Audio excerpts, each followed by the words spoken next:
Twitch, Twitter, Facebook, links, or no, let's see, I'm trying to get over to here to make sure that everything is good. Sorry for the sort of slowish getting started bit here. I want to make sure that it's showing everything up and going. Okay, right, and here, let's see how this goes. I'm gonna turn, okay, I think the audio is off there.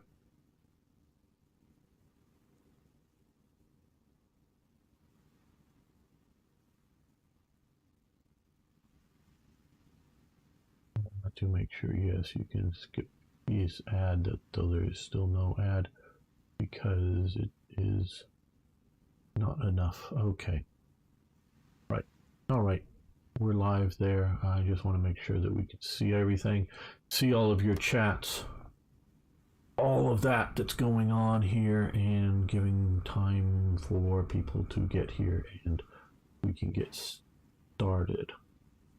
All right. Well, if you're watching the VOD, you can maybe skip ahead a bit. Maybe not too much here.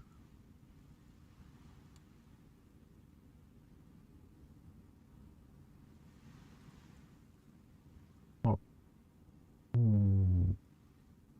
don't know if there's anything more I want to say before we started. Okay.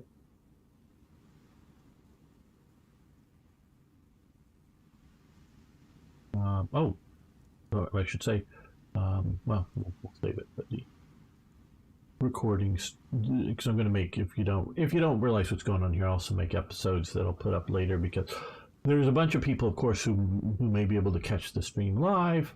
I know you probably already all know this, but people that can catch the stream live, great. If not, a lot of other people, they don't want to watch a 4-hour video. I don't even want to watch a 40-minute video maybe, but if we can try to keep it somewhere around that, more likely to get more people watching. So I cut these into episodes here. All right. And also slightly higher quality, depending on where you're watching, especially on YouTube. Welcome, fellow armchair generals. This is Gamer 1745 2 Hearts of Iron 4s by Blood Alone DLC, and we are playing as, yes, Italy, because that is where the focus development for this DLC has been. I have not been playing much HOI IV recently. Those of you who follow the channel know I have been still in the midst of a Hearts of Iron 3 USA playthrough. So I played some of the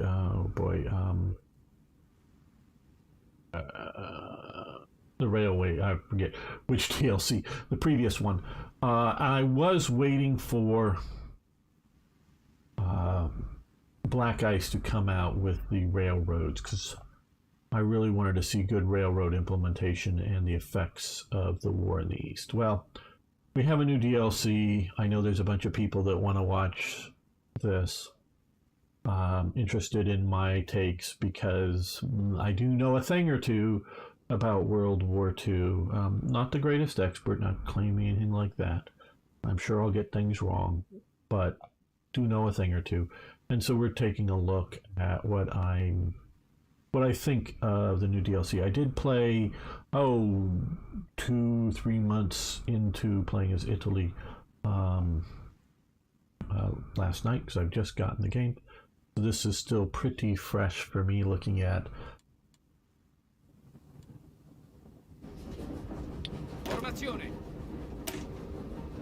this is a nice step. There is now a, General di Bercata, Brigadier General here is what they're calling it here. Don't know about the Italian, but Brigadier General normally commands, I think, a brigade, but I don't know. But not sure. At this time period, maybe I'm showing my ignorance here. Right.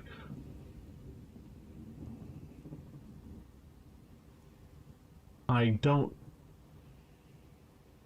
Okay, I understand why, whether these names are any relevance to historical people and the inability for them to come up with enough graphical images and match them up. I do understand that, but I really wish they would have made these guys into a pool like before.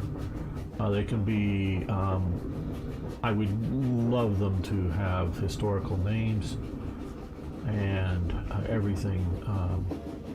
That would allow modders who want to come in and lovingly stick on a, you know, maybe even just a black and white photo right inside the frame there, offer the, you know, the frame as a separate graphical bit, so that yes, some would be color, some would be black and white, some would be this sort of drawn image kind of thing, and it might all be a mess for some people and they don't have to use the mod. And for immersion, for other reasons, I would like to see that transfer.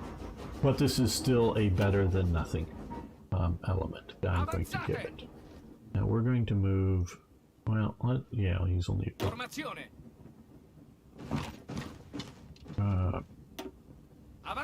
move him. Move him. We're going to weaken our border with the French here. We're going to, like I say, I have played a little bit. We're going to move that.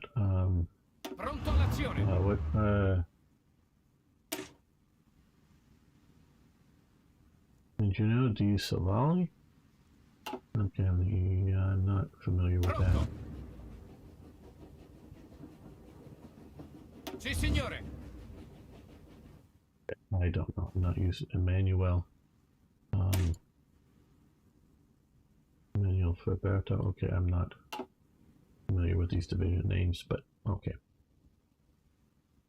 We're going to move 2 armored divisions, or whatever you want to call these things. Some unit with some tanks. Down here. Now, we're also going to come down here and potato, yes. That's what it sounds like to me. Let's click on here to get a general now. Old guard, old guard. And hello, Chetan, how you doing? Good to have you here. Now here, General Mario Berti. He's a war hero, reckless, guard. Yeah, I would agree. I mean, it just I would agree that old guard would be a common sort of trait for military leaders. Okay, for Italy. An organizer, infantry officer. Alright, we'll do this. And hello, Tinky Tink. How you doing, my friend? Tankette supports semi-motorized cavalry and Italian unique design. Yes, hello. Ha. I am doing very well, Jetin. And hello, Lord Samuel. Good old militia unit that doesn't have NATO symbol. Yeah, I have NATO symbols set as a default. I think I could come in here. Yeah, okay, this template is locked and cannot be changed. Okay, but I don't know if there's a way to change some of these. What I would have done is, because I get some of the, like the colonial with the fez. We can look here at, this is just you know, what they're calling a division, Colonial Eritrea. What I would have done for something like this is superimposed the fez over a appropriate, you know, basic background for the type of division, because I'm not because I read this and I look. I know there's lots of people out there. And I can understand why they're locking these things so you don't just auto shift militia into a good generic division and blah blah blah. I do get that.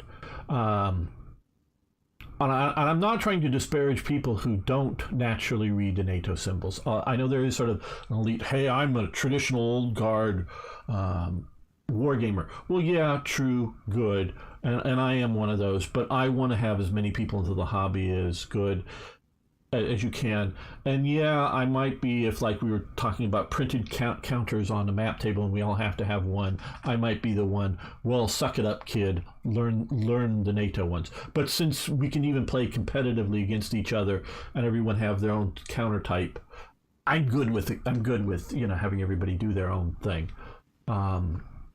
Unlike colonial and regular divisions, since they are standard army. Right. Curious question.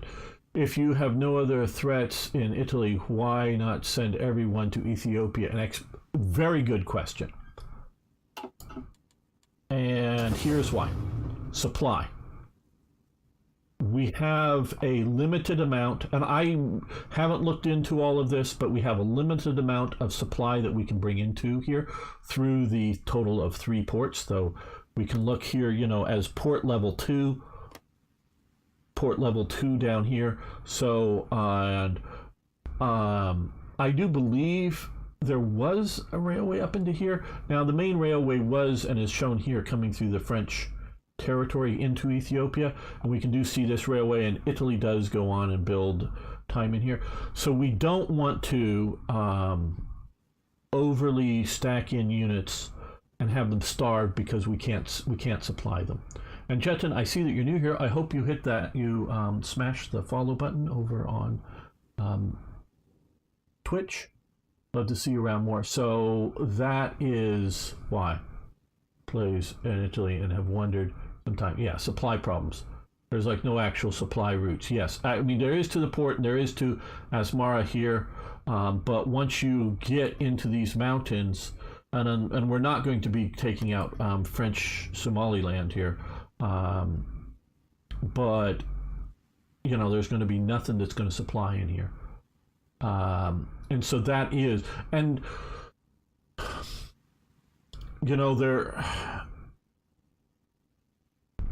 this game, and I'm going to be criticizing it because I've already, like I said, played earlier on. Said I've played in just 2 or 3 months, and I see problems, and we're going to get to some of the stuff that I'm going to be upset about. But this is light years ahead of the way this game was at release, which really sucked. And for and I guess we can see up here, the more green, the better the supply. And it will go into the red because, like I have, we can see up here, and that gets worse and worse.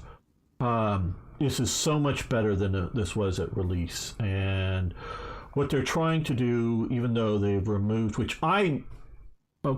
look,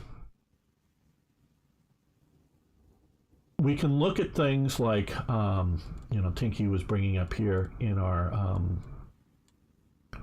production here. We'll click over here, our tankettes. Here, and Italy did have some tanks, but not very many. These get consumed too easy, and we look historically how tanks, because we can see them because they're bigger objects, but this happens down to literally the bullets level of the stuff. But on a more durable good, let's get away from the bullets, but down to rifles and pistols. How much captured weapons are used in World War II? That we can see damaged, knocked out tanks being brought back into service. But the way this game is done, and it consumes durable goods, and they did get consumed, but even in things like training and other elements, where an army that is, say, sitting here and maybe fighting the Ethiopians, but not going on an offensive, shall we say, is using less supply than one that is going on the offensive. And so without the production of, which we're calling supply, which yes, can mean boots, but also primarily I would say it means munitions. And I would still like supply to be in the game. So that is not setting that up in there. Let me get it. Also, all your motorized desert and mountain troops in the north, roger that. Yes, so I'm sending. Okay, I got some mountain troops here. I am, because I'm not over, and I don't know exactly what's going to strain it. I'm going to send 2 mountain divisions here into the north to help out. One of these so-called armor divisions just to give it some armor up here, and one down here, and another infantry division down in the south to better push. We will, and I was making progress when I was test playing it. Let's also move you to here. So we will make some progress with those. This won't be super fast. Yeah, well, we do have fuel now in the game. We do have fuel up here as opposed to just oil. So we do have fuel in the game, and fuel does need to get to the front. So we do have fuel in the game, and that is good. Still have Ethiopia in the war with Italy. By the way, I noticed most of the games you still have Ethiopia in the war with Italy, even so they were conquered, never-ending war. Yeah, well, this, and we will get to it here. We do have here, it looks like, and I here, solid progress, but if we don't, after a while, do well, we'll get some negative effects from not taking Ethiopia. Now, first major rant that I want to do is, well, I don't know if it's going to be a rant, but unhistorically here, we are negative here. Look at, I can trade with the United Kingdom. I can trade with the Dutch. I can trade with the British Raj. Well, in 1935, when this war with Ethiopia starts, and I really don't know where the front was January 1st, 1936, because it was sort of late into the year, very late into the year when it starts, but I'm not an expert on the Ethiopian invasion. But, Italy is in an alliance, in the beginning of 1935, Italy is in an alliance with United Kingdom and France, even with Mussolini as the fascist leader. They're in an alliance together left over from World War I. Now, it may not be a very strong or very formalized alliance, but they're still considered allies in the beginning of 1935. Mussolini is anti-Hitler at this point, in the beginning of 1935. He is worried about multiple things. One is literally the territory that up in here that he's taken from Austria, and over here that Hitler and his ideology may claim. 2, just general geographical positions, shall we say. He's worried about those. So he is anti-Hitler. He is even working with, and in the beginning of 1936, shortly here, I think it's February, but I'm not sure. It's in my mod. I don't remember all these dates. And I will look at the chat here a bit more. Mussolini sets up, after this happens, but Mussolini sets up the Three Powers Pact. That was the first, thing. And that is an alliance between Italy, Austria, and Hungary, directed at Germany primarily, and it is signed, I believe, in Venice in 36, early 36. Foreign ministers of these two countries and Mussolini signed, I believe, is what it is. But so Mussolini in the beginning of 1935 is counting France and Britain as allies. When his allies turn on him, and the big thing they do, and the reason I'm sort of bringing all this up, is they embargo Italy for everything. Any League of Nations nation is forced to stop importing or exporting everything except one basic resource, but to put on an embargo on Italy. I don't know why they didn't do this here, because I've read that if you start, if a nation here, and again, I'm not an expert on this new DLC, or maybe more of the free update mechanic, is that if a nation gets enough high world tension or whatever, you can put an embargo on them. And I simulated that in an early mod that I made, and I don't know if they still have trade influence in this game, that I got them to keep it in here. Because Italy in 1935 is embargoed by the League of Nations. Everything except oil. The one thing that might be crippling to Italy, they don't embargo. They embargo everything but oil on Italy. And that really, even though he still goes through with his plans and sets up his anti-German alliance, that is what really starts moving Mussolini from a Franco Anglo alliance to a pro-German alliance and pro-Hitler alliance. And it's only then do they start moving. And just before the invasion of Austria by Germany, it's peaceful, but it's still an invasion. Hitler goes down to visits Mussolini and gets permission from Mussolini to take over Austria without Italy going to war. So I don't know why they didn't set this up as an embargo.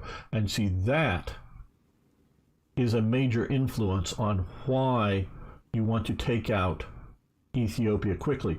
Because historically, very shortly, within a month or two, I don't know the exact dates, of the conquest and settlement of Ethiopia, the Western Allies removed the embargo on Italy because it hasn't worked.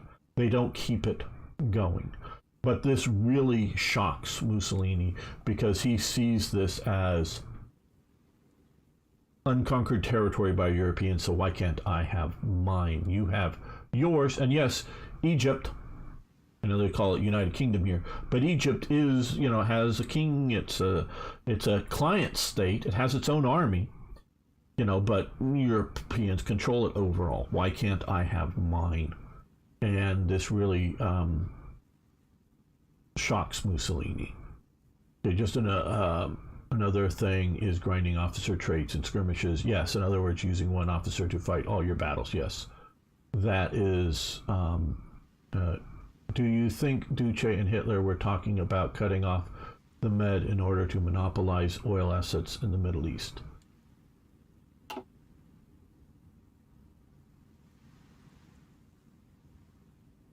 I doubt it.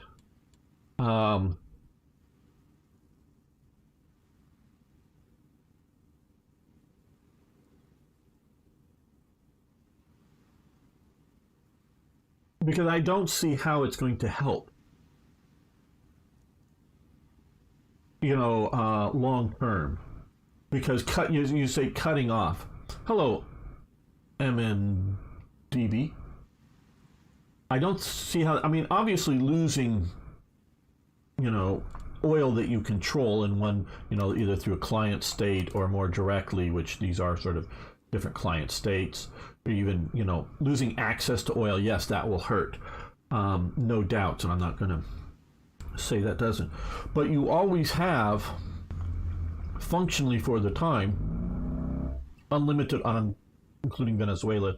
Here, I have a really nice map that was, an infographic map that was made in, just a digital version of it, made in 1940, showing how Standard Oil, the company, and the reason they're sort of called Standard Oil because they are the standard of oil, how they view the world.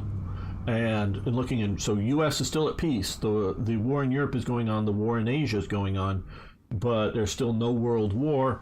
It may sort of feel like that to some people, obviously those in the midst of it. But it shows how much Standard Oil was moving oil around the United States, coming out of Venezuela, and still moving some stuff around, here sort of in 1940, remember, away from the front. And Russia is yet at war. At that point. So it's looking, or maybe it's early 41. I don't remember exactly when that is taken out. So France and Britain functionally has as they can perceive it, unlimited oil from the Americas. Even if, shall we say, a peace happens, or a ceasefire, and France and Britain still exist, and this area in here is, shall we say, Axis controlled or Soviet controlled or whatever, that they don't have access, the Western Allies don't have access to it. They still have unlimited strategic reserves here. Yes, they have to pay for them, maybe a bit more than you have to pay for them from here in foreign currencies, but it doesn't do it. And even if Japan somehow, and also, unless, and again, and when we're talking, but before 1941, well, at least before 1940, we're not really seeing Japan really eyeing up taking out the oil that's in this, because there is a bunch in Burma, in this part of the world. So they still have access to all that. So I don't see that as a major point of talking. So, a talking point that they would have, especially leading up to the situations. And Hitler is shocked, upset that Mussolini invades Greece. And Mussolini does it as sort of a surprise to Hitler. So the German Abwehr and the Ausland SD elements, you guys, the SS guys who do foreign intelligence, none of those guys picked up. Oh, and while Mussolini is fighting down here, yes, this is before the Africa Corps shows up, obviously, does not pick up the intelligence to warn Hitler that Mussolini is going to invade Greece. And Mussolini doesn't tell that to Hitler. And then, of course, you have the whole Yugoslav fiasco that comes in as part of that play eventually, and opens up another front. Hitler is not really, I don't think, wanting a Mediterranean war. I think he would like to. Greece more or less wants to be friends with Italy, but Italy doesn't want to be friends with Greece because Mussolini wants to take Greece. But there is an authoritarian, we'll call it, regime in Greece. Hitler wants to get these nations, particularly Yugoslavia and Bulgaria, to mostly just be existing allies, meaning peaceful, to sort of shore up, and with Vichy France, to sort of shore up the southern front. He is not really looking to move into the Mediterranean. He wants to move east. He wants us to be stable down here. And it's Mussolini that's widening the war more and more, that diverts German assets. This is, I'm trying to view from Hitler's perspective, away from his proper, as he sees it, proper goal of moving into the Soviet Union. So I don't think it would be a major topic of conversation at all. Okay, it seems today Iran, China, and Russia oil prices. Yes, that is and of course we use a lot more oil than we did back then. So it's even more of an asset. So yeah, there is some of that. So I like the history. I like that history very much to Getty and the other barons, yes, of the USA. Yes. Hello, Arno. Good to have you here, my friend. Italy invaded Greece. Greece beat the shit out of the Italians until the Germans, yes, more or less. More complicated than that, but yes.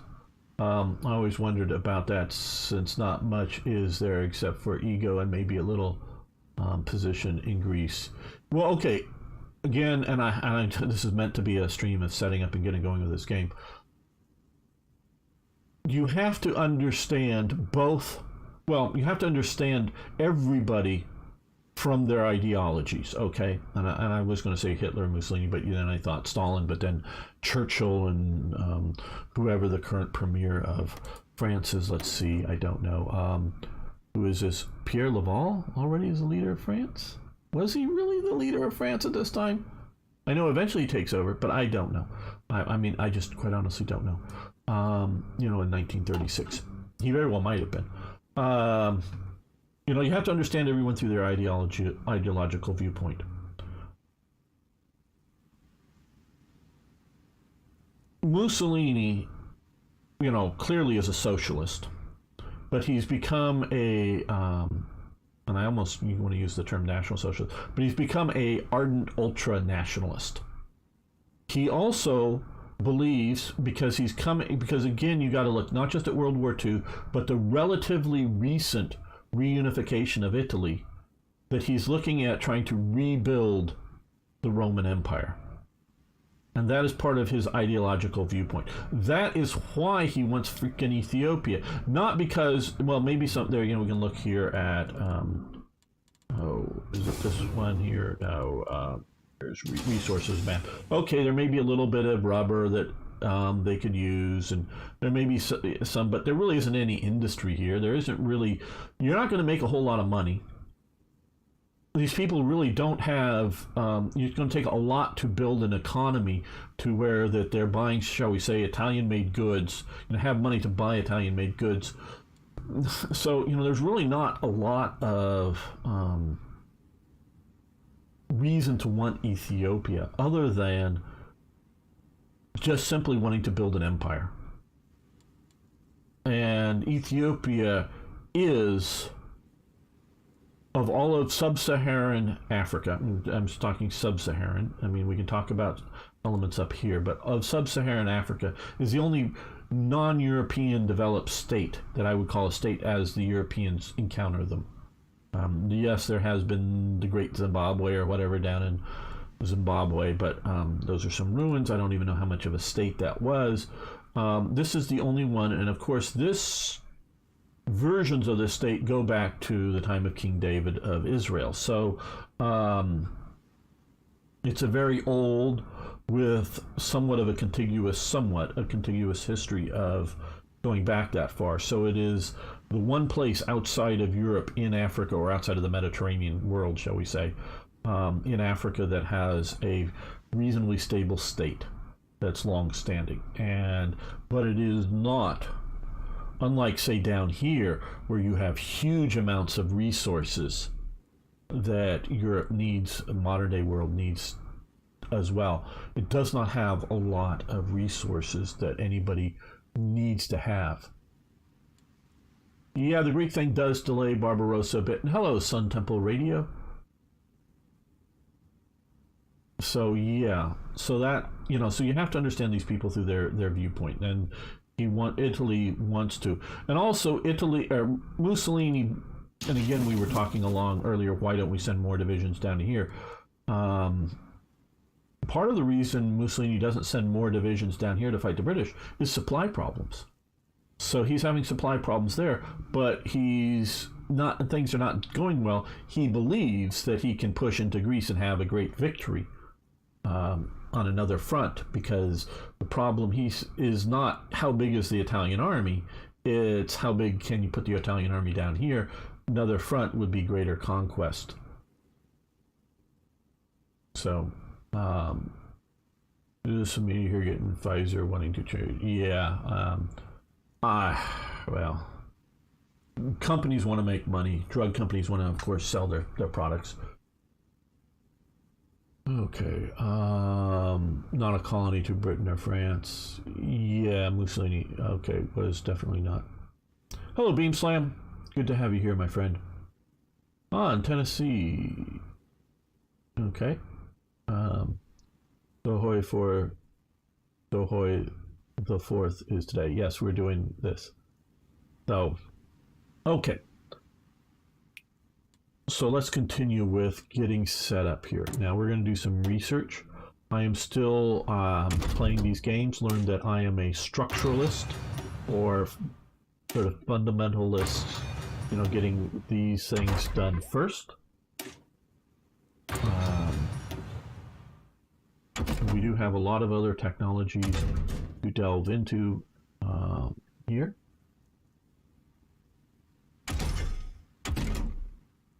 And we can see here the sort of, build much improved tank tree here.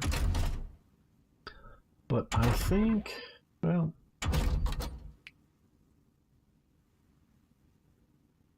even though it's going to take almost a year, not quite, but almost a year, let's do this too. Let's get this going.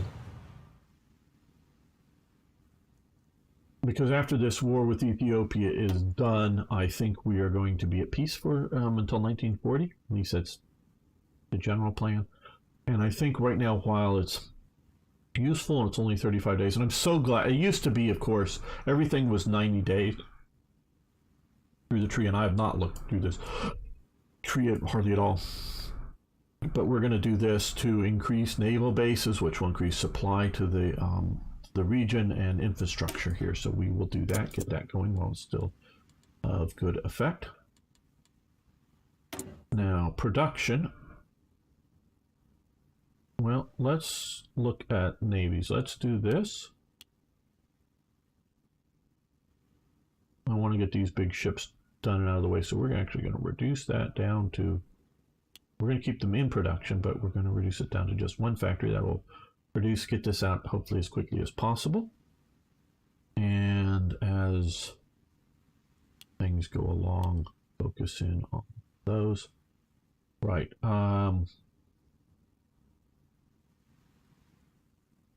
We have 10. Okay, I want to get a fighter in production, and I think this is my best fighter. Let's do 1 and 1. I also want to get artillery into production.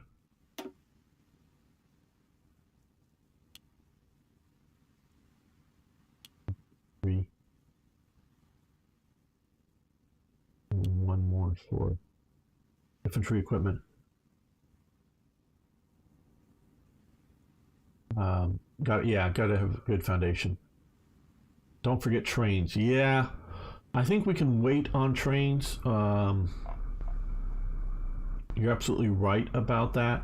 Now, I don't know how important for Italy trains are going to be. I'm not saying they're going to be unimportant, but we're looking at a situation where, yeah, it's going to be an effect, and I'm going to build them. But you're absolutely right, not to forget them. But I don't see it nearly as strategic as it is for Germany. What probably will be is convoys would probably be more important for Italy, and seeing the Mediterranean as a front. Probably be more important. Now, let's come over here, and again, I want to build a civil factory. Let's start with, we'll throw one in there. But we're going to also come over here and do some trade for that. Let's see, who do we'll get it from Siam. No, just one factory, will be one short. And let's also get some chromium. We'll get it from Turkey, though Turkey was rather anti-Italian. Yeah, we currently only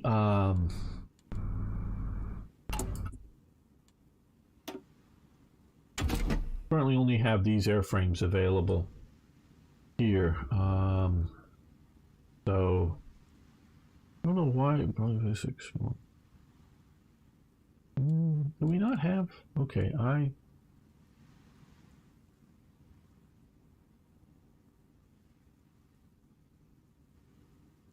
don't know exactly how all this is working here. For the new air components, you really don't. Because we can look here. Basic airframe, right. Design lacks required equipment, main armament. So what we have to do here is research, I guess, heavy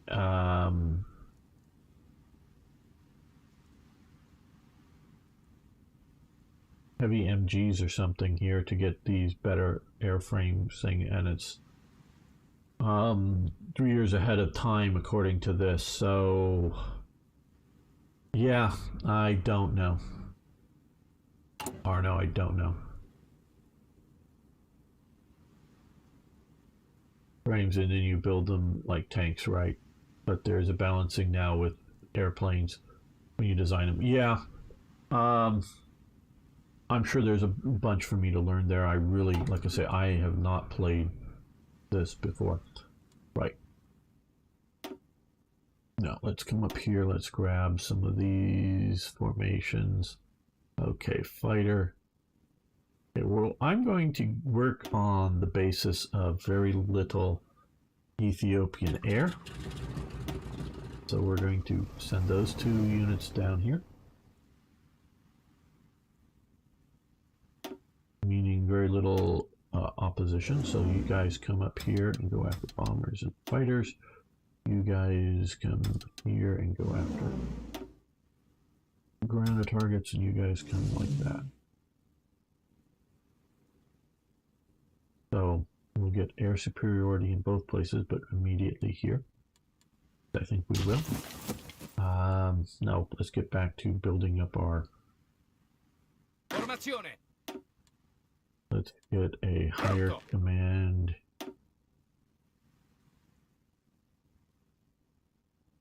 Here, Rodolfo Graziani. We'll put him in overall charge. Formazione. Let's do this. Match them to there. No, no. These to here. I want them to that.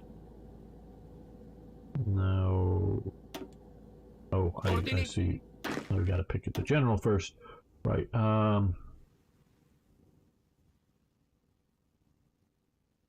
We have reckless, speed, old guard. I wouldn't mind bringing up a few of these. And we'll bring him up here now. Put him under that. So we have 2 generals commanding 2 different corps, if you will, down there and over here.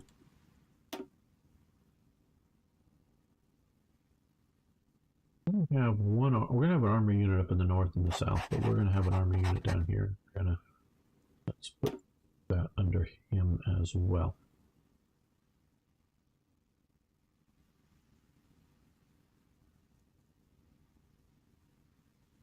So, all right, so we've got a lot of our, and we're not going to worry about air operations or naval operations anywhere. We don't want to use up the fuel, what limited we have. We've got some trades going. Oh, right. Well, I know it's taken a while. Now, we get going here. Attento. Potato. Comandi. Sì, signore. Comandi. Pronto, signore. Ordini. All. Pronto, signore. Moving there. Pronto. These guys are going to attack out into the desert. Pronto, signore. Well,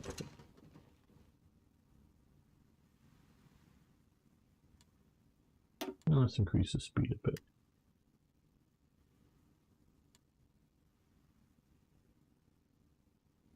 Now, whether live here now or later on YouTube, if you want to comment,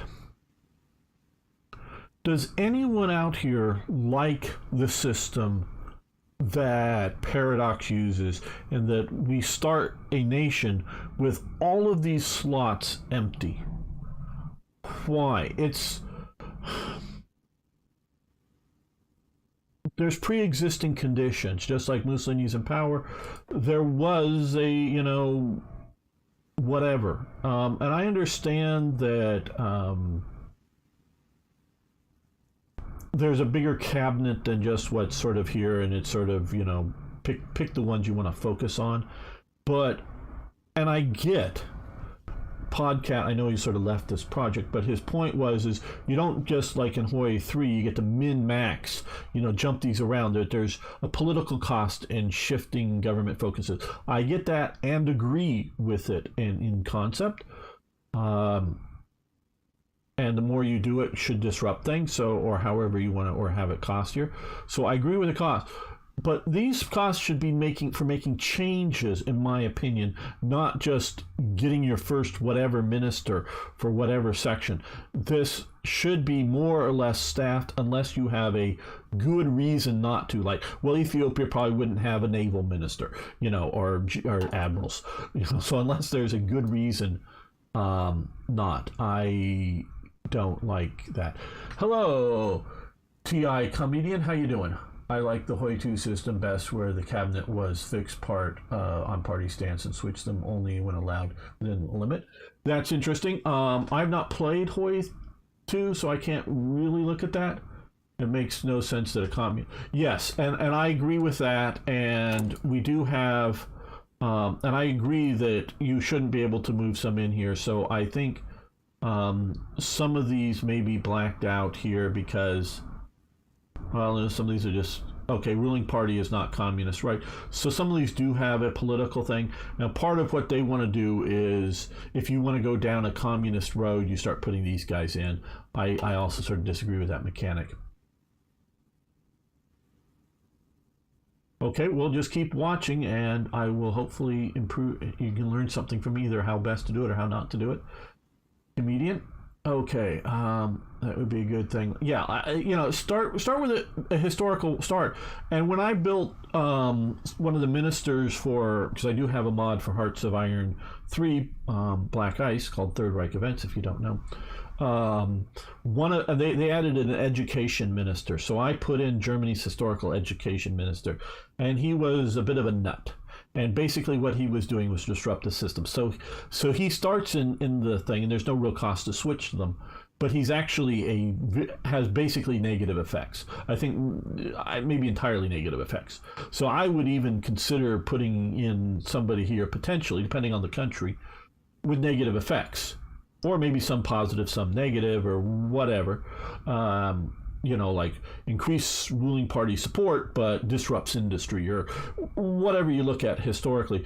And then you got to change out bad ones, but stay within the realms of party politics that existed. So I agree generally with Tinky's point in keeping it within a batch of what would be acceptable to the party in power. So depending on where you're going on it. Yes, Arno. And the designers give some bonus stats to certain equipment when you research it. Said yes. Armor and aircraft designer, I think, when it's designing something like tank or aircraft. Yes, like the Bureau of Ordnance. And yes, there are various elements here. I mean, I can argue for and against having some of these sort of combined into sort of super traits.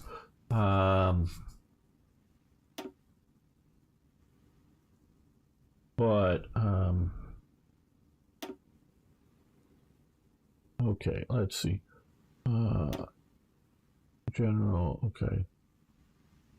Beyond Ensondo, right. Okay, so and so I can see some of these being multiple companies sort of there, and I can argue details, but I'm just talking the basic fundamentals of everything should be full unless there's a good reason. Like I said, like Austria wouldn't have naval commanders or whatever, or if a nation doesn't functionally have an air force or whatever, or doesn't for some of these productions, if there is no, like, there was functionally, in my opinion, we can talk about it, but there was really no aircraft designer for Turkey.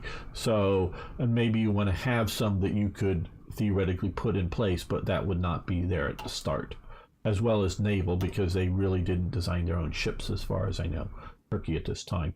They bought foreign production for anything significant. So, on some of that kind of stuff, might be a good reason to have an empty slot, but it would need to be a good reason.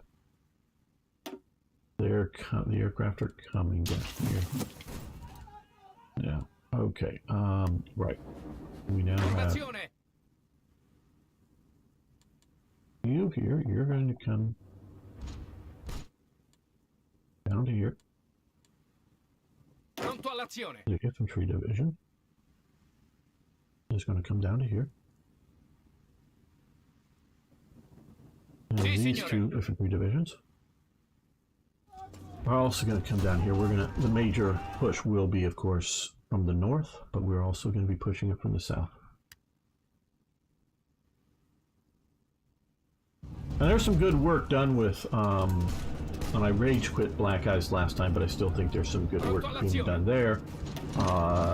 Also, World Ablaze has done a lot of good work. Si, signore! Avanzate!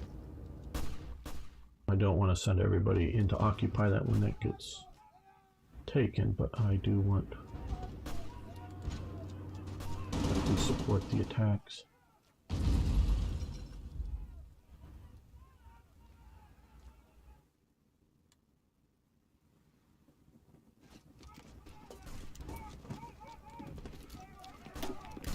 Okay, so we're down here.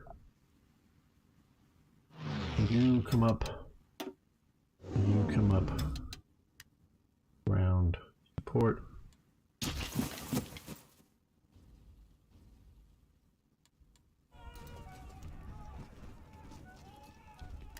Okay, we pushed into there.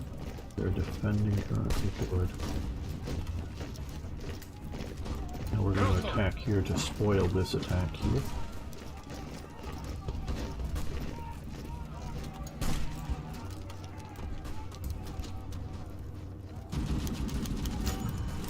Okay,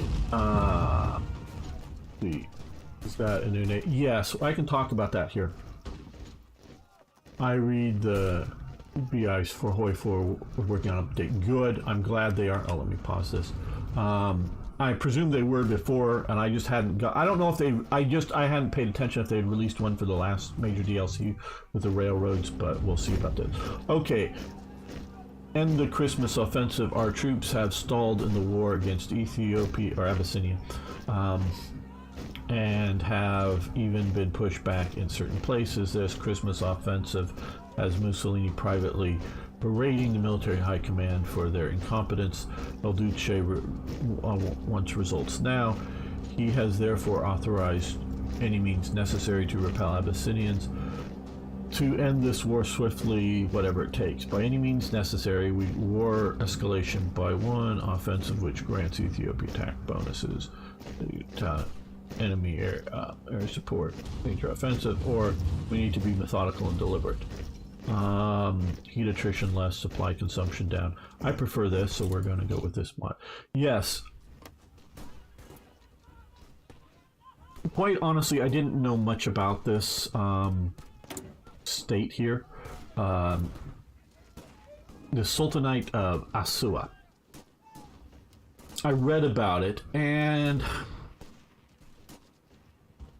it wasn't on any map that I know of, meaning Ethiopia claimed this land, and I did know that, what should we call them, tribal chiefs or clan chiefs, we'll call them those, existed, you know, political leaders like that existed under, you know, I forget the name of the movie. I saw it many years ago, I think back in the late 80s, about the Italian fighting out here in Cyrenaica. This is before World War I, so it's before the fascists, against Arab resistance. But not all clans, I guess we normally would call Arabs and clans, where Africans and tribes, I don't know necessarily the distinction between these groups. If more or less, and I knew this, if more or less you were willing to play ball with the Italian, and again, this is includes pre-fascists coming to power, play ball with, because all of Eritrea and Somalia come in before the fascists take over. Play ball with the Italian overlordship. You can still continue to be your local sultan, your local whatever clan chief, whatever you want to call them, and still manage the affairs of your people, if you will. But you're not going to have control over what the Italians are doing in the region. If they're going to build schools, and I know there is an attempt, I don't know how in practical, I don't know how much in ideological, but I know it's very limited in practical attempt to teach, to children Italian, and educate, in the colonies. There is an attempt at that. Something that Hitler is not for, but Mussolini and the fascists are. So if the Italians are going to build a school and want to have your children come to it, you better send your children to it. You're not going to interfere with what the Italians are doing. You're not really going to have a say against what the Italians are doing. But even under Mussolini, these type of people are held up with certain status, still have political local power.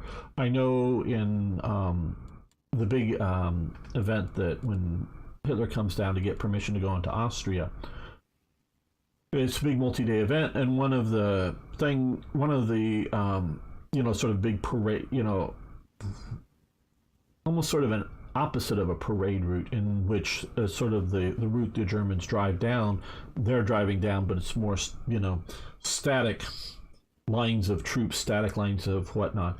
The Italians are showing off people like him, often very black-skinned people like him, in very nice native garb. And these are presented as leaders, not as captured subjects or whatnot. So these are, as, how great the Italian Empire is, not as we've crushed these people, and showing off. So I did know that these type of things, and I read into this, I think this guy's father or something sort of sold this territory to the Italians, and somewhere in here had been fighting a war. It sounded almost like a guerrilla war as much as controlling territory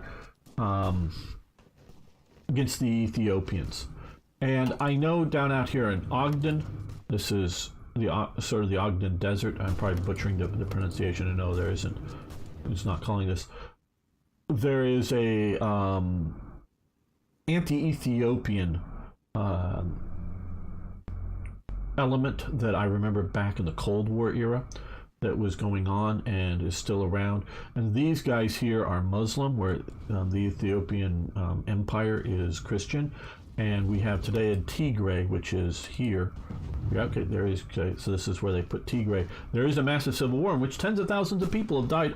Within the last year, that aren't getting on the media because of other wars, or wouldn't have got on even when there was other wars. So some of these groups that are particularly some of them are Muslims, some of them are just shall we say tribes again that are on the outs with Addis Ababa. We're actually really sort of yay for the Italians coming in. Hopefully we'll get a better deal. Not that they were going to get their independence. They're going to get a better deal under the Italian rulership, because Haile Selassie is not very much of an enlightened leader when it comes to things like that. He is as much as a dictator as any other hardcore authoritarian. He isn't some yay democracy type person. He is fuck democracy, I'm the king, I rule by the divine right of God and whatnot, and you better do what I say or we'll get the machine guns out. Hello, plastic gangster. Well, I've long said that HOI IV is the past and HOI IV is the future, and HOI IV with railroads and whatnot is getting better. Right now, I think I still prefer Hearts of Iron 3's Black Ice, not HOI III. If it's just HOI III versus HOI IV, I'm for HOI IV. If I had to play the base game between the two, just what Paradox puts out, with the DLCs and whatnot, but I'm playing HOI IV. With HOI III with Black Ice, I still think I prefer it, but I like this too, and I think this is the future if they continue to develop and they continue to allow modders to do things. Now, why did we stop this attack here? Oh, we took the province. That's why we stopped the attack. Okay, that makes sense. Avanzate! Pronto! Use the mountain troops there. So it's and both of them have problems, shall we say? Both have problems, and so I don't have a 1-3 black ice is greater than all. Hello, today my Bard Day. How you doing? Well, HOI IV black ice is still great. It is, and it's going to take a lot for it to 100% be replaced by HOI IV with some mods. Might happen one day, but we've been talking about a lot about the Abyssinia between Ethiopia and Italy, which triggered Italy leaving League of Nations, seizing large part. Yes, absolutely. The French and British collusion, or at least they turned a blind. Well, the British and the French embargoed Italy. They didn't turn a blind eye. I would say they fully embargoed Italy on everything, like you said earlier, except oil. All League of nations had to not trade with Italy.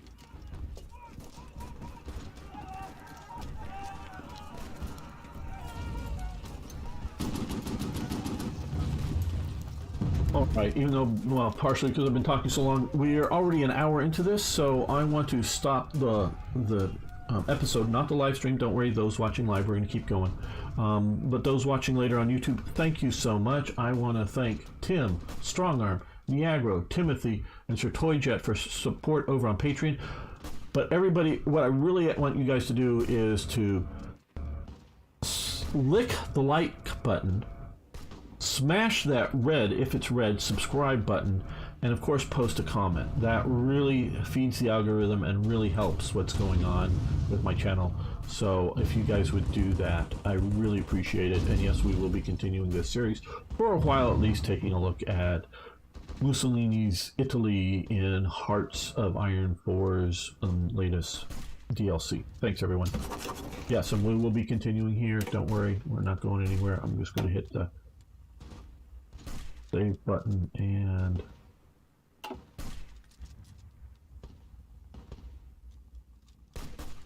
continue.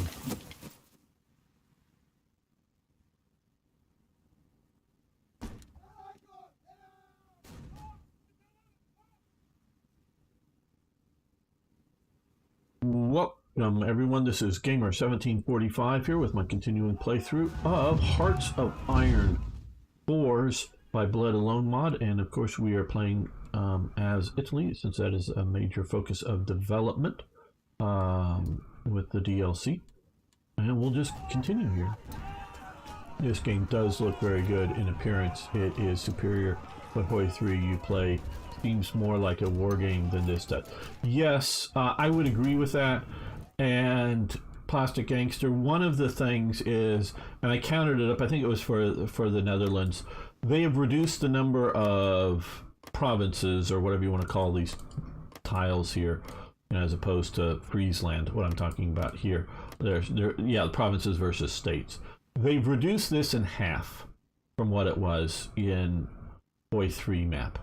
So what they've done is something that you had, shall we say, for divisions, had more tactical or operational, or however you want to do it, maneuvering in Europe. Generally speaking, they've cut that in half. Now what they have done, because they have approximately the same number of provinces, is they've made the super big provinces that were out here in places like this more reasonable.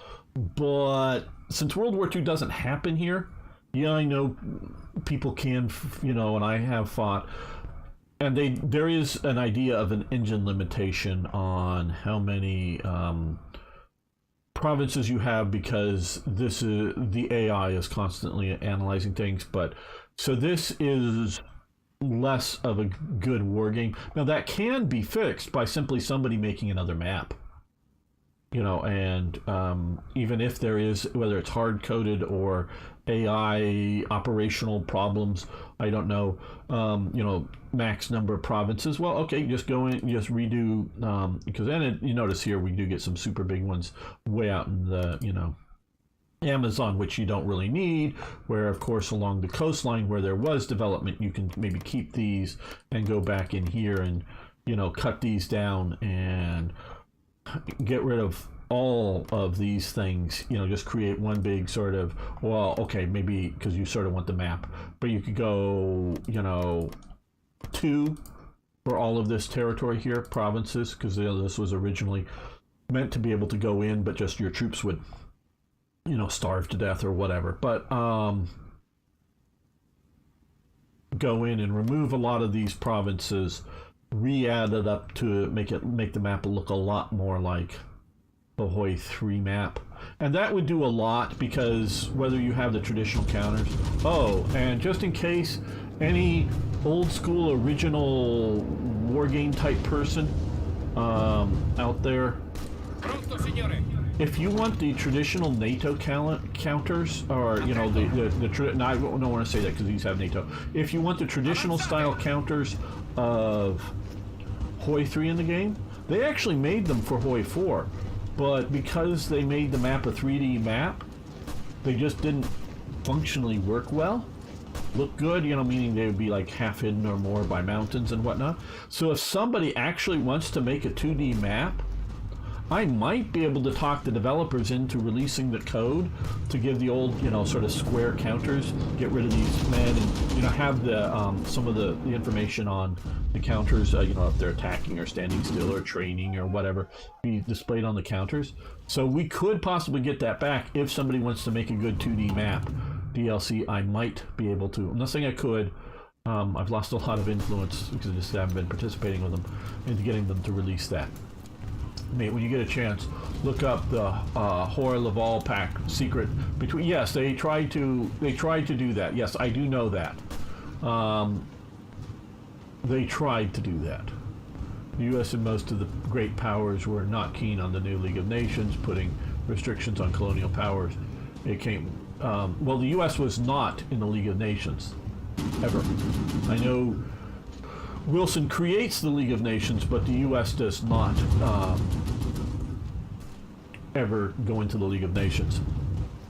It all came to a head over the Suez Canal, which Britain was asked to restrict Italian access by warships, which they refused to do so. Yeah.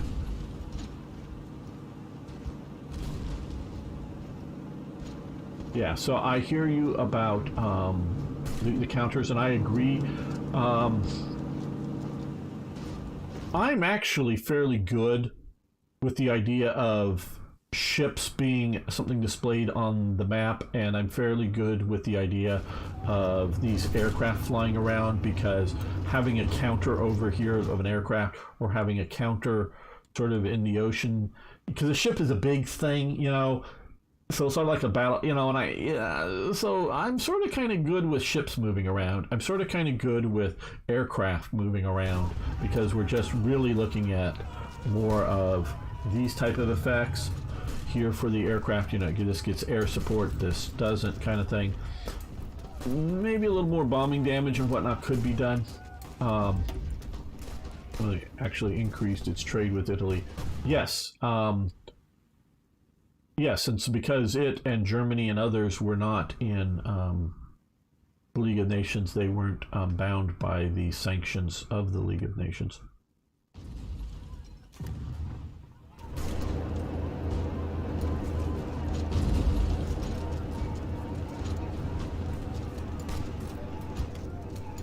Well, like I say, I talked to them. They did make a counter like you find in Hearts of Iron 3 for this game, but because this is a 3D map, the counter would like be under the hill, you know, under the mountains here, might be visible here. It just, because you can sometimes see the feet on these guys sort of disappear sometimes into the mountains or whatever, and some of the buildings we can see are partially swallowed up here, like the hangars is going into the mountain and whatnot. It doesn't work well. So what somebody needs to do is take the time and make a good 2D map mod. And preferably the first one would be this map, meaning all the information, nothing changed, just draw and make a 2D version of this map. And then, because it would be a lot of expense for Paradox to do this, you know, and maybe it can be done so that it's up to the, you know, it's on client side and not on server side, if you will, however you want to say it. So meaning a 2D, somebody can be looking at it in a 2D map, and somebody can be looking at it as, you know, if they're, you know, playing together, can be looking at it as a 3D map. Then we might get them to release a traditional counter type for this game, if somebody were to do that. So I'm not saying it would be good or it will happen, but if somebody ever does make a 2D map of this and it looks good, I might be able to get them to clean up and release the code for a you know, traditional counters.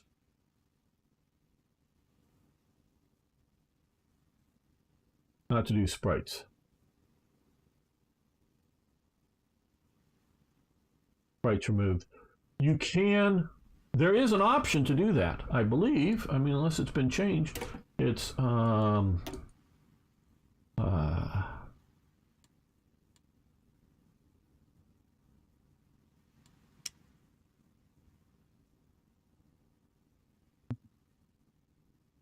yeah, here. Yep, there we go. It's gone. If you're willing to use this, you do get some information, you know, between attacking and not and that, and so yeah, you've got these. If you want to turn those sprites off, you can do so.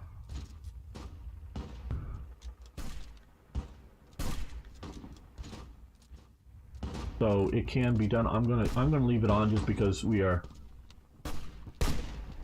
Yeah, and there. I'm not saying it's without problems, but it is still a possibility of doing that.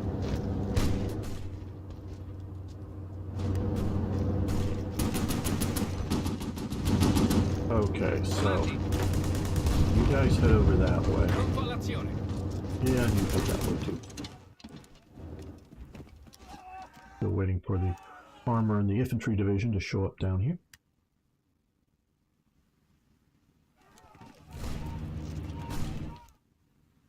And so because things like no,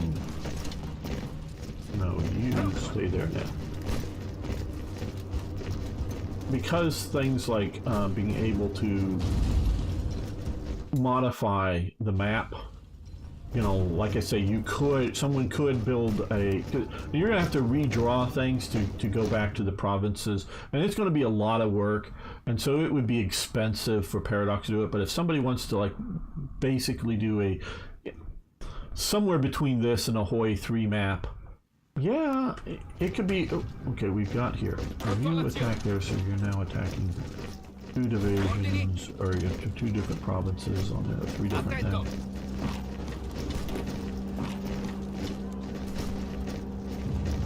Pronto, signore. Attento. These guys over here. Sort of know what's coming. Attento.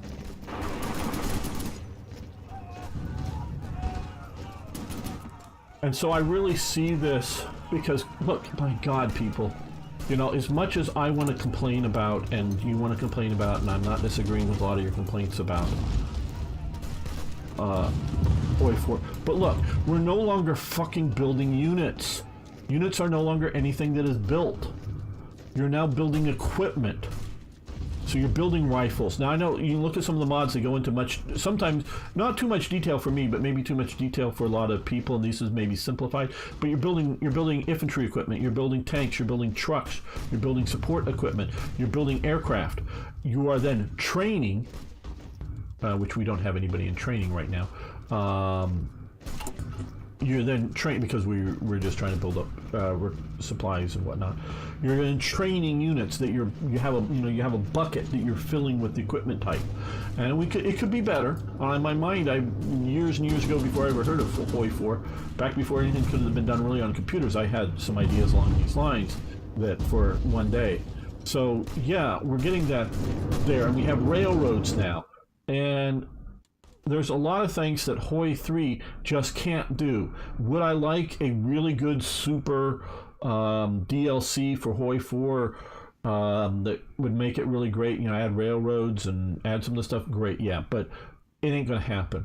So as good as they can make it with Black Ice, which is great for what they're doing, but this to me is the future, not. Okay, we want to attach him here, and that's right, we want to attach this armor to you, and this infantry to you. So, oh, we have a bot over on Twitch. You've already dealt with it. Great job, Arno. Arno's a great moderator. There really isn't much of any of those mini. I think it might, yeah. They've put a lot of the information into the 3D sprites. I mean, you can look at, I think, as a great information counter of, our Dens Offensive game that just released a video of.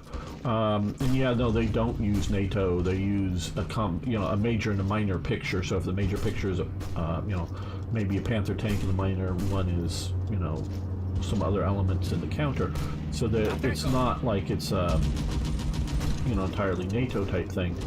But we do see that as a really good, how good the supply is and all that stuff in that counter.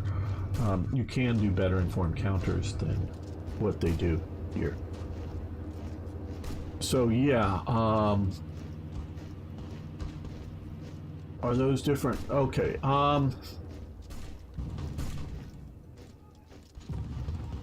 Let's look at that. And I really don't know for these different guys here. So what we're going to do is we're going to come over to here, and we're going to click on the no, that's not what I want to do. I don't want to change images. And yes, as you can tell, I don't use this a whole lot. Okay, we want to come over here and edit. Okay, so what is this? This is a colonial division, right? Okay, so for this game, it is just an infantry battalion. Now, okay, so that, and the militia, here, okay, we can't edit it, but we can view it. Okay, these are militia, duplicate template.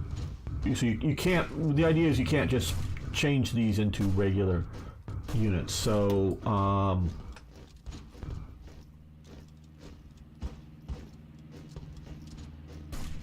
what I want to see is how these are, okay, this supply use, weight, production, combat width, manpower, infantry equipment, okay, 1,100 there. We're here. Okay, so they're the same manpower battalions, but they are weaker. You can see the piercing is a little different supply use. So these could be, I mean, again, you could do a better job than what they're doing here. Production cost, I don't know. You could do it, okay, defense 18, 0.7. Let's come over here. Okay, see here is defense 22. So that was 18.7, so this is 22. So these battalions, these infantry battalions are better off on defense, and breakthrough is 3. Over here for these guys, okay, same breakthrough. Soft attack is 5.7 and 1 for hard attack. Let's come up over here and look at these. Soft attack is 6 instead of 5. 0.3, and it's a heart attack of 1, so same heart attack. So you could organize up and mod in the idea that this battalion gets and requires some anti-tank guns, and if it has the anti-tank, properly done, it then has better, soft attack and whatnot. So these kind of things can be modded in, and I do know that. So, and this is what I asked them for a long time ago. Got no real response about this. Is I wanted to be able to have locked unit types, so that I could make a unit that was locked. I'm thinking something like a fortress division that you put on, and I would even give it like 0 movement. Or what I was also thinking of is like a factory militia, a la Stalingrad and the tractor factory, and that these are the workers of that factory are there. And I don't know if these guys could be strategically redeployed. I would want to be able to not have them strategically redeployed, so that you could drop a factory militia unit here that represents the guys working in the tractor factory or whatever factories in Stalingrad, and so they're only going to fight in this one province, and if they're forced to retreat at any point in time, they're destroyed. So it's purely rear area. Sort of like the Volkssturm, in Germany or whatever, that these guys have day jobs, and they got to have those day jobs, working whether it's in a mine or a factory or whatever, but they're trained enough to put up some local resistance, whether it's effective or not. We can argue, obviously Stalingrad they did defend, but that kind of thing is I wanted them to be able to going. Okay, you can't just change the template. And so not everything they're doing is bad. I don't hate everything they're doing, not at all. And this is what. Oh, okay. We just made that. You guys rush here because we want to go fast there. You guys go up into the desert there because, we want to occupy the province. No, okay. Oh, hold on. No, you stay right there and support this attack.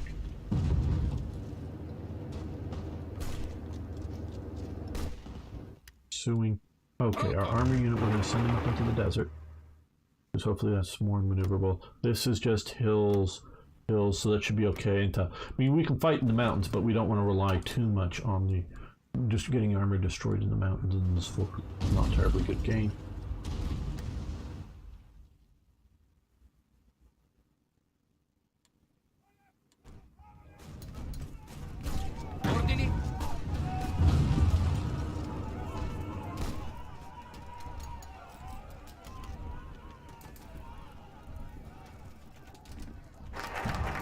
Okay, yeah, that kind of thing. Where beam summons, like in World in Flames, there's city-based volunteers and irregulars called up in emergency. Yeah, and it would be something that whether it's a human player or the AI, what kind of things I would want to do can't move, and some I would make if they disband, they just disappear. I might want to do, say, fortress divisions, whether it's something like the West Wall or the Atlantic Wall or something like that, that if the AI or the human wanted to disband them, the manpower would go back into the pool, and I would probably put most of them existing, put on via an event type of thing, build Atlantic Wall. Okay, Atlantic Wall gets built. As part of building the Atlantic Wall, whether you have like sub events that happen, do you want to form fortress divisions to man that Atlantic Wall? Yes, no kind of thing. So, you could either have regular infantry divisions in the Atlantic Wall, or you can have these fortress divisions in the Atlantic Wall, which take some less equipment and maybe are supplied out primarily out of captured French rifles and artillery. Or obviously you can do a combination of both. So you can have the fortress divisions and then also put in regular divisions of whatever you like. So have some flexibility. But once you sort of have these kind of things decided. And I don't know if there's a good way to have you build and then just auto deploy or deploy to a particular place. But so I wanted to be able to have certain divisions that you can put, that are fixed in one way or another, either types of units or whatnot. Hello, Mr. Coco Man. It's been a while since I've seen you here. It's good to have you back. So yeah, there's those type of things. So we've got Ethiopian war logistics, which has increased our setup there. Now these, I'm still, will be auto completed, succeeding conquering these kind of issued by mutually exclusive. So these can possibly happen up there. So we're going to leave these. I know we're at war. I know this military factories would be nice, but I think I want to unlock some of this other stuff. Again, I'm more of a structural type player, wanting to get some of that done. I'm doing very well. I hope you're doing good.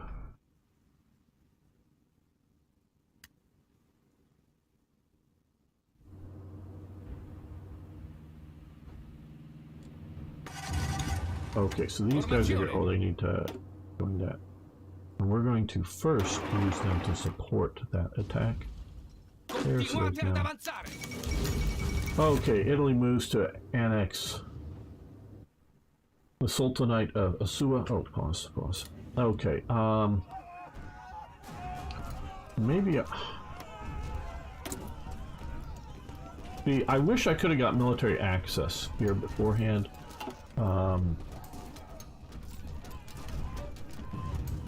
Because this is gonna cost me political power not to do that. So, okay, we'll just read this for everyone's edification, meaning information. Time to deal with the Sultanate of Asua. Muhammad Yayo, the Sultan of the Sultanate of Asua, has for a long time been under strong Italian influence. Just like during the last war, he remained neutral despite formerly being part of the Ethiopian Empire. In fact, the only reason that the Sultan still has power is due to the Italian goodwill. The country may have sold its coastline to Italy, but it was still an obstacle for our conquest. The capture of Tigray might be enough to convince, because we've gotten all of this up here, convince the Sultan to surrender the rest of his lands. Okay, again, I read up on this. I don't know how much territory he actually controlled. There's just a short Wikipedia thing on it, but it was sort of an ongoing military action, shall we say. I don't know whether you want to call it a guerrilla war or just how much territory he controlled, but it says formally. Well, you do know that, you see this country, or see here, United Kingdom, there is actually a country claimed to exist here called Somaliland, because it's called British Somaliland here, that has its own currency. The closest country that I know comes to recognizing it is Saudi Arabia, which has some sort of diplomatic relations, though I don't think they formally recognized it. And to the best of my understanding is a Westerner can walk down the streets of Berbera here and not feel threatened. I'm not saying there isn't thieves or whatnot, but he won't feel threatened. It is a reasonably stable area where the rest of Somalia is in chaos. I don't believe a Westerner can walk down the streets of Mogadishu without a flak jacket and helmet and escort of some sort of security troops, local or otherwise, casually do it. And up here is Puntland. This is sort of Puntland up here, that they're also claiming to be an independent. This Puntland is where basically all of the real Somali pirates come from. And so this area is functionally also not under control of this the Mogadishu government, if even Mogadishu is, and I don't know what it is today, but I know at times the Mogadishu government doesn't fully control Mogadishu. So nobody's recognizing Somaliland. I don't know why not. They're much more stable than South Sudan, which is in a multi-civil war, my understanding. I don't follow it closely. There is no centralized authority in South Sudan, but you have a stable government sitting here, and I don't know why, other than the Organization of African States, OAS, I don't know why the world doesn't recognize Somaliland as a functioning independent state. I don't know what they're gaining by not recognizing it, but they don't. But does that make it not a country informally? So yeah, I just don't have enough details on all of this. Hello.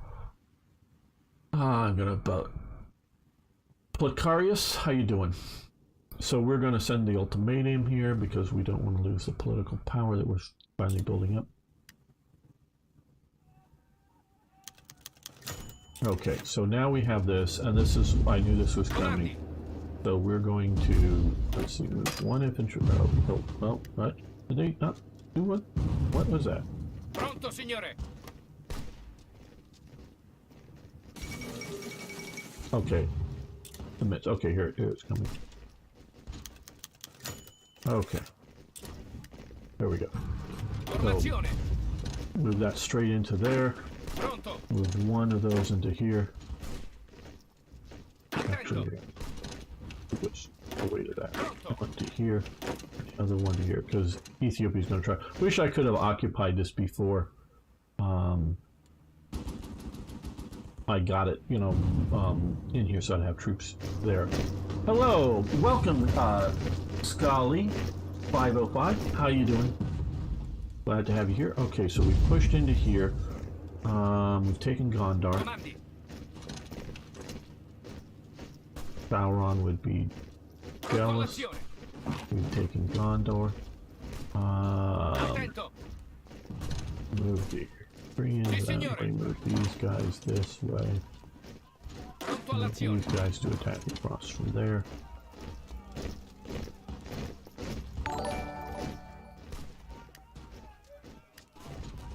Hello. How are you? Fed Commander. Thank you for the kind words. Do appreciate it. I'm presuming sick is good in this context. Okay, so we pushed into here. We're winning that battle here. Okay, we're going to push towards Gaba with them. Okay, good. We have these guys down here. Finally, let's send these guys up this way because we don't want to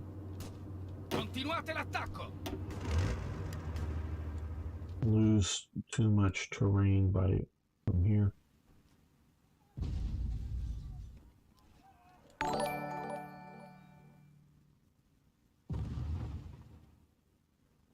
I don't know if there's anybody watching over on, nobody's commented over on Rumble, but hello to those people out there. And thank you for following, do appreciate it. Okay, so we pushed into here. Okay. They're defending there. We got reinforcements coming up. Armor's going to move up for the sort of hard-hitting element. Okay, they've occupied into here. You support that attack. You guys also attack there. Oh, you guys are... Wow. Okay, yeah, both of you keep moving. I just don't want to get cut off and get some unit pocketed here.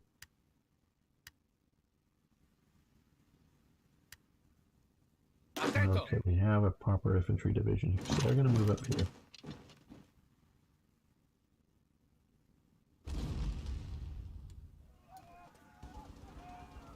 Comandi.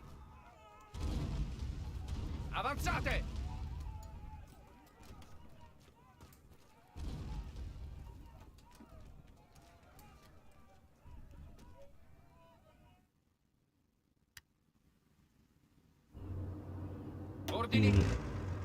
I left it back here to be sort of needed to respond to some of these other areas, and so far not. Ordini. Ordini. Sì, signore.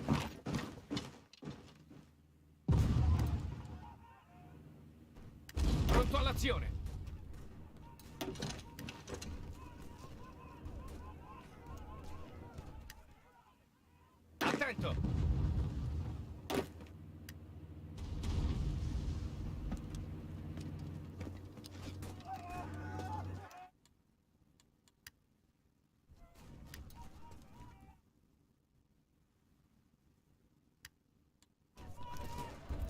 Sì, signore. They're pushing there. Ordini? Let's send one mountain Avanzate! division fighting that one. Other two to try to get across that river. Sì, signore. There are 3 infantry divisions pushing there. Comandi. And some forces are going that way. Pronto. You support that attack, so we're hitting from 3 directions.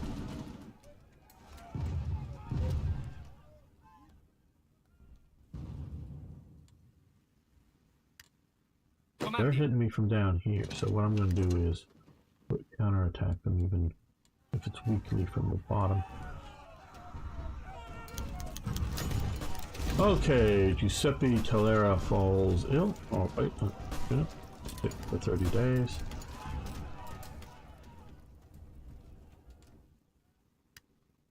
Okay, well, they're no longer attacking here. Good. Comandi.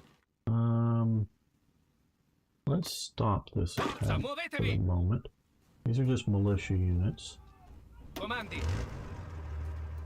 You support that attack. I want to break through here if I can. Okay, they were able to hold up there. Good.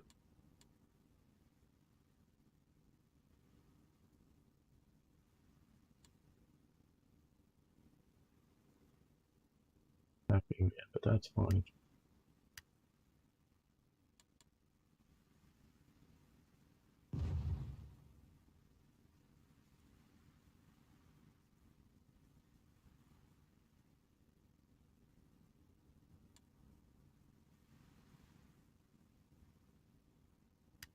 What we can see here is the supply map. Again, I was asked in why we don't just send the whole Italian army. One, of course, I would have to say this is a problem with games like this. The Italian army, I'm pretty damn sure, is bigger than what we're seeing here. I'm not absolutely sure, as in I've looked up this. Hey, we've got a bot over on YouTube. Arno, if you want to go in and kill it, crush it, hit it with your sword as hard as you can, ban it, report it, whatever. YouTube doesn't take care of it. There's a lot of needs of other fronts that, even though these nations are practically thought to be, you know, not a threat right now, and this is what game players often do, is they concentrate their forces along here. Now, sort of to mention a more modern situation here, talking with somebody just the other day about you know, the invasion of Ukraine and the Russians. I think, and the old equipment that's being thrown into Ukraine, I think, because I know back in the days of the Soviet Union, and of course things have changed, and I've not kept up on them in the modern world, but Russia used to very much have, you know, an elite, or Soviet Union, I should say, have an elite army back here and an elite army up here in Berlin, and then a bunch of other armies that would be raised in time of, you know, East-West tension that might lead up to a war. I have a strong suspicion, and I know there's people that know this, that there are reasonably well equipped, and this is, you know, maybe a relative term, of Russian units, you know, facing off against Finland, facing off against the Baltic states, facing off against, you know, these, you know, because there is Georgia down here, and Armenia and Azerbaijan, and of course just facing off against China, you know, way out here. That I can't really imagine. I don't know. I'd love a confirmation if you've killed that bot over on YouTube. If you just say hi about that, I know. Hello, Mauricio. That what has been put into Ukraine, you know, if the Soviet Union is just relying upon, not Soviet Union, sorry, if Russia, because I was talking about Soviet Union, if Russia is just relying upon nuclear weapons, like saying, well, if you invade us now into wherever, we'll nuke your ass. If that's all they're really, okay, thank you, Arno. You're kind of disappointed, Mauricio. I'd like to know how and why, because I have a lot of disappointments with HOI IV, but I don't know specifically how this mod is disappointing. I'd love to hear from your viewpoint. Maybe I just haven't gotten to some of that, other than my usual disappointments.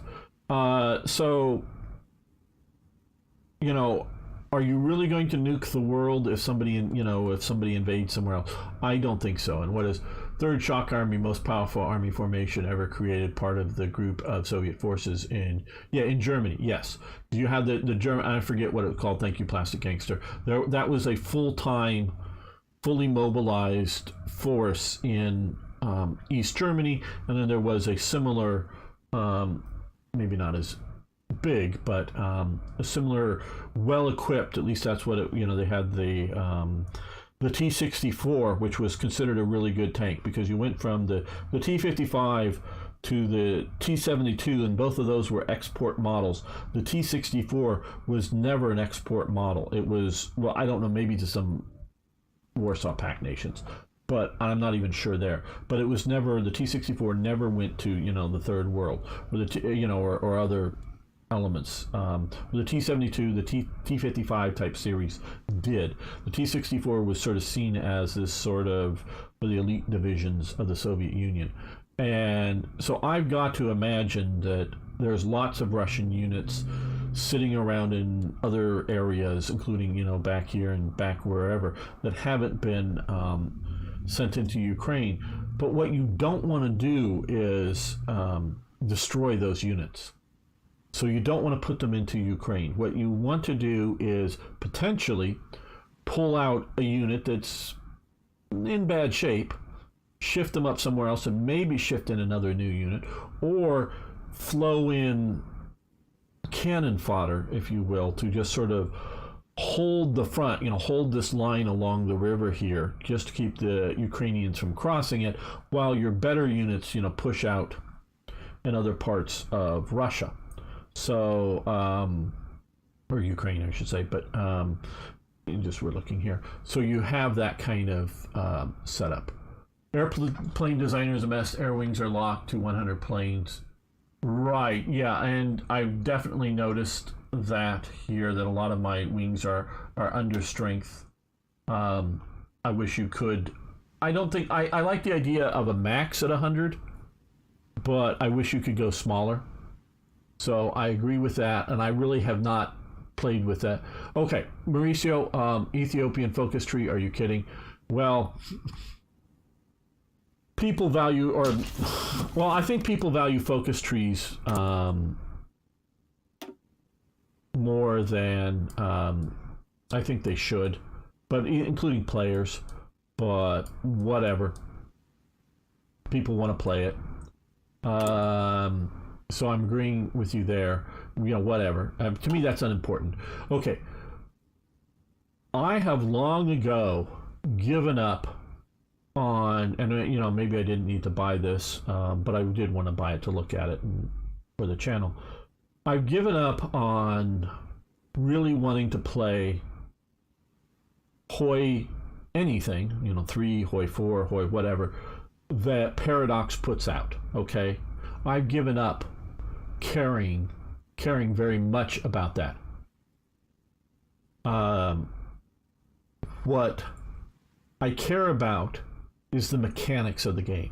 So I don't really know much about the airplane designer, and I really, again, don't care a whole lot about how they've implemented it within their game. What I care about is what modders can do with the airplane designer. Can they make it good? That is what I care about. That is where I have a strong cares about, is what this game can be modded in the thing. I feel the oligarchs took all of the funding for the military and many. Yes, I think you're very right about that, Jetnan. Do you see weaker units and mercenaries fighting Ukraine now? Absolutely. And my understanding, you may even be finding some Iranians fighting in there now. As mercenaries, obviously. Ethiopia, yeah. Look.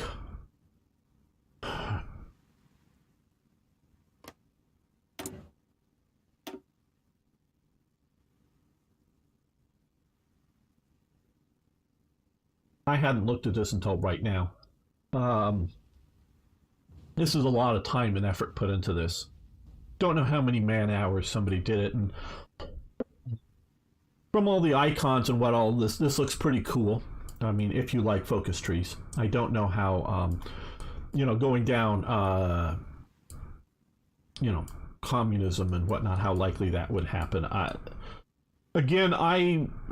describe HOI IV that Paradox puts out is EU 20th century. And I understand why Paradox is doing this, because they have a player base, or customer base, however you want to look at it, of 3 primary games. Traditionally, they have been CK, EU, and Vicky. And then they've had the 4th game of HOI 3 or other ones before it. And that is, the HOI game did not match the other 3. The HOI game had been a historical World War II game, where these other things were a sandbox game spread out over long periods of time. Because I agree, if you're starting at the beginning of, say, the 100-year period of the 18th century, or if you're going back to the 17th century, from 1600, you're looking at a 200-year time period, say, of EU. Yeah, you're not going to have all the same colonies, or all of the same wars, or all of the same kings and queens 200 years later, just because Maria Theresa was, empress eventually, of the, sort of Austrian Empire, if you will. At some point that she should be in the game and Austria should be that. So I get, and I used to play the hell out of EU, and it was just EU. I mean, there was no other number after it. And then EU2, way back in the day. I used to play those games a lot. And yeah, so you have sort of a historical rough starting. You may have sort of events that sort of prompt things like in certain regions, a Reformation or whatever. But beyond that, it's a sandbox game. They've brought that sandbox to HOI IV when they really should have just said, fuck it, we're making 20th century, or whatever you want to call it, and start at sort of World War I.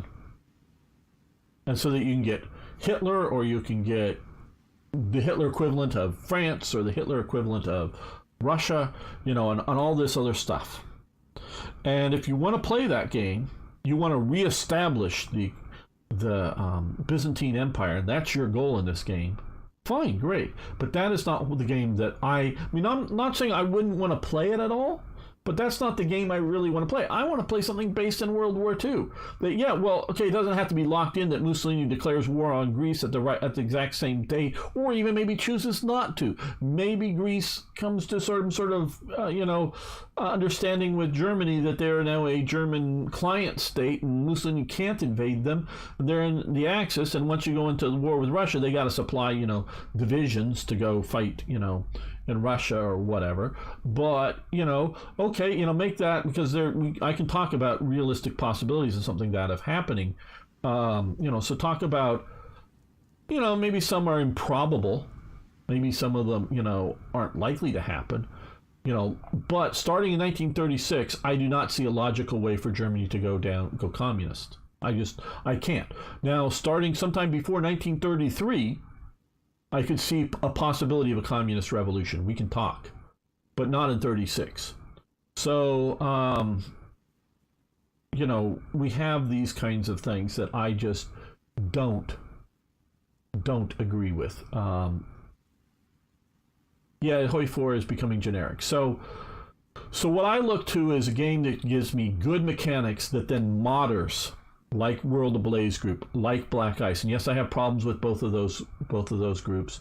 Some of their decisions they're making. Nothing is perfect. I understand that. But what they're doing and trying to make a historically based game. And so I'm looking at Paradox mainly to give me a framework in which modders can do stuff on it. Let me go back and look at some of the chat. Yeah, okay. Just sort of quickly, yeah, he did. You have to laugh. You don't. Some troops never come home after. Yeah, okay. All those hungry mouths. Ukraine counterattack, all of it, and then some. We'll see. We'll see how the Ukrainian counterattack goes. Hello, the Ruzin Chorus. Sorry, I'm not used to pronouncing that name. Good to have you here. We all Paradox eggs have become meme nations. Hope Vicky 3 breaks the cycle. Well, we'll see how that goes. I doubt it. I have not been following it, but I just doubt it. Probably Gloucester Gladiator. Yes. So yeah, and my understanding with Vicky 3 is you don't get to control the wars because Paradox does not have a good AI to battle these things out. Their AI seems to work reasonably well with CK and EU in that you create a doom stack and it goes from province to province, taking provinces and reacting reasonably well to invasions and whatnot. So it does those things reasonably well, but it does not do a good job at sort of playing war games, if you will. At least that's my interpretation of it.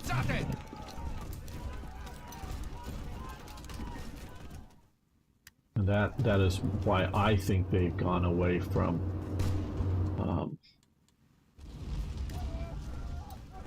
the armies in Vicky 3.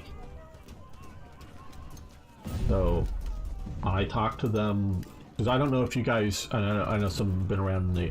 I repeat myself too much. I was part of the beta test team before the launch and for some years after. I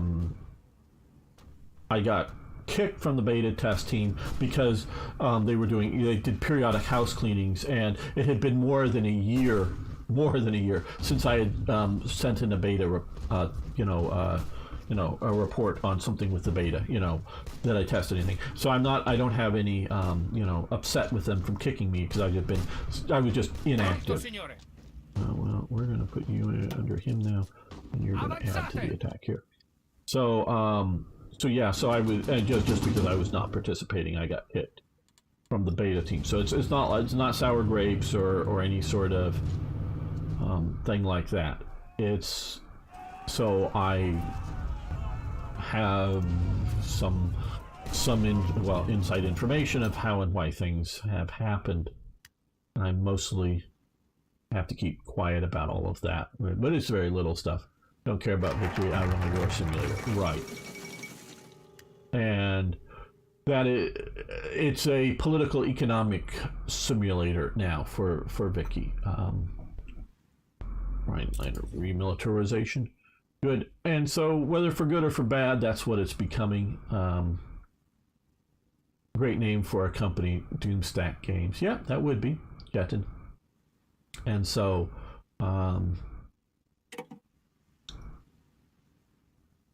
yeah, where I was going.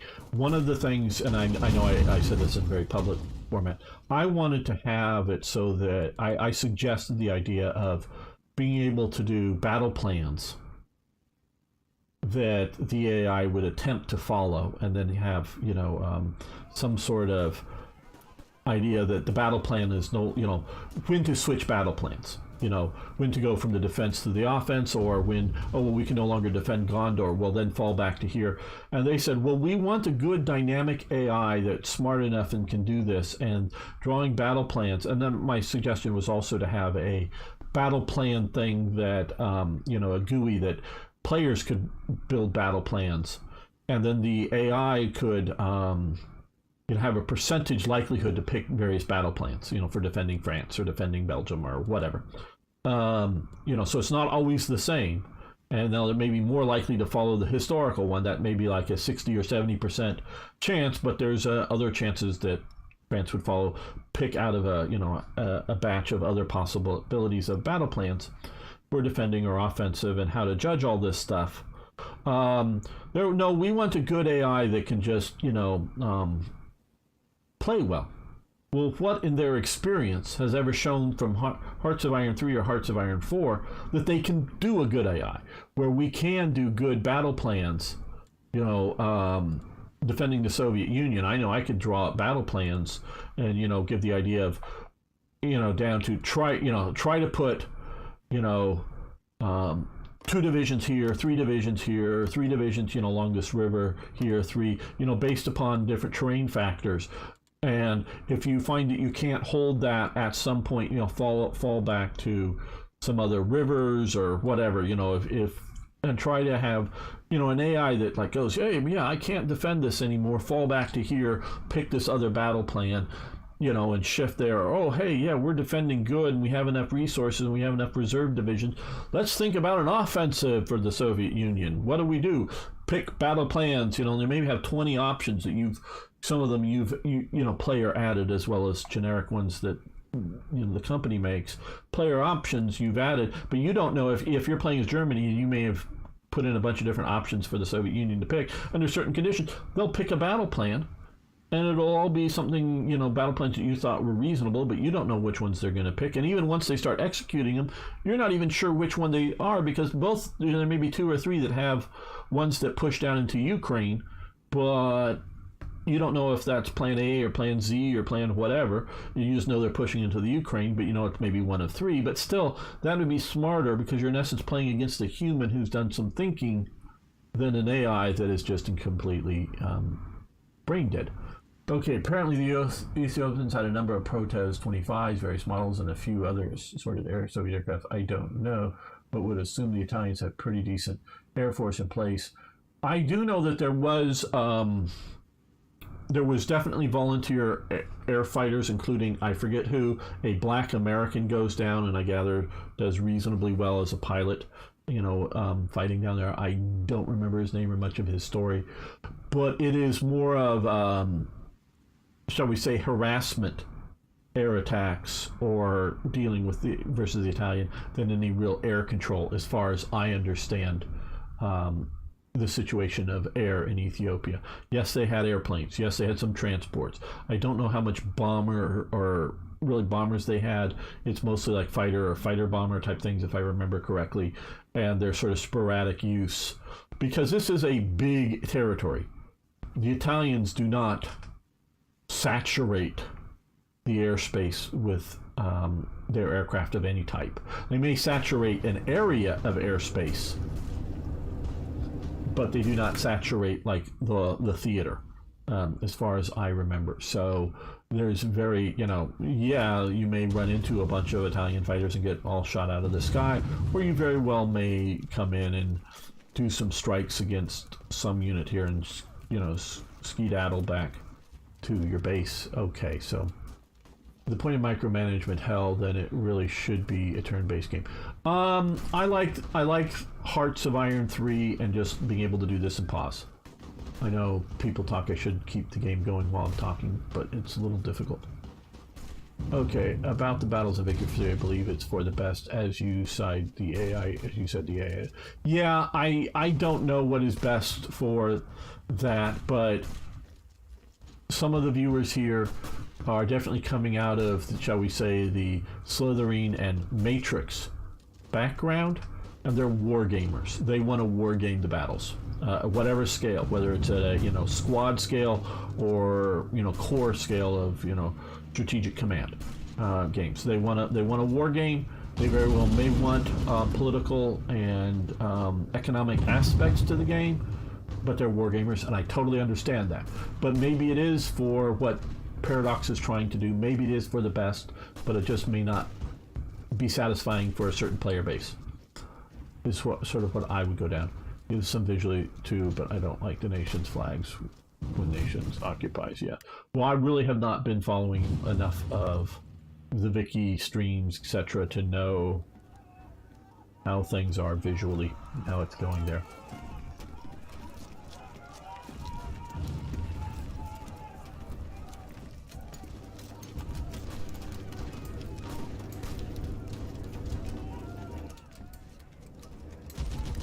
Okay, so we did get Italian highways, which adds infrastructure. Italy really doesn't, and I have what's Iron Arm. It's a nice book. I've only read, so I was getting ready to try to mod things for Italy in my playthrough of HOI IV. You can see my really nice playthrough of Italy there. I bought Iron Arm by John Joseph and Timothy Sweet. I presume those are two people there. That looks at the mechanization of Mussolini's army, 1920 to 1940, and the development, and how infrastructurally Italy was not capable for motorization,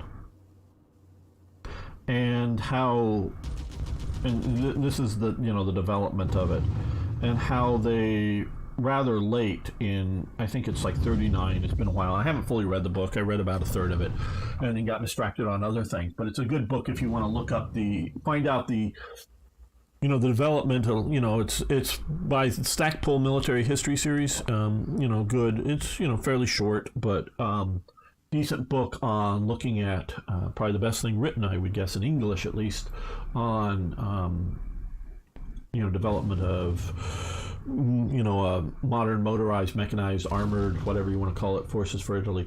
And one of the things that they look into it is structurally in Italy, and this is very true.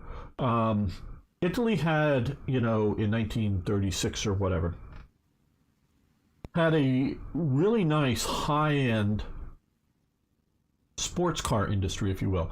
They have the, butcher this, Miglia or something, a 1,000-mile race that's annual, done up here on roads, or whatever. I'm sure my Italian is atrocious. If I heard it, I might be able to do it better.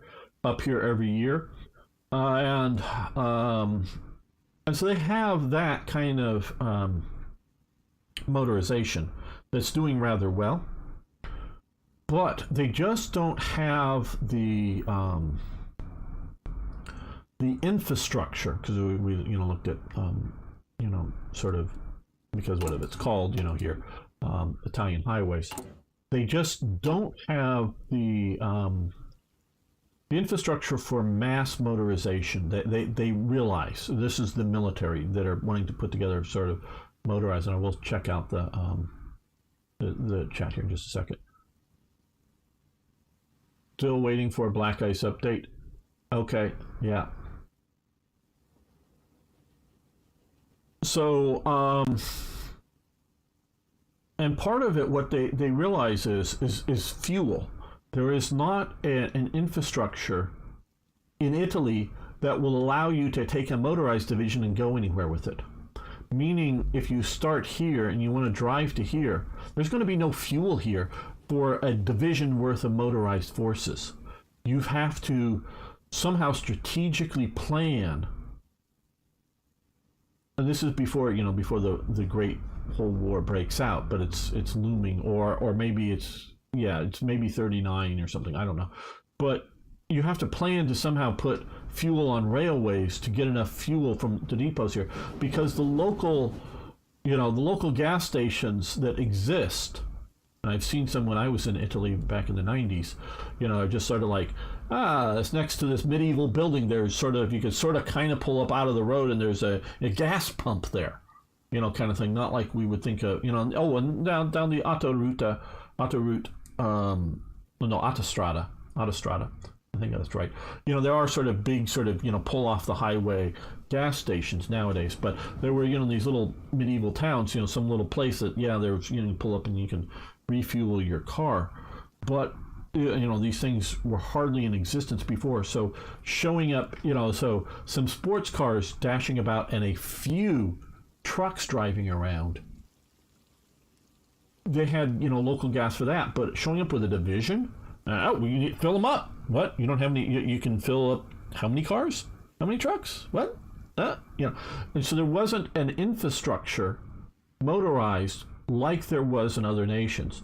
And this really got me to understand better why a lot of these nations over here have so few motorization, is because they don't have the base underlying infrastructure for a motorized corps. Because Romania, for sure, was wealthy enough to buy, even if they can't make, before the war starts out, a motorized corps.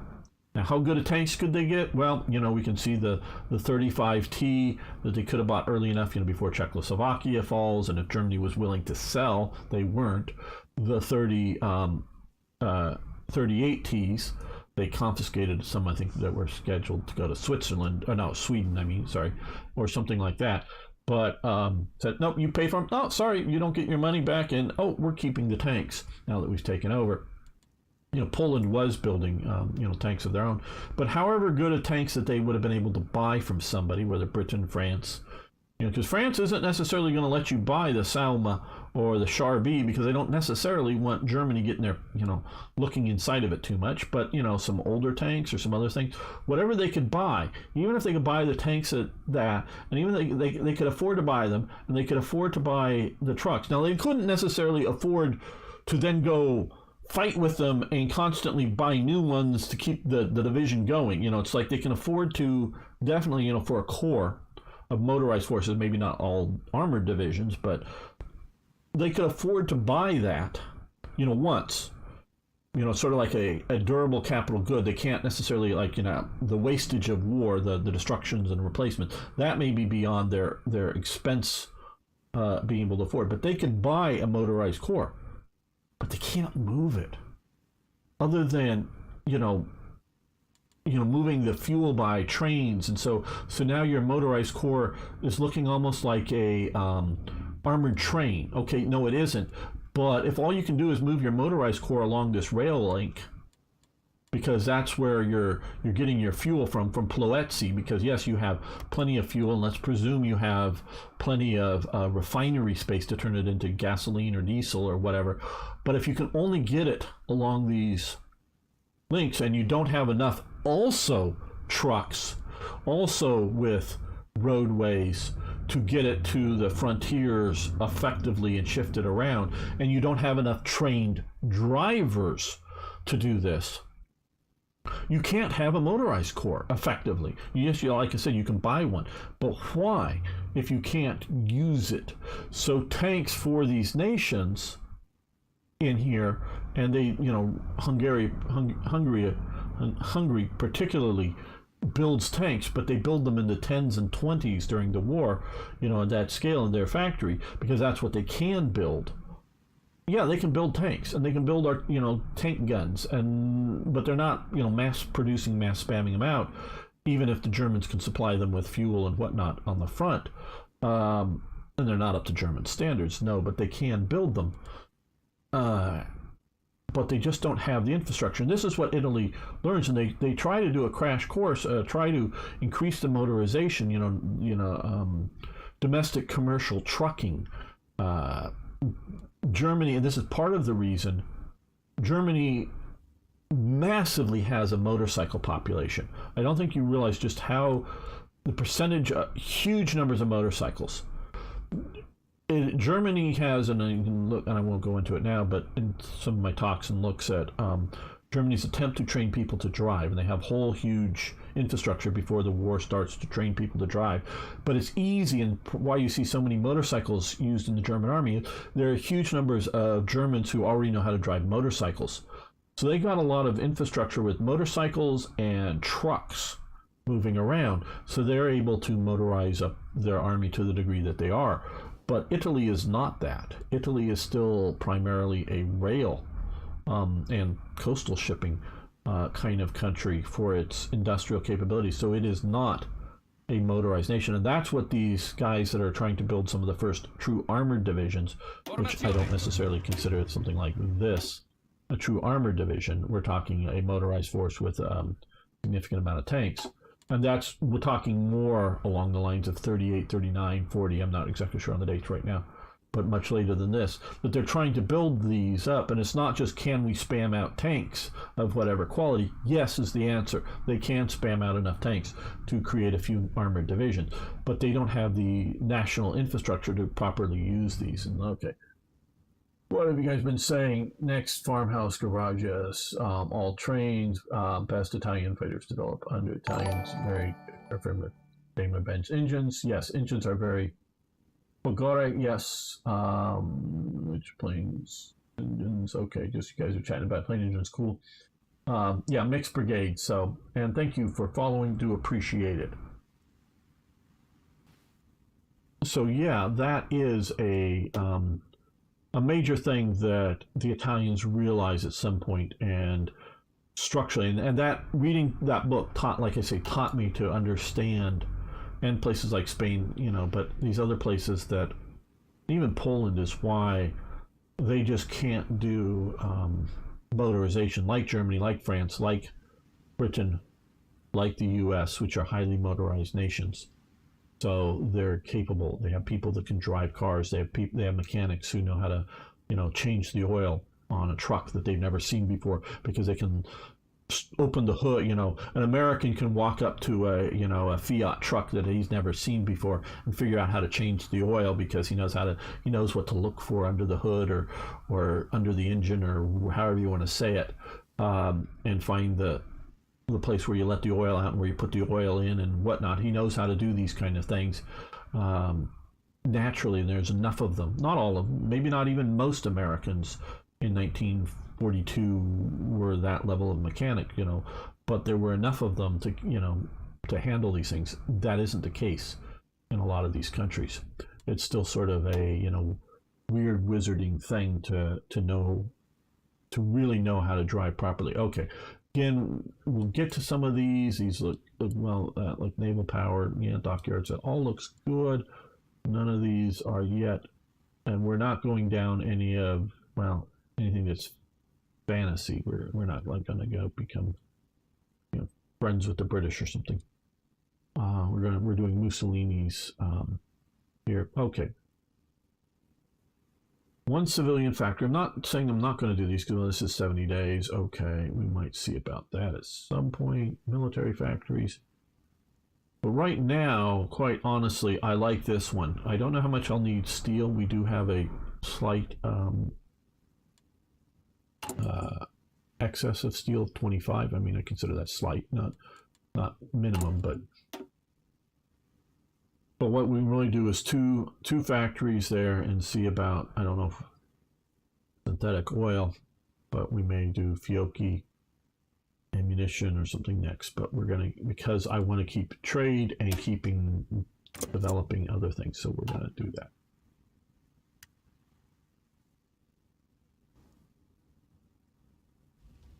Me learning to understand, why nations do things like are motorized or not motorized, is very important to understand the war.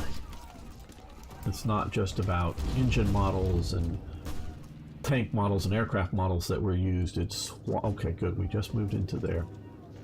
Okay, these guys, hopefully they're pushing on to Gabo, which was the plan. These guys attack here. Support the farmer. These guys is falling back, so we'll move up with him.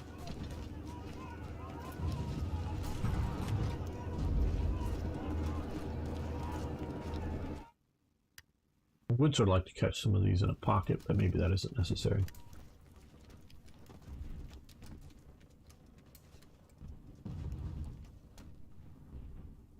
Yeah, industry and resources are definitely going to be an issue here. Okay, these attacks are coming, but we've had some. Okay, let's pick one of these infantry divisions.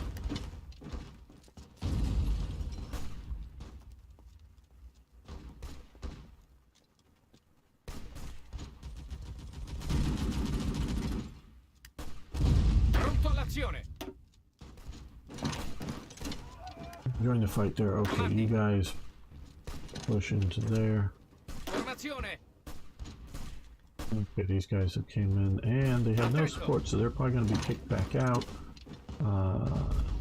Attento. Hopefully before they can properly reoccupy. Attento. Yes, potato. We know you like potatoes. I thought it was all pasta, but I guess you like potatoes.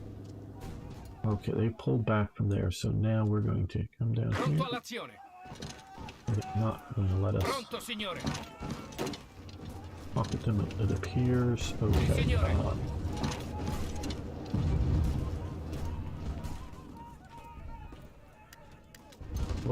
Okay, they're falling back from here, so we're going to immediately pursue with these two divisions. Cut off any supplies they might be do. The Italian Centauro is the best of fighters, but it came too late and the war was over. Yeah. From what I've read, there's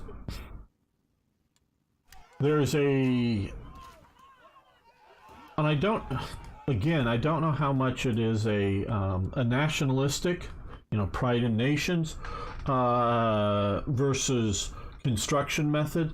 There was a push by the government to adopt German models of tanks and aircraft, and they did assemble, basically, of my understanding, a bunch of Stukas, Ju-87s, maybe some other aircraft, but again, my understanding is all of the parts, get shipped down to Italy to be assembled, so they're not manufacturing really anything.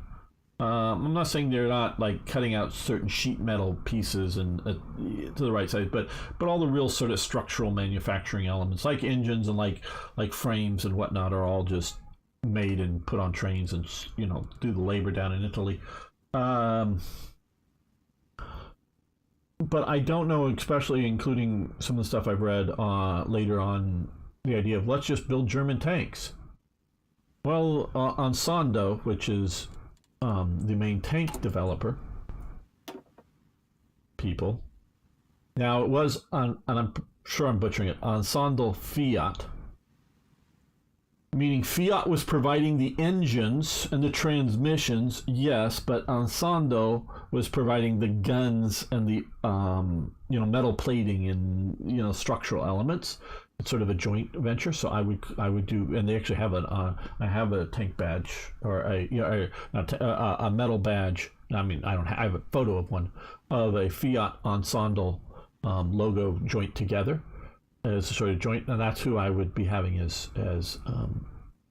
here, because it is partially Fiat, where otherwise, I don't know, motorization or general whatever, Fiat would be for more trucks and whatnot. But so I would call it Ensondo. I'm sure I'm butchering it. If I heard it properly, I'd maybe be able to pronounce it. I don't know how much their use of, say, riveted arm, flat plates and riveted armor instead of welding. It's a different technology. How much it was a technical issue to try to build German models versus a nationalistic and or industrial. Hey, we want our models and not some foreign, some other companies' models, not so much foreign. I don't know the proper answer there, but there was industrially a limitation. Mussolini couldn't get, and then of course, yes, Italy collapses. Chassis, yes. Were delivered from Germany before license-built engines became available. Okay, good information there, Plastic Gangster. So yeah, like I say, I don't know the details of a lot of that.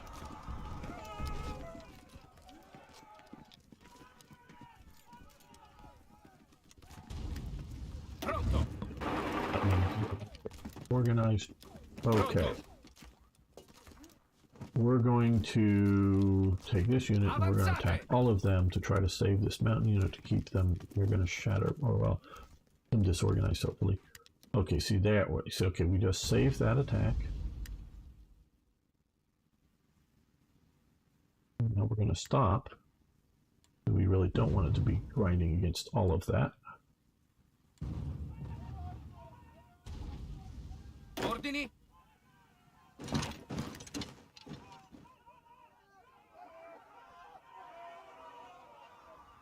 This unit will get organized up. These Ordini. guys, we can quickly look here. You can see these guys are moving into very poorly supplied regions. Again, it's why I don't want to put in a large force. And we're going to end this episode here. I want to thank everyone. Really do appreciate it. All of you hanging out with me live and watching later. I'm really pleased with that. So I hope you lick the like button and smash the red subscribe button, and of course post a comment. Love hearing from you. See you next time for even more, yes, more Hearts of Iron. Hey, don't worry, we're going to keep going the live stream. I want to make a few more episodes today, but I want to try to keep these sort of short. Although Italy surrendered, the Salo Republic in northern Italy still manufactured. Okay. Interesting, they could have used them themselves, but there was a need for fighters in the area, and the Italian pilots, properly trained, could have been as good as German pilots. Okay, I'll address that in the next issue here, or next episode here.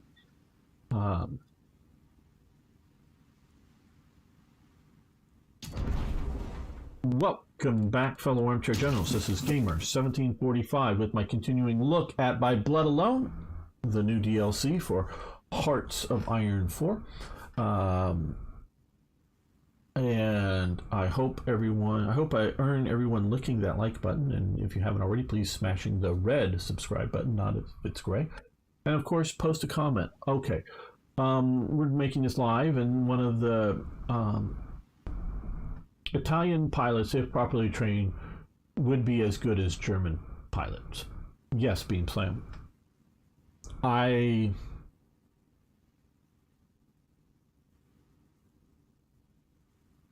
There are national characteristics, and I don't mean racial. I mean cultural. I am a culturalist. I don't, at least when you're talking large groups of people, I don't think genetics is the main differentiating between people. I believe it is culture.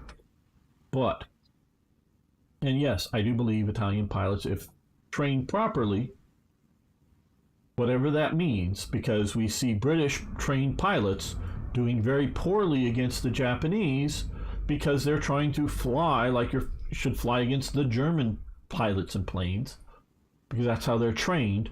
But whether it's the Brewster Buffaloes or P-40s early on in this part of the world, the British didn't do so well because they didn't sort of have Chenault teaching them and sort of figuring out how to fight against a combination of the Japanese tactics and Japanese aircraft that the British did very poorly. And these, I presume, are well trained in that they've had training hours. I don't know in all cases, but well trained pilots. They're just not trained to fight the enemy that they're fighting.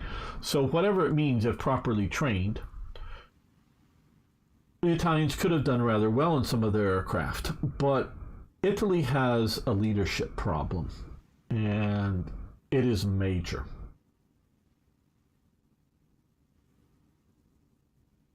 And it is cultural. And I am going to use some examples that I know of from history that are real, but and I'm not sure how well they translate to 1936 or 1940 for Italy, but I'm sure it must translate to some degree.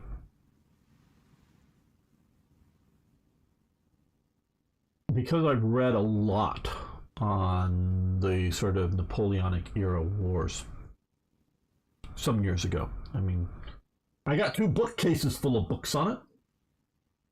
Not bookshelves, but bookcases, so all sitting here. Plus there's a bunch of stuff I read that I just, in those olden days, had to get at a library and couldn't afford to buy copies not available, or couldn't afford to buy because I don't have unlimited amounts of money, but I could read a lot. Southern Italian troops were known to be atrocious. Whatever, Nepalese troops or the Kingdom of Two Sicilies. At one point I think there were 4 Sicilies, because there were 2 kingdoms of 2 Sicilies. But yeah, down here, and they were atrociously trained. And there's real examples of officers and being paraded, down for the Kingdom of Naples, or, the King of Naples or whatever, of officers sort of forced to being putting on their uniforms and showing up. And although they could recognize what regiment that they were belonging to because of, colors of uniforms, they literally could not identify what company they belonged to by looking at it. They did not recognize the soldiers or the NCOs because they may have never, or maybe have only seen it literally once or twice in their lifetime, seen these troops that they were supposedly the officers of. Now we're talking like 1800 or 1805 or years like that, or 1895 or whatever. And it's that horrendously bad leadership.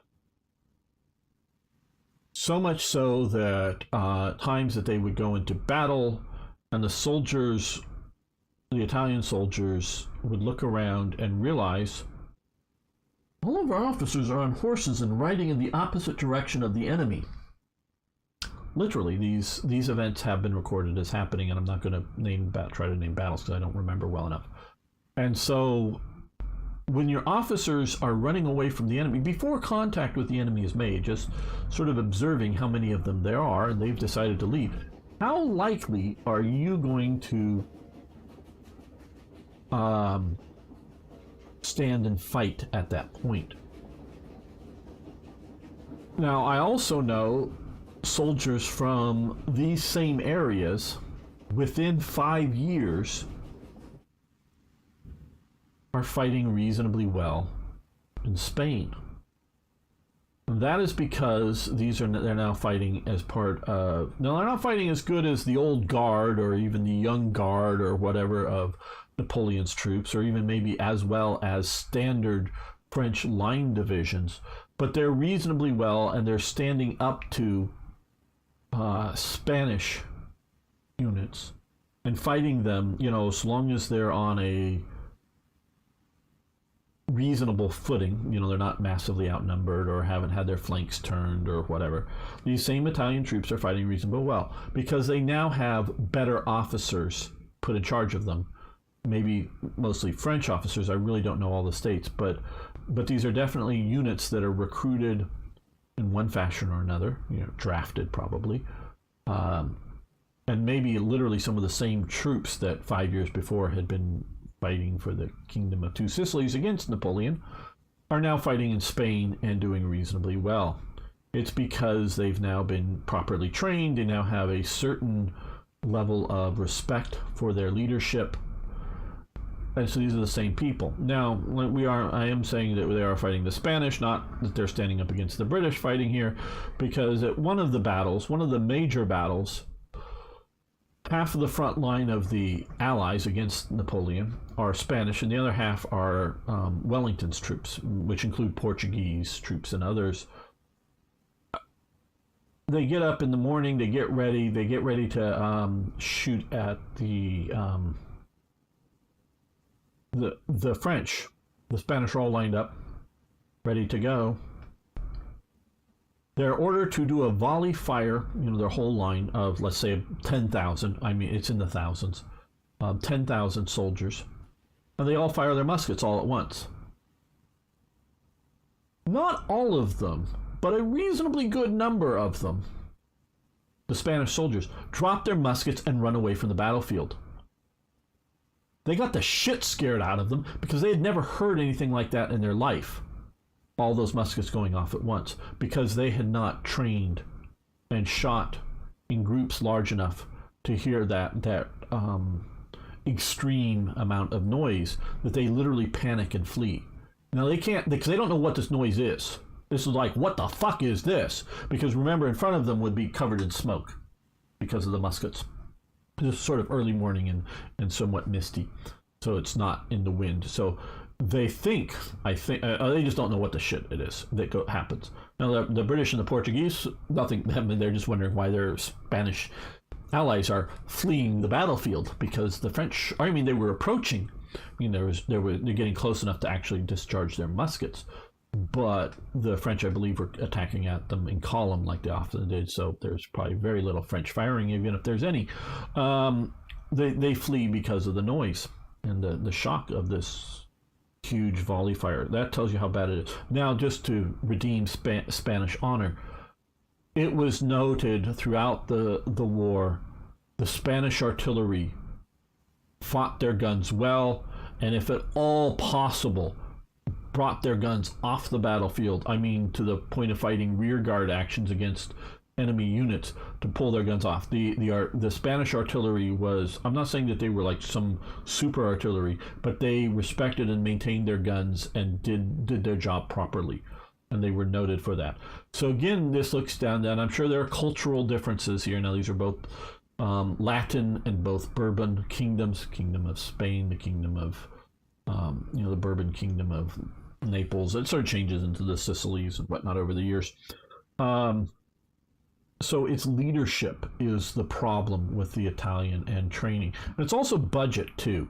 And the reason these guys, a lot of the training that the soldiers did not shoot their muskets. The British were remarkable during peacetime to shoot approximately 20 or 30 rounds per year. That was what was budgeted, peacetime ammunition allowances for training. Most soldiers in most nations barely ever fired their guns during peacetime. Literally, in the 18th century. They just didn't have the budget for the black powder. I mean, you can recover the lead if you fired against, something hill-like or whatnot. You can recover and remelt down the lead. That isn't the problem. It's the black powder. That's the problem. And so most of their training on they're trained to, march around. They're trained to, sort of maybe present their bayonets, and they're trained how to load. But they do it as a dumb show, meaning they're not actually putting powder or lead into the guns to shooting. So that's training levels. And again, I know this is from the 18th century, but or the beginning of the 19th century. So we're talking 100 years before. Italy suffers from a serious problem. It was on the winning side of World War I, even though it takes a horrendous amount of casualties. It does not do very well. Anzanzo, what number did they get to? I don't know if any of you here just know Anzanzo. Oh, Starstreak's here. How are you doing? Good to have you here, my friend. The Anzanzo 12, 8, I don't know how many Anzanzo campaigns back and forth here that happened with the Austrians that Italy does miserably in, but it's on the winning side, and so its army does not go through what Germany does in a reevaluation after losing World War I. It's on the winning side, and it doesn't feel like France does, say, or feels the threat of Germany, or Britain, which demobilizes most of its army but keeps a small professional army, plus an ongoing colonial occupation army in which officers are, trained and blooded, and units are sent out and serve for a while with the, Indian Army and other things like that. So it's a continuing to be blooded army. Yeah, I know there's some little stuff going on, but so Italy does not have that reevaluation. So all of these guys that did miserably as majors and colonels are now generals in World War II, and it really shows. So training is a large reason why the Italians do so bad in World War II. It is also, I don't think there is a national consensus. As far as I can tell, there is not a national consensus of winning an empire. Oh, sure, they don't object to it. And the Fourth Shore, that's what this is called down here, is the Fourth Shore. I don't know if we see any, if it's called that in any of the national focuses, but this was called the Fourth Shore. The first three shores, east, west, and sort of south or whatever, they're the three shores up here in Italy. This is the Fourth Shore. And there's definitely, it starts before Mussolini's in power, but it's put, accelerated once Mussolini's in power, that they're establishing a lot of little ideal sort of cities or city centers in which they're bringing down Italians to colonize the Fourth Shore. They're really trying to colonize this here. And not that a lot of Italians are objecting to this, and I'm sure that there's, all kinds of different political thoughts within Italy, but we're talking, national movement. But there isn't like a movement that is a national consensus for an Italian empire. And there's definitely not, because most all of these guys are royalists. They all serve the king. They are not Mussolini's puppets. There are some that are army officers that get fully behind the fascists. There are also fascist officers too, for the black shirts. But this is it's to the end, to the switching, becoming co-belligerents against Germany. Not quite given allied status, but co-belligerent status. It is a royalist army, and which is part of its faults going on, where you could have had an idealistic fascist army that may or may not have been well trained. It may have been ideologically coherent, and of course as time goes on, they try to add more fascist battalions to regular army divisions to try to somehow ideologically improve them. Plus a lot of these fascists, black shirts, have not been previously drafted because they're fascist black shirts and part of the regime. Now they're sort of mobilizing them to put the manpower to work going on. So you have a lot of that. Hey, Exergen, my friend, I am doing well. I hope you're doing well. Fancy playing a game tonight? Well, I don't know if we're going to play a game tonight, but sometimes I do. Sometimes I do want to play with you. We can figure something out. So yeah, and so the Italians, there isn't a national consensus to die for Mussolini or die for fascism. There isn't a national consensus to try to go through huge amounts of hardships to create an empire. So when it comes down to it, the Italians are not looking to fight their former allies, the British, or other types like that. And so that's why they do so miserably. Also, number 3, there's the third reason. Their equipment sucks. Yeah, we can talk about a few good pieces of equipment here and there, but most of it too. Piedmont troops were general on par with the French. Their light troops valued. Italy was split. Several kingdoms. Oh, absolutely. Between Austrian units Austrian occupied units that were created. Oh, absolutely. There's a whole. I was using the Neapolitans partially because from what I've read, the British trying to, including Nelson, trying to bolster up local allies against the Napoleons, and that's sort of what's going on. Well, Exergent, it would be best if you hang out on our Discord server more often to get to go there and play things. Mentally, Italy was still divided north and south. Well, I would still say mentally, Italy is still divided between north and south, and its various issues, and they're cultural. Again, everyone, I am very much individuals are individuals. But large groups of people, I look at them culturally. Now, sometimes genetically, they more or less align to a cultural viewpoint, and I'm looking at Japan here. Yeah, I understand that they're more casual down here in the south than, say, formal Japanese up here in the north. And from us, from the outside, we might not easily distinguish the different cultural groups, regional, whatever, in Japan, but we can sort of go Japanese culture, Japanese genetics, and that's more or less true. Not entirely, but it's more or less true.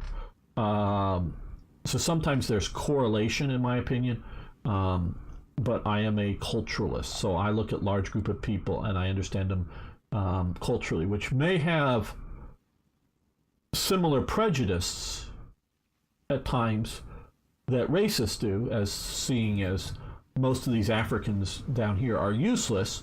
I just say it's because they're uneducated. They're culturally their culture is not an industrious culture. So you look at the Igbos here in Biafra, they're actually rather industrious people. And just down in this part of Ethiopia, where up here they're sort of more, although black, they're more Arab influenced, and over here they're not. So yeah, sort of like the Igbos are sort of industrious type people, meaning a lot of Africans will, oh, I've worked enough, I'm going to get food for the day, and I have a place to live, and I have whatever, so I don't need to work anymore. Where the Igbo wants to like better their station. And so these are cultural differences, and so if you take them and put them in a different environment to different people, so I will agree that a lot of these Africans are sort of useless. I mean, you look at the state of the, Zimbabwe and some of these countries down here, but I don't look at it racially. I look at it culturally, and so I'm a culturalist when we're looking at that. So I might agree upon, hey, these people, even worse than much of Africa. Haiti is a shithole. And yes, partially it's Europeans, French in this case, fault for the slavery and the types of slavery that they put, not just slavery, but the types of slavery that they put in on Haiti compared to the Dominican Republic, which does have a certain black population, but is not, and is worse than a lot of African countries, in my opinion.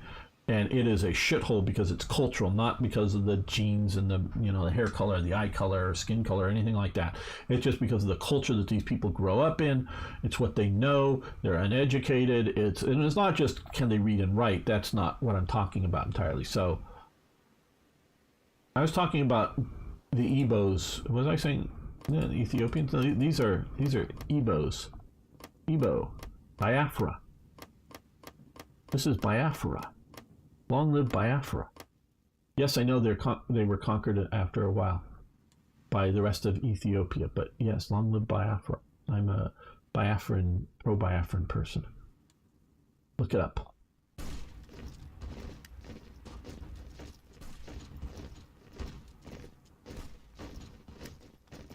Okay, so we failed in this offensive to get across this river, but we pushed into here. They're coming up to here, which is good. Okay, these guys, we're going to give them a bit of a respite here as well, while these guys come up here.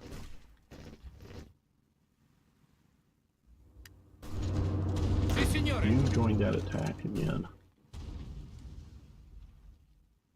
Formazione. You support that attack there. Ordini.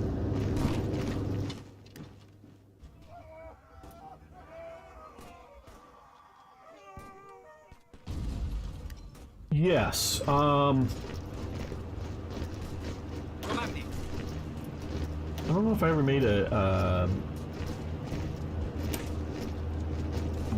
good tutorial on this, but the green bar is organization levels.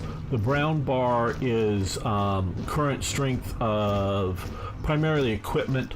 I don't know how much that represents human, casualties, but we can look at it's below strength. So it has only 610 out of 850 infantry equipment. Artillery has only 5 out of 12.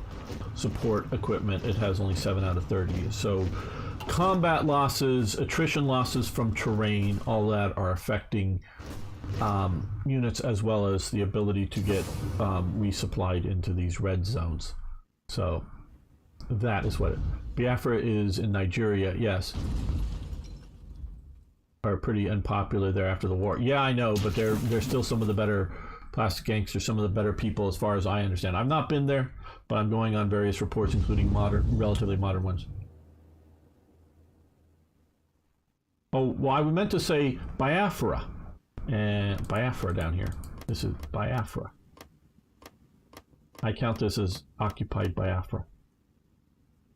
I was saying Ethiopia, I'm sorry. The Igbos are the people. That's how I understand you're supposed to pronounce it, but I understand the G is sort of silent, but I may be wrong on that. Okay, so now we're gonna have to wait to get these guys a little more organized, but the problem is how much is supply doing our problems? Well, okay.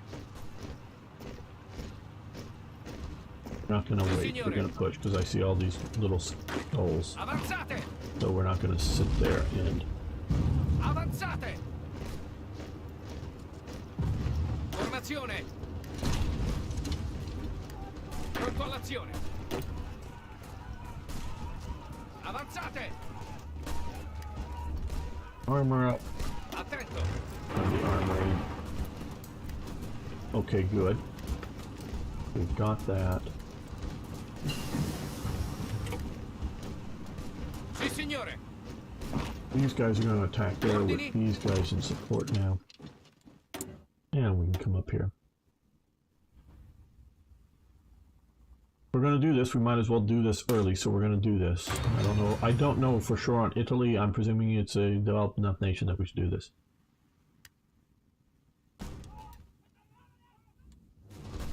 Some of the minor nations I might not continue to develop and just move more into equipment research. Comandi.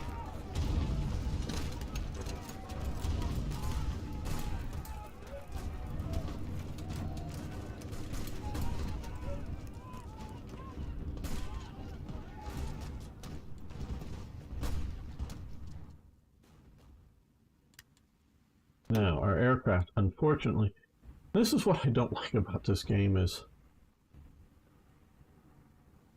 Yeah. Too hard to build the airfields and whatnot.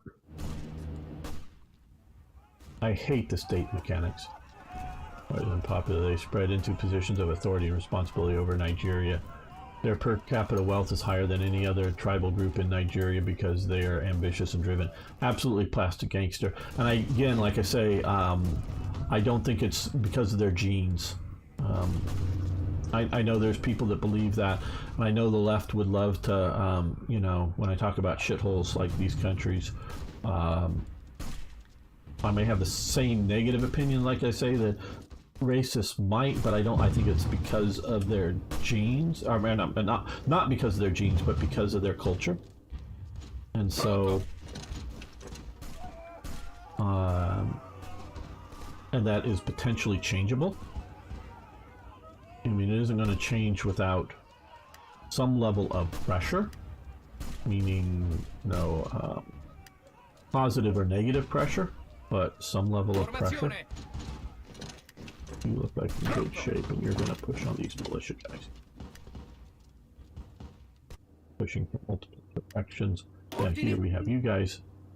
You're going to support that. So now they're being pushed on from 2 provinces.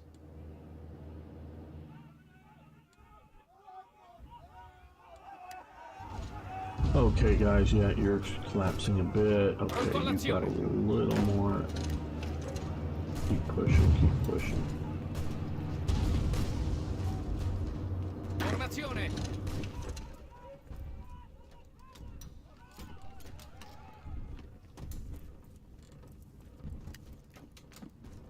Oh, okay. Oh, we have some decisions to do here. Okay.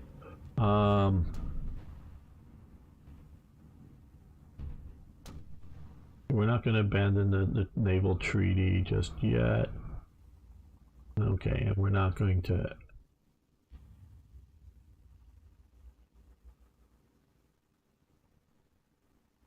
The League of Nations may request an embargo. Well, they already did. Historically, they already did, like I said before. Yeah, exactly, Plastic Gangster. It's a culture based with an achievement is what drives, which is a good thing. Sì, signore.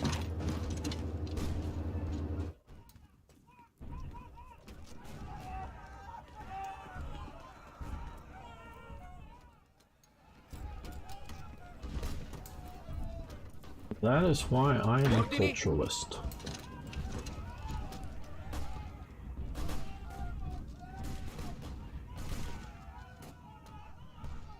And again, just to be specific, I'm talking about large groups, not individuals. That kind of thing. Comandi.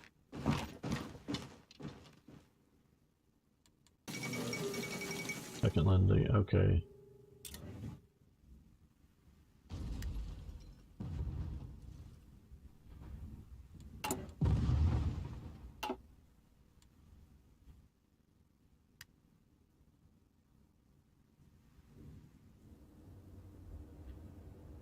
Attento.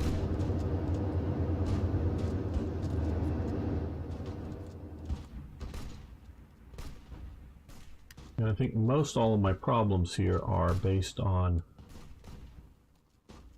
lack of supply more so than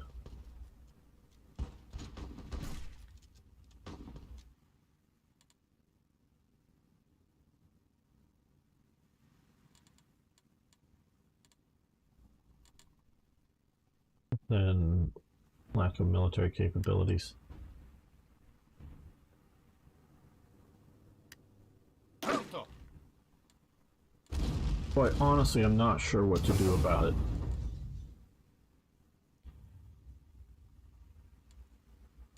Currently, we're only... Okay, we're repairing some... How does Tripolinia get road damage to, what, partisans or some bullshit? Okay, where is this airbase?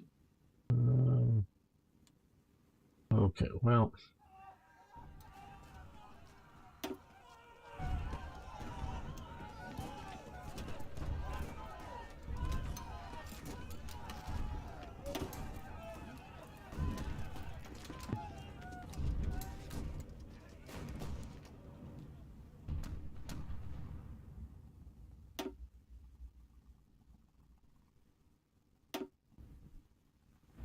No, okay, okay, no.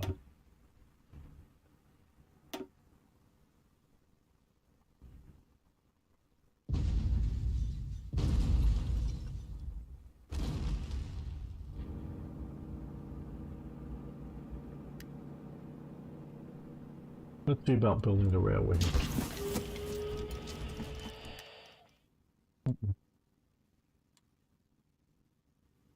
Benghazi? Why is Benghazi a problem?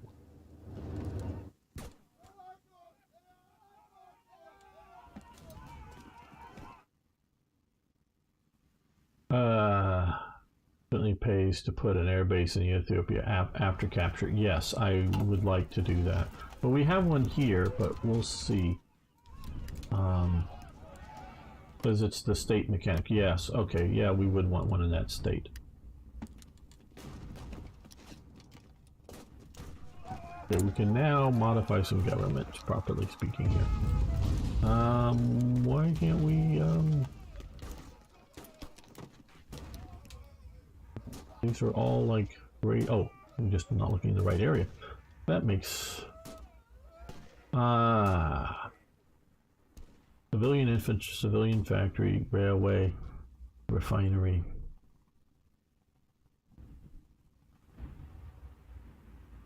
Yeah, I think we will go with, let's see, what party, current party.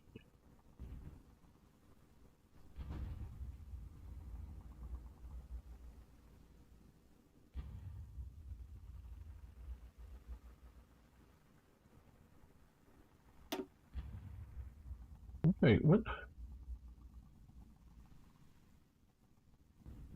Fascist, I guess it, well, whatever. So, pay for that. Success in Southeast Ethiopia. We've pushed the enemy back, gain base stability, gain war support, army experience, good.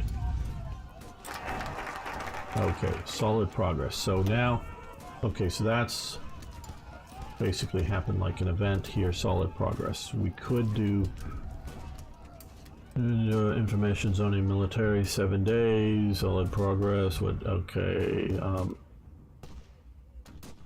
operative slots, +1. Okay, well, don't know for the moment. We are still going, we're going to continue down, sell it. And get this completed here. Yeah, oh, silent workhouse, yes, absolutely does, and that might have been the better starting point to build up more political power early on. But part of it here is a desire to build up civilian industry while we can. Avanzate! Pronto, signore. Ordini? Finally got, we're in Gaba. These guys are still pushing there. Forza, forza! We're supporting there. Pronto all'azione. support you. Sì, signore. Work on them in the rear.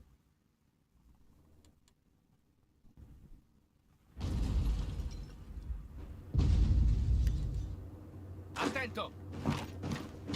It's potato. Formazione.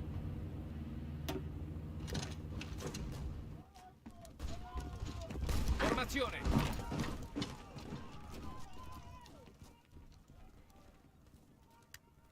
Okay, good. We Sì, just made signore. it into here. Let's come up here so we can take. Well, let's push into Avanzate. here. Avanzate. Comandi. You guys here joined that attack.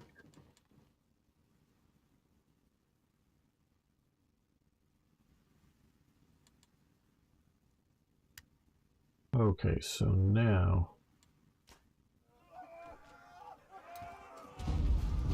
Comandi. oh, full task being somewhere. Attento.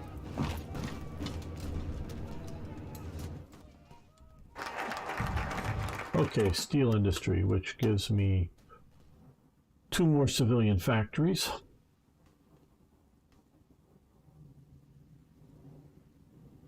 Fiocchi. Make decent modern ammunition. Not a lot of Fiocchi.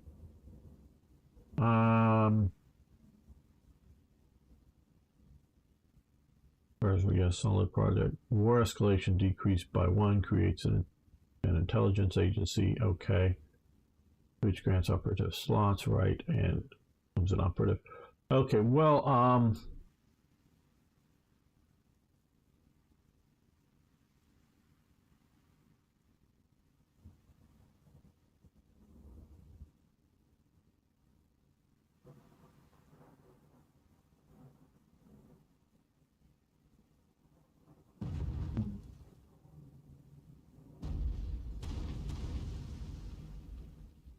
Army primacy, 2 more military factories, 1 land doctrine.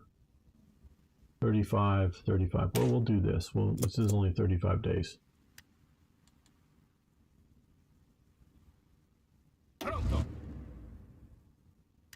Sì, signore. Oh, they've abandoned this province. Drive. Oh. Oh, they're there now. Oh well, we'll keep pushing. Keep pushing. They can't be everywhere.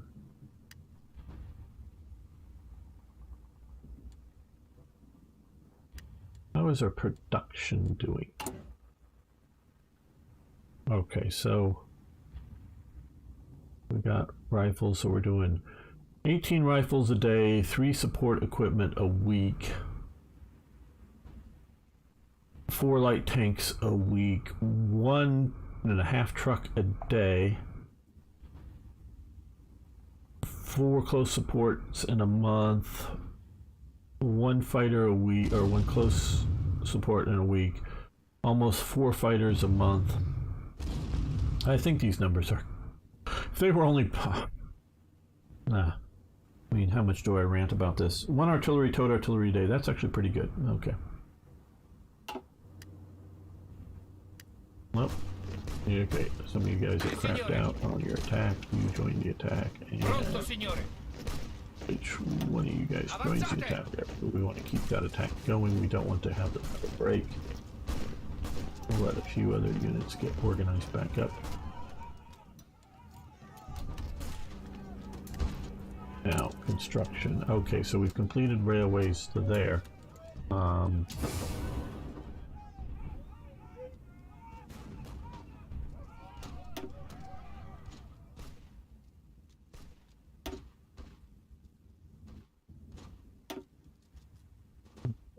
and up to the top.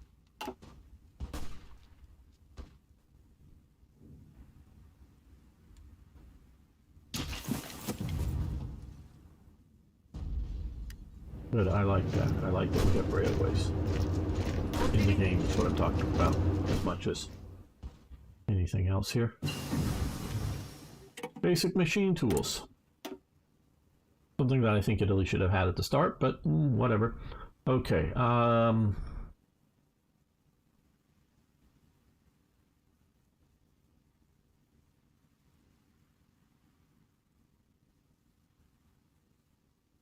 think concentrated industry.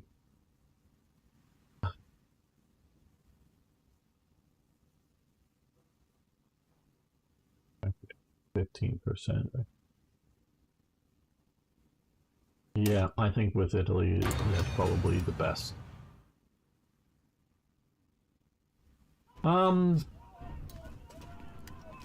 think there is one. But been a while since I really, I mean, as in quite some time since I looked at that.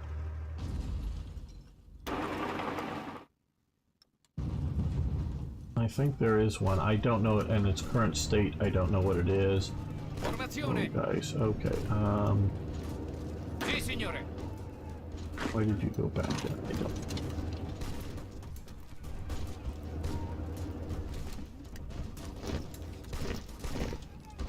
Pronto. Division. Sì, signore.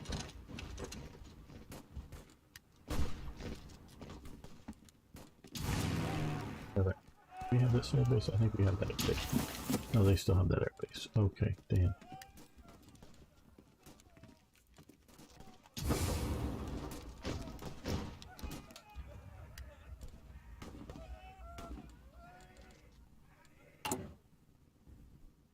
These are building pretty fast, so...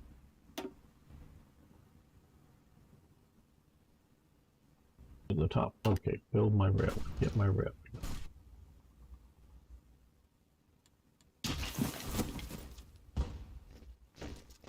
In fact, I actually think HOI IV does better as a World War I simulator than a World War II simulator. Pronto, signore. Notice these units are getting their organization back much faster because they're in good supply.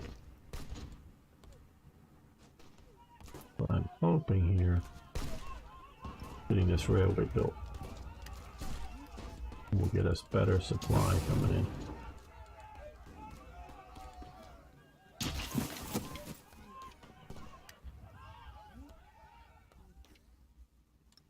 Now, in my opinion, the real problem is Ethiopia does not have the numbers of rifles, let alone anything else, to keep these units going at the scale levels that they are. Attento.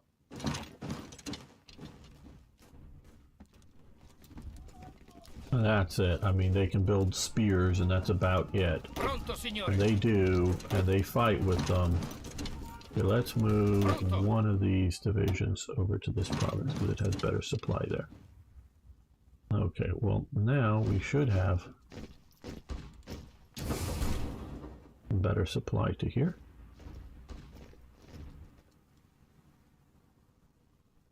And let's... Pronto all'azione.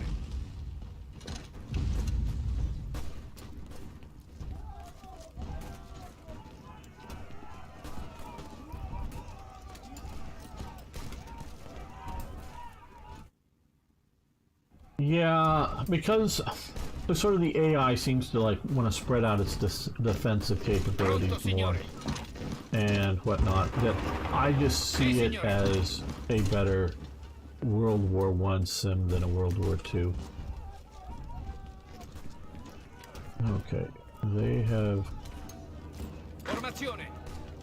that attack there has failed. Those guys are going to open join this attack here. Got into here. Well, very good. Okay. Comandi.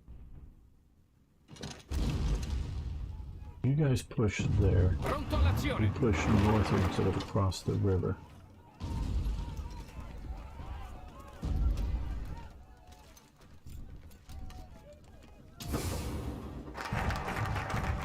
Okay, army primacy, good.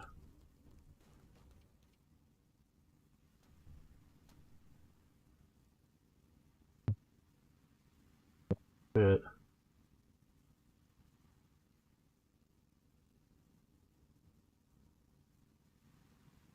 Civilian factory 70 days, 35 days. 35 days, I'd rather get more military production going.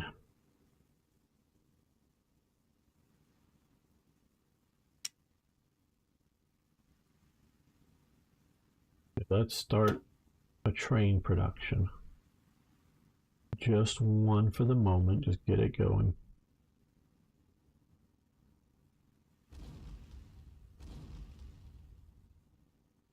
Let's do some support equipment and try to increase capability.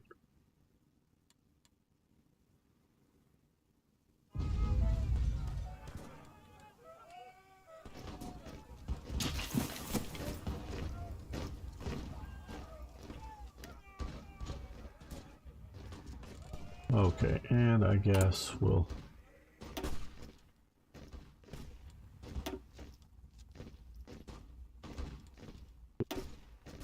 no.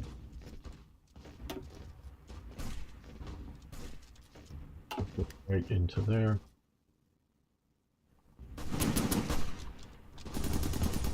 Ordini.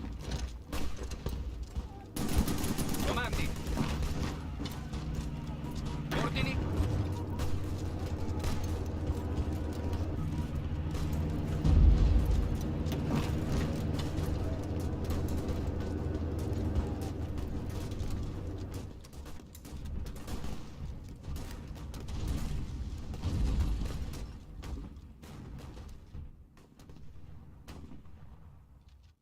Oh, and also one thing my understanding is on the air war mentioning it, my understanding you no longer teleport.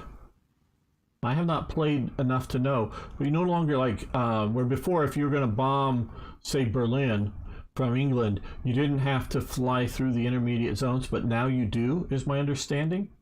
I have not played enough to really see and know how that works. But that's my understanding. You have to actually fly to your target through potentially enemy air zones, which is, I think, a great improvement if that's what is going on here. Okay, let's come over to here instead, and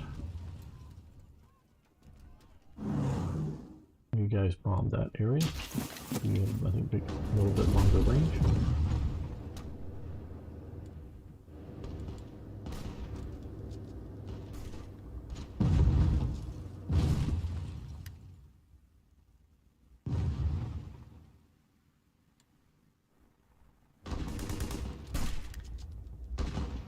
Just got to keep up these attacks.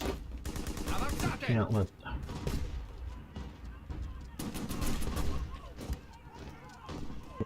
end of it.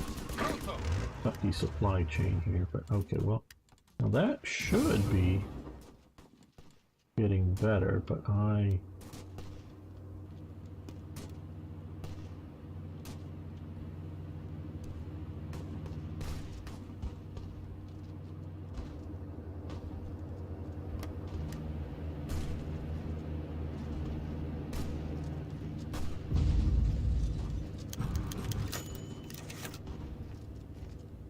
okay, do say now swift end of the war, Abyssinia. Activates mission conquer. Well, whatever.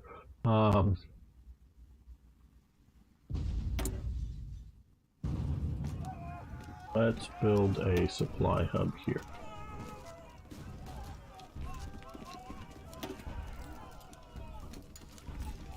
Not letting me. Okay, there we go. Supply hub. Just got to click the right button. Okay, that may help things.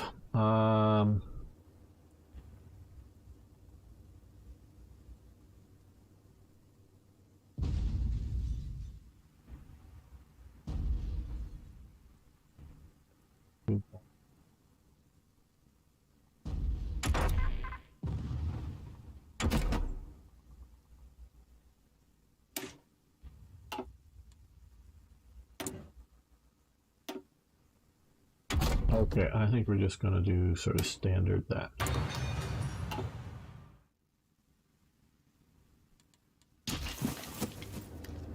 Comandi. Pronto.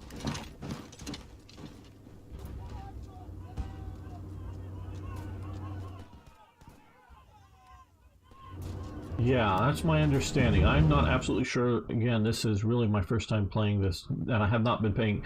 First time playing the DLC, and I've not been paying too much attention to the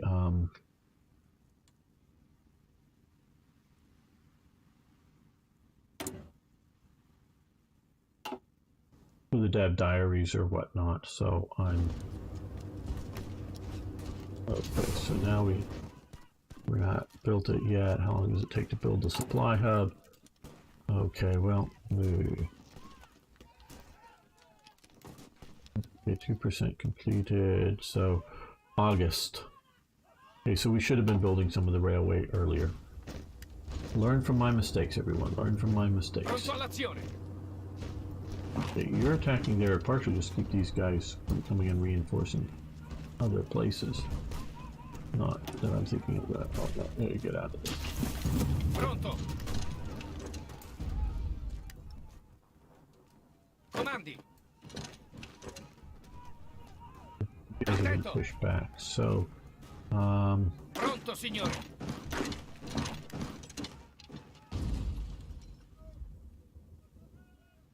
Pronto, signore.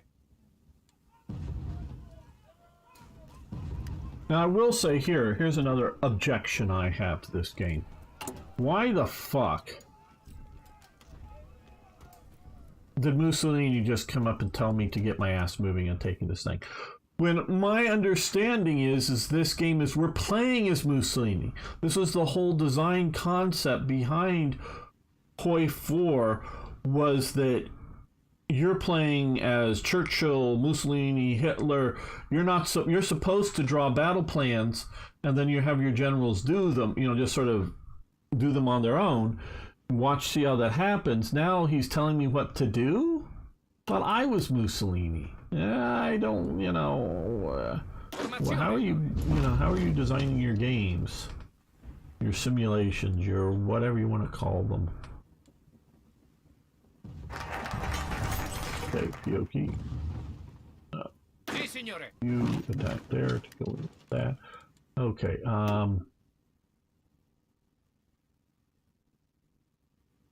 increase artillery production.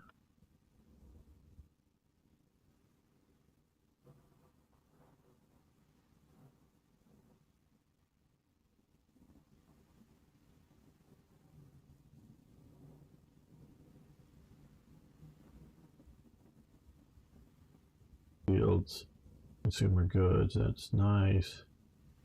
Invest in Edison. Those look very, very nice, very, very tempting to me.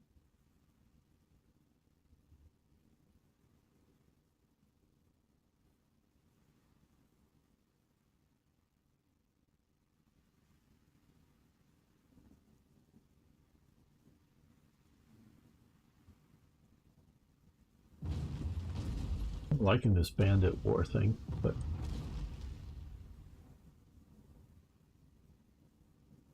I think we want to get the dockyards going.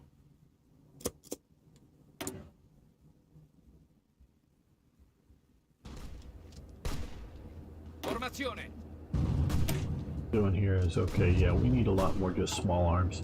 Some of this is, I think, well, we can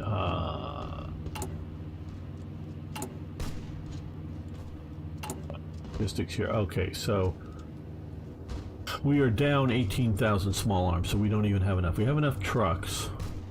We've got some armored cars, so none are in production. We got some trains now in production, which is good, coming eventually here. And support equipment, and of course artillery. So let's just get these next two to put to infantry equipment to make sure we have enough of that.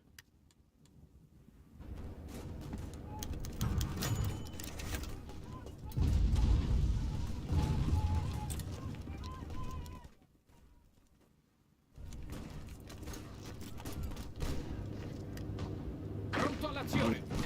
Failed to attack you guys. Pronto. You attack into there. Sì, signore. Pronto, signore.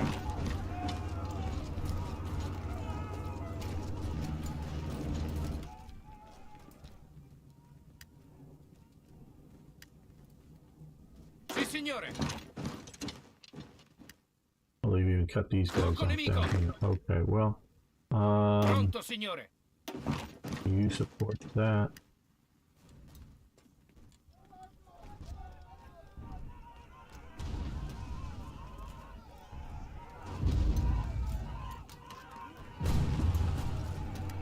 Sì, signore.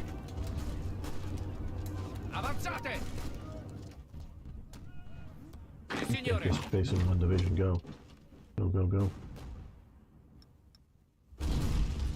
Okay. Has the supply hub been built yet? No. How much longer? Oh, we've got quite a ways to go for a supply hub. Okay, well.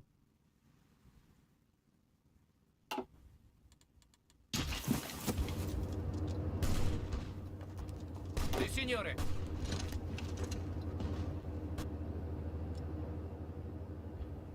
Pronto all'azione.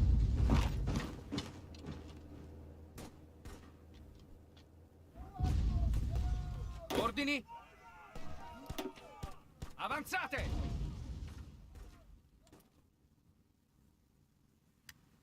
Ordini. Preparatevi. Sì, signore.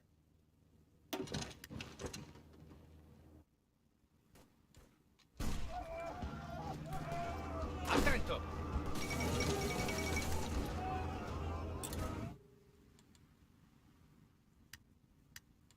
Okay, well, now probably is a time to go with something like a silent workhorse for more political power gain. Keep that pushing along. And I think we'll also end this episode here. Want to keep them sort of short. Thanks everyone for getting this far. Really do appreciate it. Please post your questions, comments, suggestions, tips below. I'm still learning about the new DLC. Love to hear from you. See you next time for more, yes, more Hearts of Iron.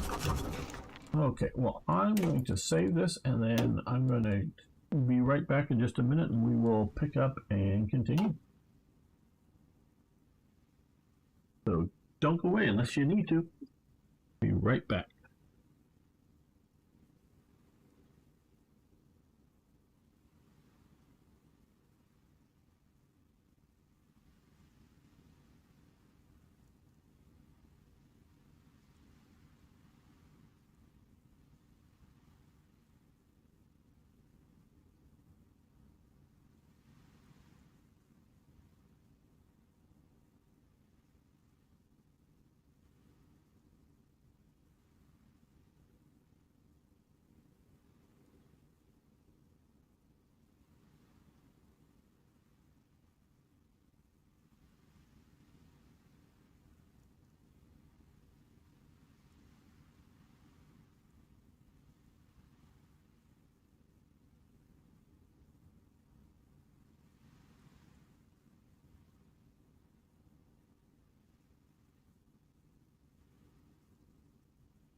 Almost back.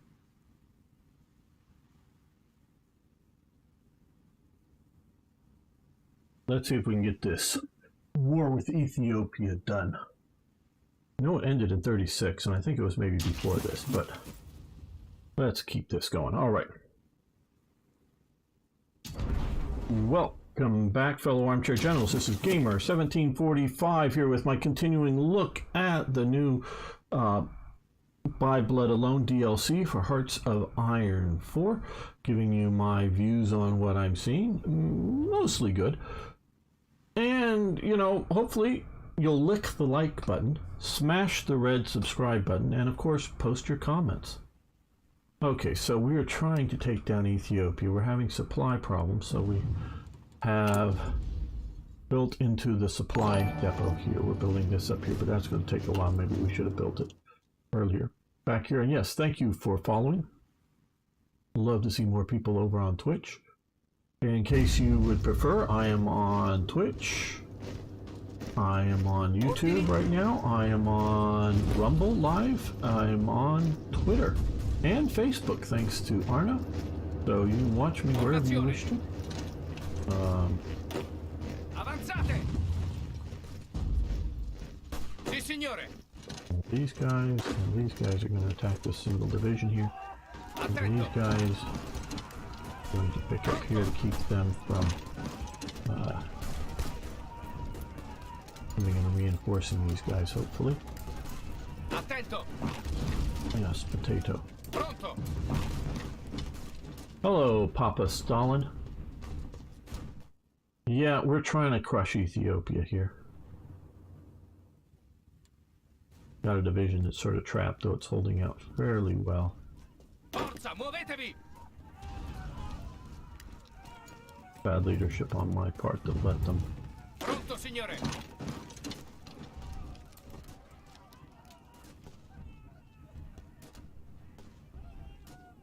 Get trapped.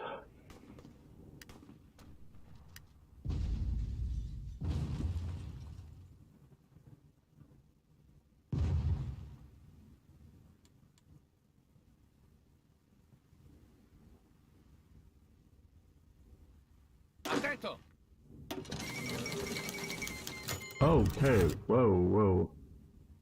What's going on? Ethiopia has capitulated. Mussolini announced cowardly Ethiopian nation could no longer withstand the pressure from the overwhelming presence of Italian forces through the country. The Ethiopian government chose to flee the country and has gone into exile. Their main forces have capitulated. Seemed to happen while they were doing pretty good, actually. But okay. We've got some infantry equipment, 2 trains, and some fuel. Haile Selassie refuses to surrender despite capitulation. The Ethiopian forces, Haile Selassie refuses to surrender. Rumor has it that he has been allowed to set up a government in exile in the United Kingdom. A formal protest has been issued to the British government. Okay. So we now have Ethiopia here. Okay, conquest of Ethiopia by blood alone moves the wheels of history. Mussolini's ecstatic and brags far and wide. Listens to otherwise recent victory. Okay, I'll do J. Okay, political power gain, 30 points. Base gain stability of 5. What is our current stability? Is 81, so we're pretty stable, and war support is pretty strong, but up by 5% on war support. Army experience 25 and command points 25. Very good. Very good. Okay, so we've got that. Now, resistance, compliance. I'm not quite sure what the higher difference is, but let's see. We probably don't need armor units in Ethiopia, so let's move them out. Ordini? Sì, signore! Avanzate! With one of them. Okay, yes. Comandi! Probably don't need these air units down here either, eating our supplies.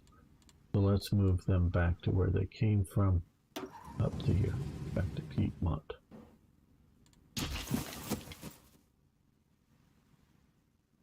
Pronto! Pronto! Ordini? Let's move. This is one of the better, or god awful. Formazione! These are so god awful templates. Okay, what history? Not. Comandi! Okay, you come back down here. We're gonna try to do this with some of these Pronto! smaller Avanzate! units. Trying to occupy. Avanzate! Avanzate! Another bug over on YouTube, Arno, for you to go after.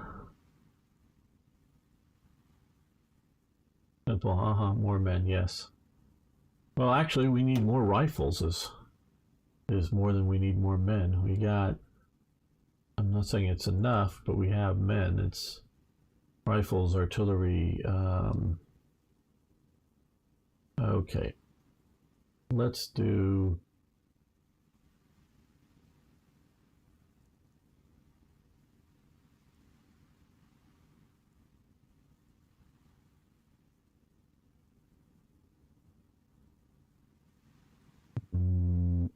Ministry of Italian Africa, 35 days.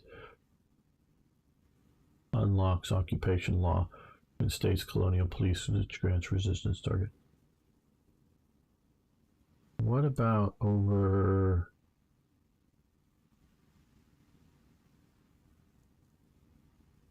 days progress? Yeah. I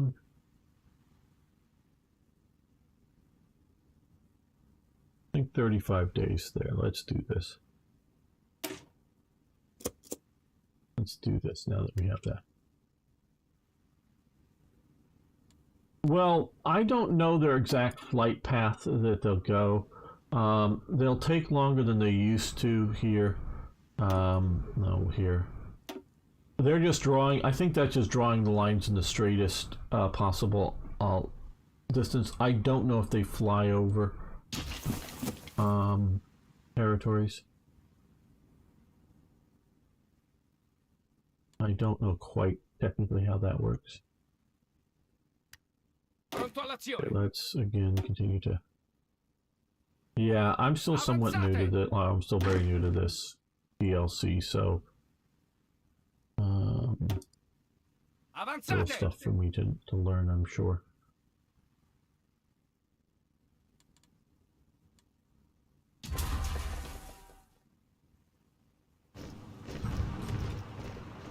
Formazione.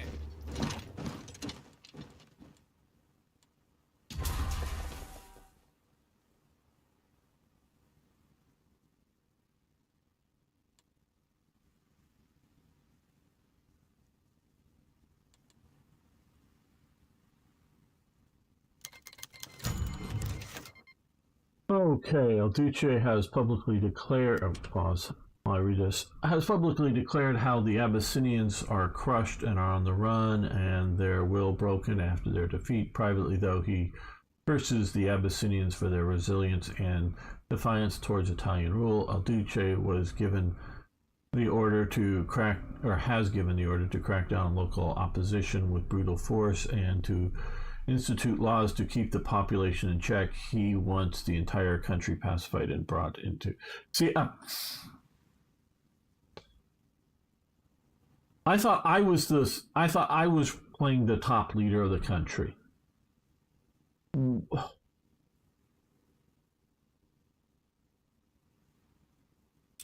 I don't like this. I thought I got to make these choices. Whatever for good or for bad, I thought I got to make the choices.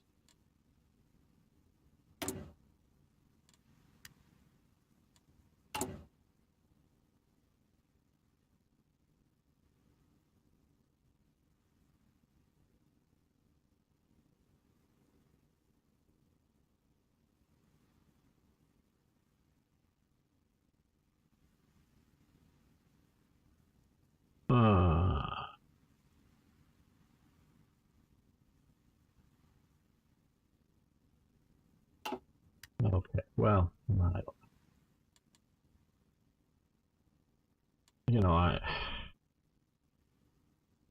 when you design a game, you should I know what they decided to do. We're still building up some of this stuff. It's getting broken. I don't know why Tripoli and whatnot are getting broken. Here.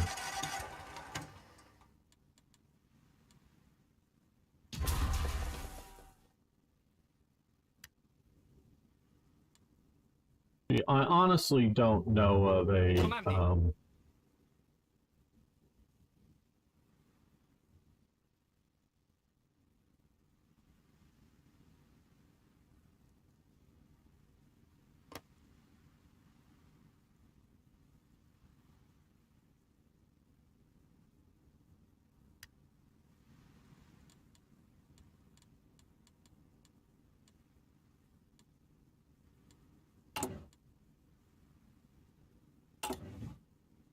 a real resistance around here.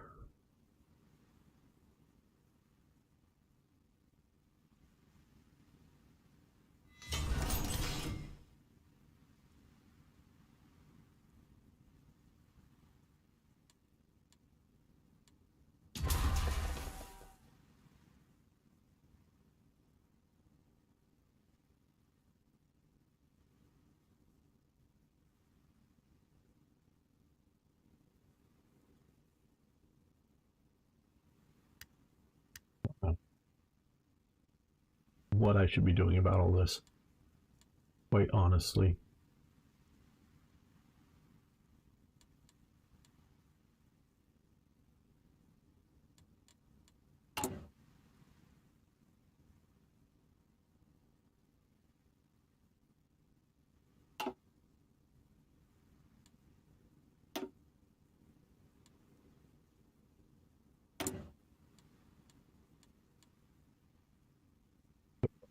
For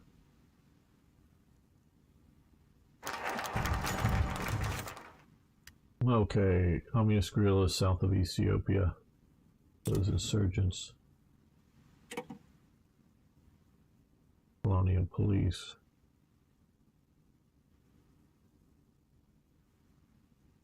Colonial possessions have grown considerably. Yeah, okay, we'll do this.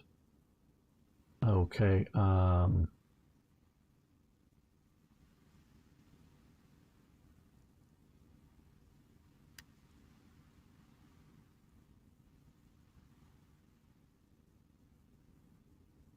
hopefully that will help. Okay, dockyards. Oh, let's get these built.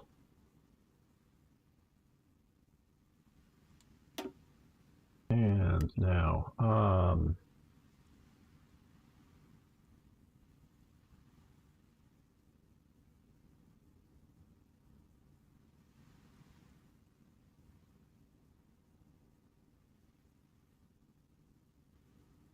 before we get too much increase down there,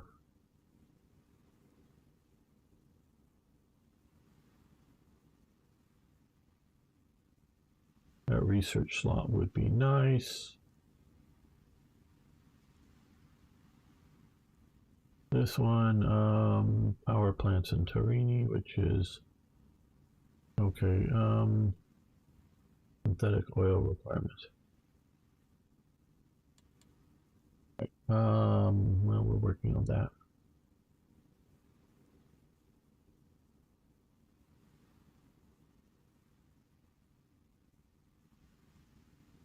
"35 days we'll do that. Get our air going a bit better.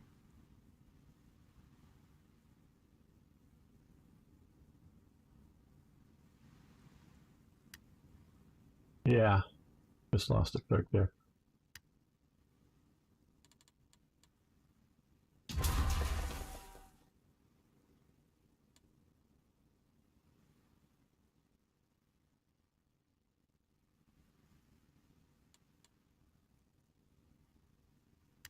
Why would I be facing revolts in Eritrea? Eritrea, generally speaking, liked the Italian occupation.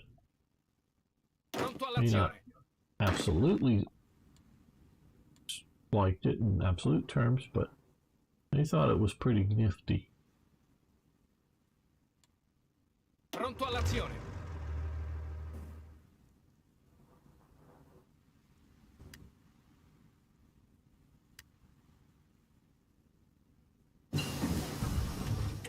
There's synthetic oil, right? Okay, now does that. With that now, I know we're doing something else. Okay, yes, it does. It has building slots and synthetic oil refinery.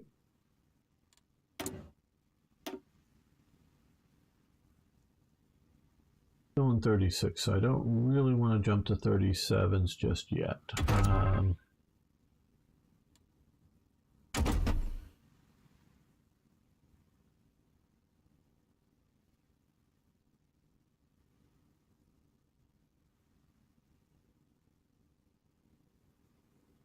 It's drop tanks basically.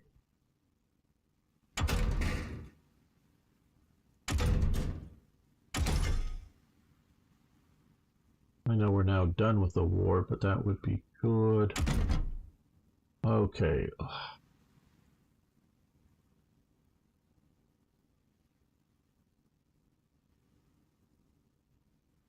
Welded.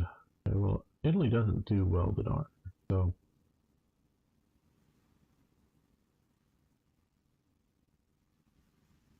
Medium tank model, maybe.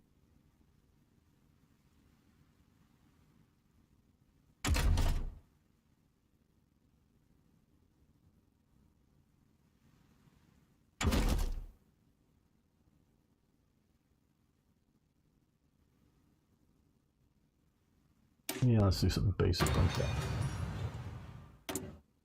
Okay, we have a lot. Okay,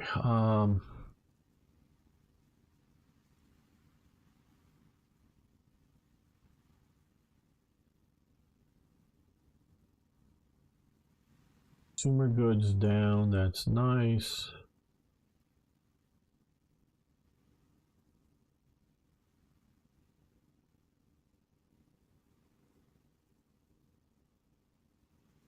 Political power gain.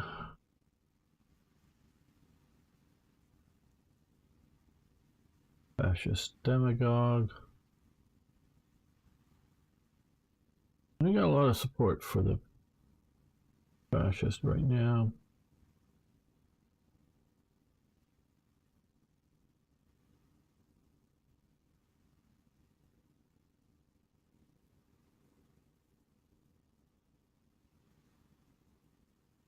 Well, I think we could reduce need of consumer goods.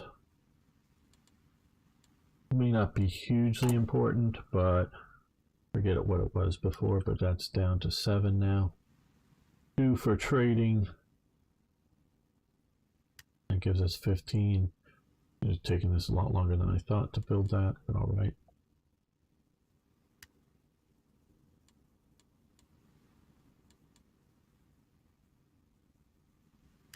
Hey Eric, how you doing, my friend? Under leader's portrait. Okay. Oh, occupied territories here. Yeah. Yeah. We're not going to obviously release nations. Civilian oversight. No garrison, which that's not a good thing. We're doing the colonial police, so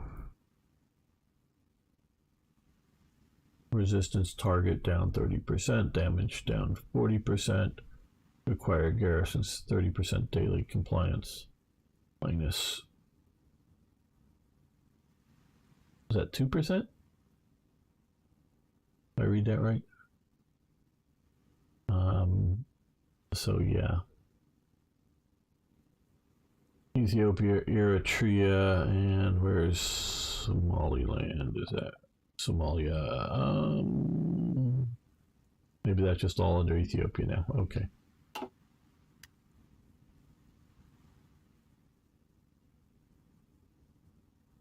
Well, cool. Sounds really weird, but cool. If you didn't understand that toy is a person. Ordini? But yeah.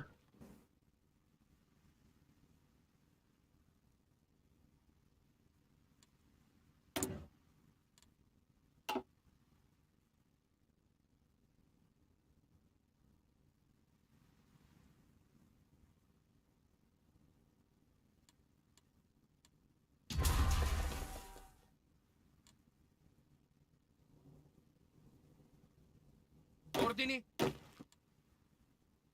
Avanzate! Your troops still reduce, organize resistance a bit. All right, Eric, we can talk after stream. I hope things are going reasonably well.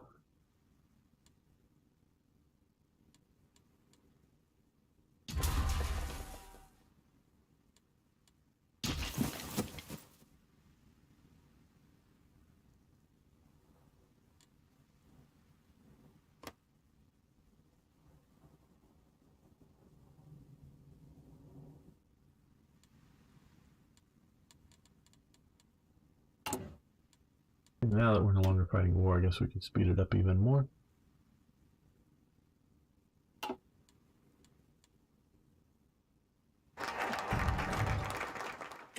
Renovations, very good.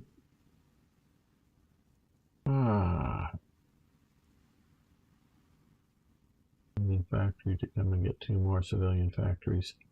I think sort of now is the time to do this. Or do we? Well, we're building up fuel reserves again because we're no longer using it.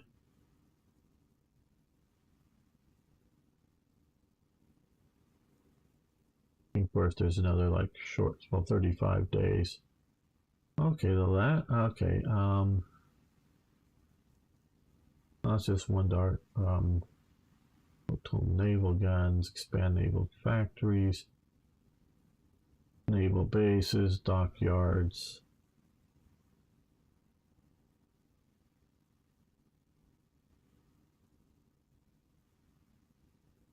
Days, that's 70 days. Yeah, nothing out here that we can or want to do. I know we can zoom out, so maybe that's a little better to navigate around on this.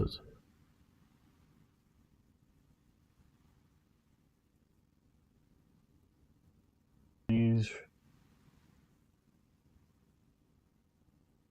Eritrea. These help with occupation. Maybe not, I don't know.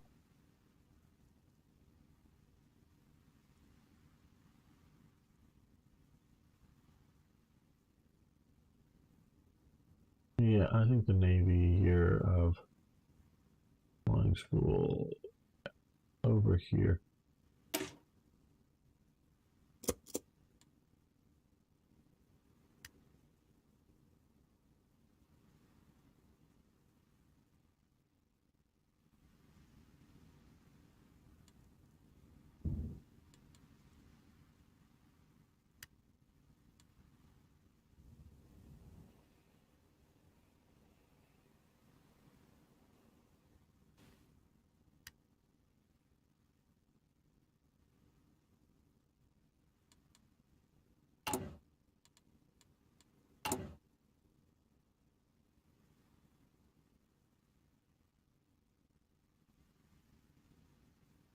Still negative on infantry production still, even though we're not actively fighting. I guess it's because we're trying to fill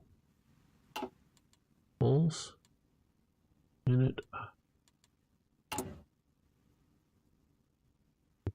29 a day.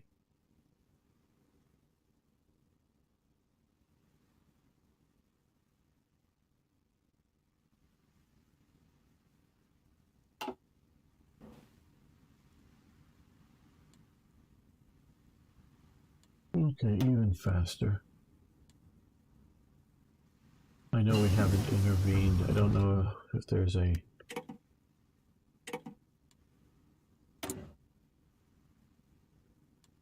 national focus for intervening in Spain. Look for a Spanish flag. Or should we just diplomatically try to, you know, send in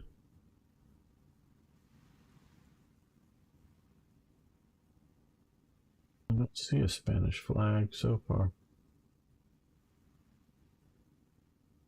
Well, over here, okay.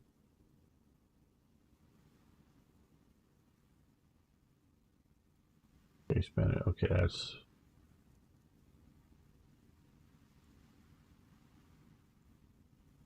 Okay, this only comes after... Requires... Nah, okay, so we need to send in... Okay, cool. I do want to see about that. Let's move you to another guy. Sì, signore.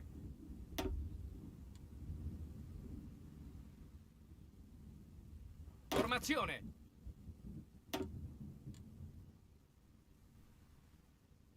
thinking we're going to do.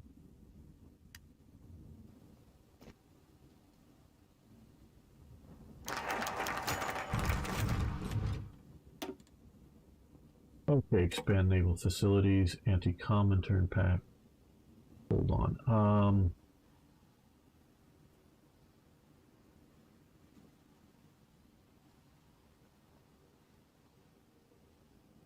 Okay, engineer, Fort River attack, fort attack. That actually sort of sounds good for Spain. But we want to go with an armored guy or something, maybe, because we are going to send a.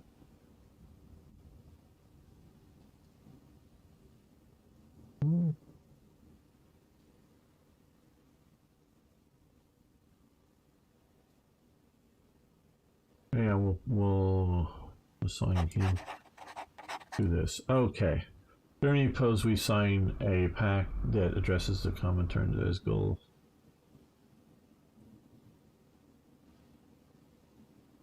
Yeah, I guess we'll go down this path here. Now.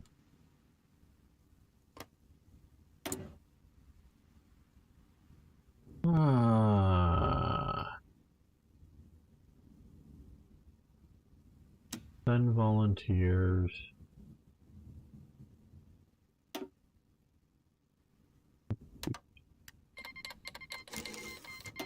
Okay, so we've done that. We're gonna wait a few days.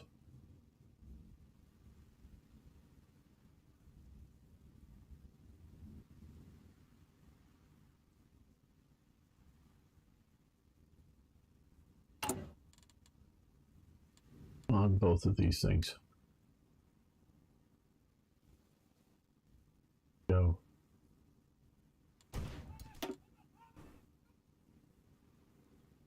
Over there, waiting for 37 to come up to do some 37 technologies in the most efficient way.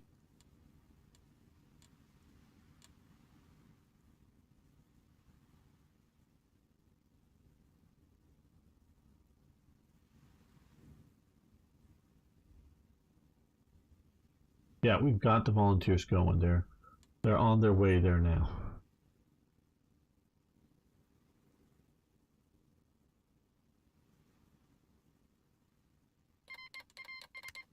There now. Now what I was wanting to know is, okay, we still have to do this. Okay, Triumph in Africa.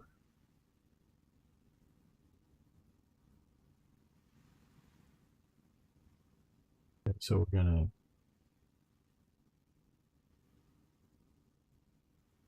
Okay, I didn't know if we had, I thought we did, but I wasn't sure.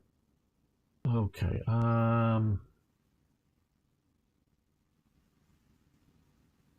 silo slots, dockyard. 5 days, 70 days. 70 days, coastal defenses.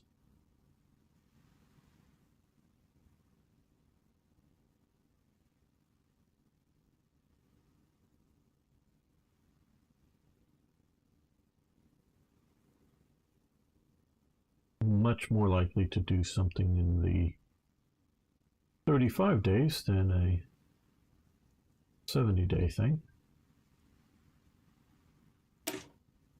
Yep, let's go for that. And now after the first of the year, let's come over here.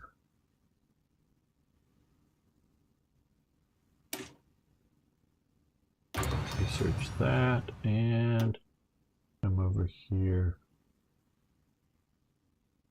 Yeah, we want to do fuel gain from refineries. And okay, now we've got our government sort of set for the moment. I don't know that we need a theorist just yet. Supply hub railway. Well, we sort of needed that before, and we're finishing one up. But he's halfway done. We're looking to look a little more to the future. So we may want to do more of that. AGEP, that's their oil company. Synthetic research speed, industrial research speed.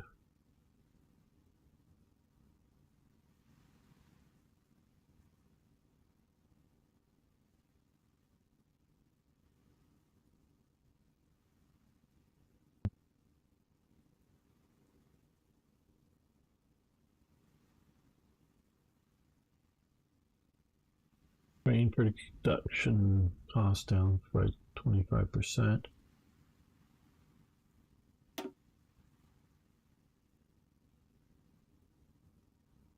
These are just going to get research speed down, which is nice, but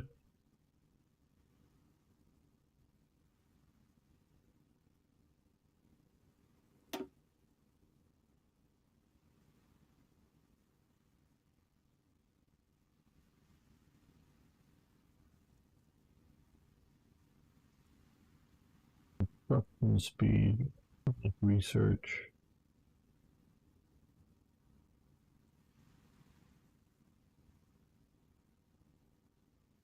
Well,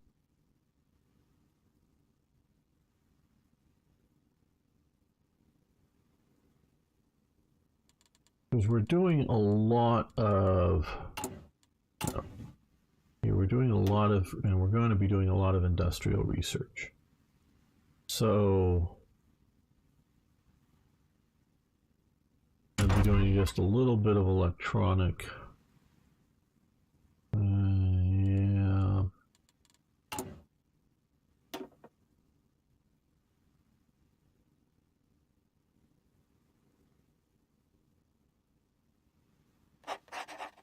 We'll go with that.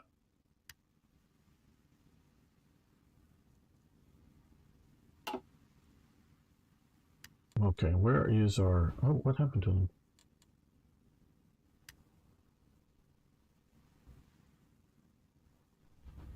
What happened to our... Oh, we're not on the army. That's what. Gotta be click the right thing, gamer. Okay. Now we get to play another war. We're going to go back and sort of play my standard pyramid strategy of cutting off this part over here and reducing it down, because I think that is a good military strategy here.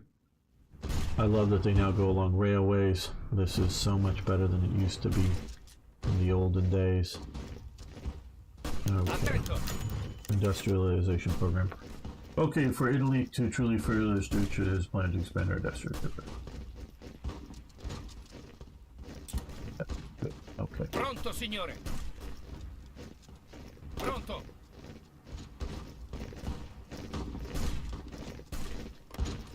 Sì, signore. Okay. Avanzate.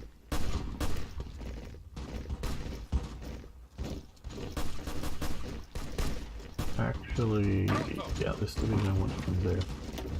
This division, you see that they're already breaking out.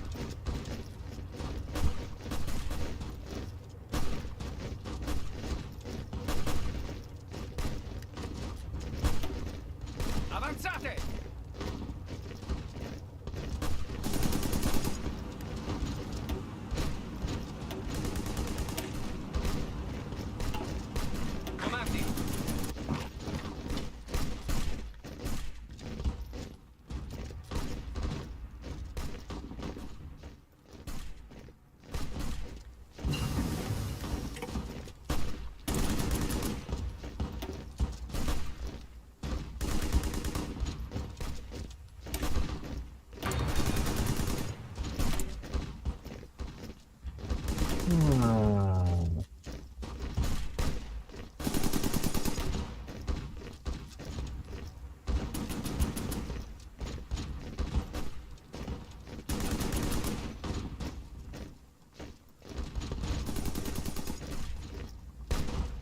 I should be looking at doctrines, but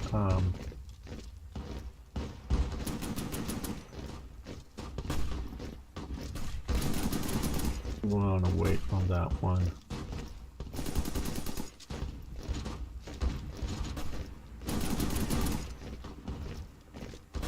Plus, we should be looking at some of the battle plans here. But back,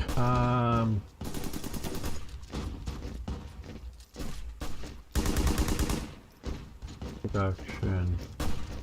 One of these reduce artillery production.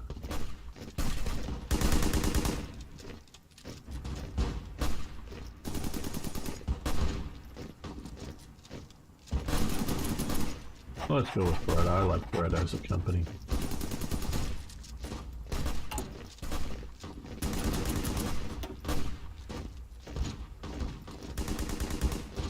we're getting interesting here.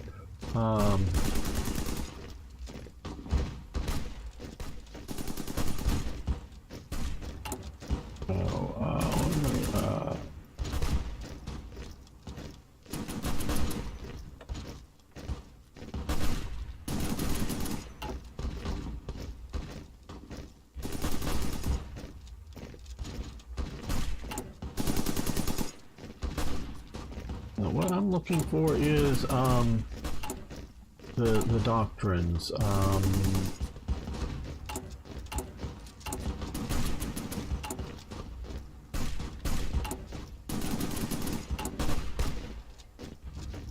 Here, there we are. Land doctrines. Okay, this is what I'm looking for.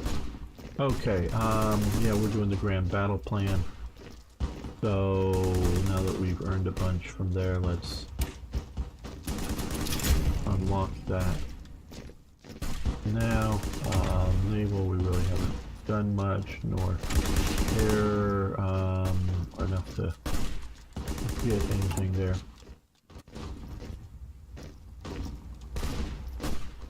Yeah, we've got some experience now, so that is better.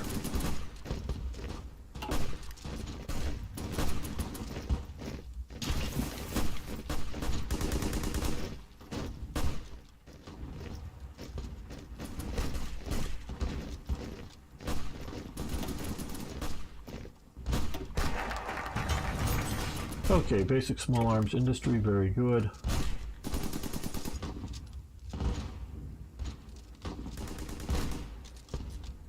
Production cost down, but that's 70 days. Not that that's... I think if we're going to do that, I think we're going to... Yeah, let's establish this going here. And... Measures. I don't think it's going to take any tungsten, and we're still down on basic equipment. Let's add that there.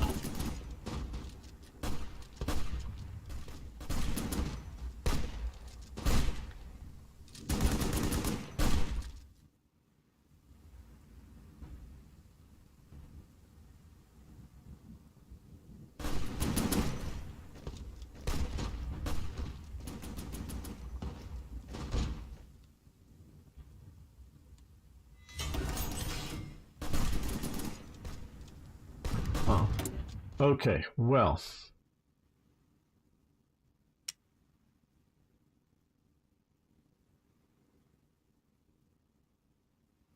yeah, let's build some.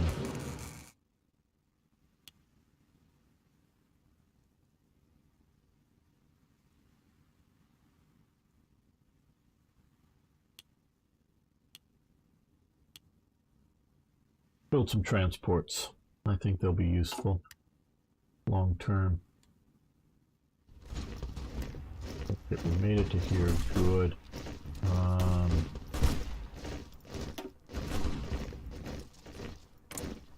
Formazione. Avanzate.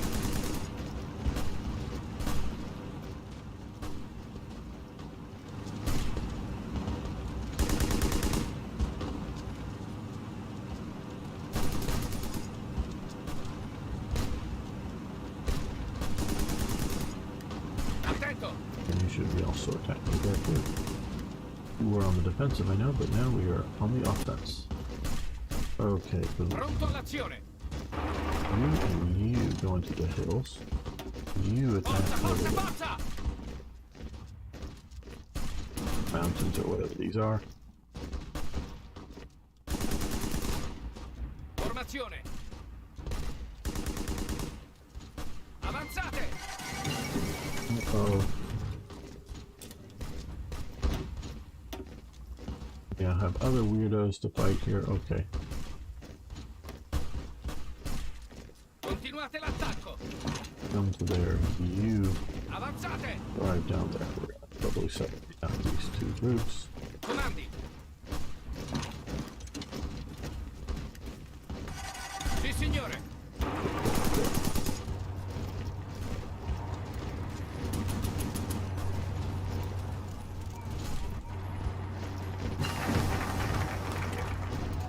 Okay, so now we have spy agency unlocked, I guess. Okay, Triumph in Africa, 35 days, gain base stability, gain war support, political power, that's nice. We'll do that. And we now can research more things. Alright,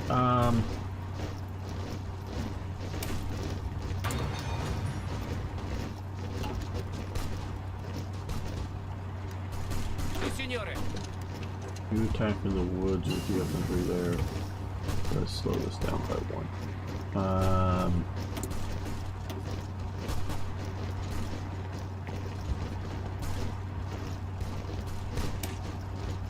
Need to make sure we're getting as much fuel as we can from oil as practical.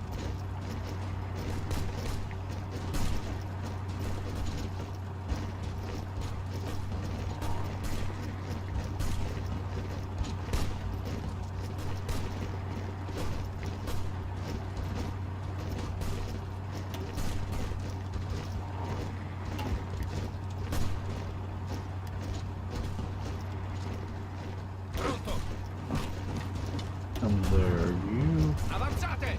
Come across the river there. I don't want you attacking across it.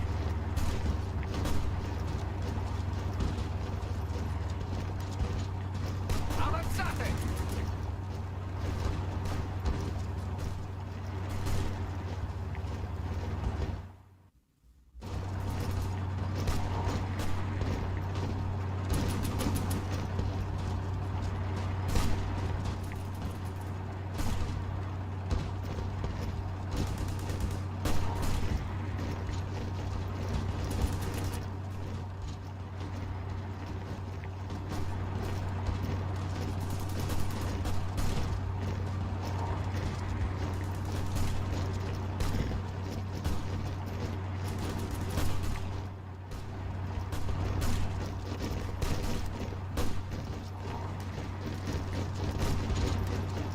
Pronto all'azione! That attack.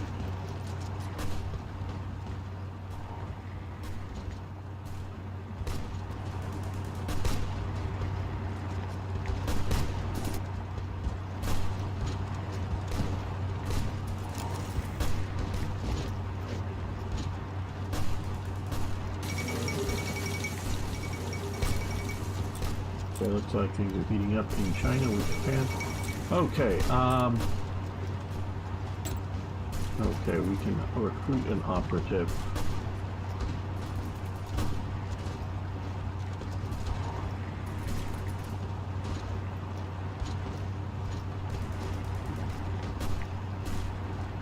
Just, okay,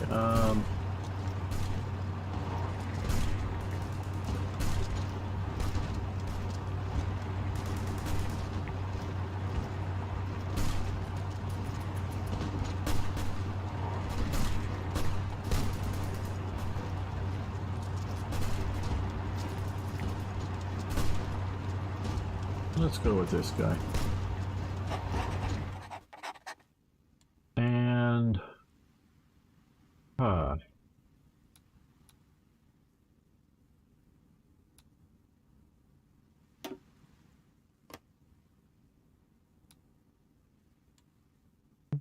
here.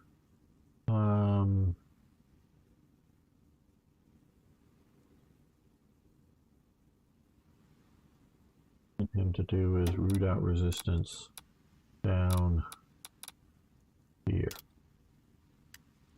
Okay, you come down here and root out resistance. Good. Hindenburg disaster. Like 500 planes for air experience. Yeah, I should try send some planes to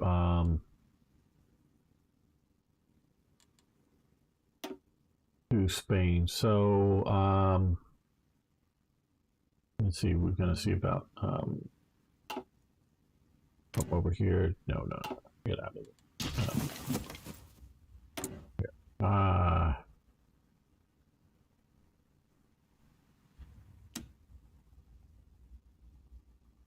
Send air volunteers.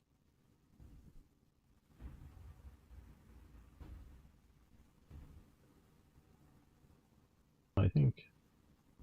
Yeah. Okay, so now let's come over here. Let's give these guys that, and these guys can also come over here.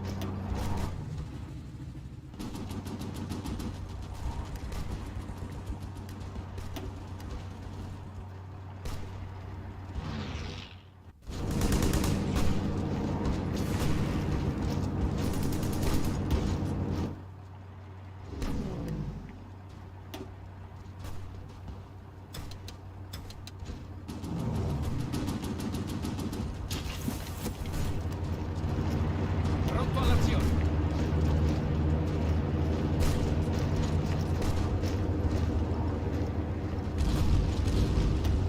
Avanzate! No.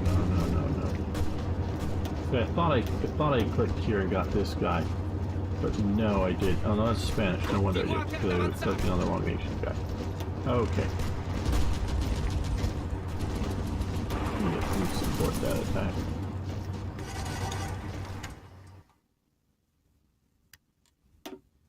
And now that we have that and we have Triumph in Africa,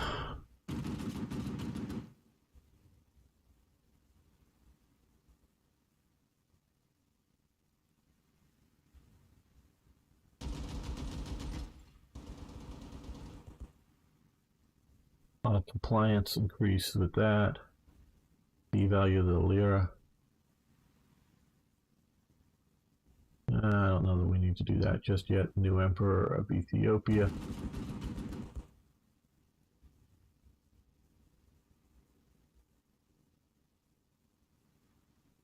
Affairs, 35 days, Triumph in Africa.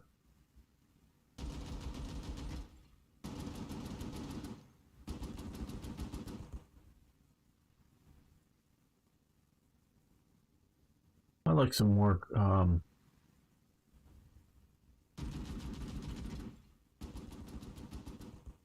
okay, more compliance, so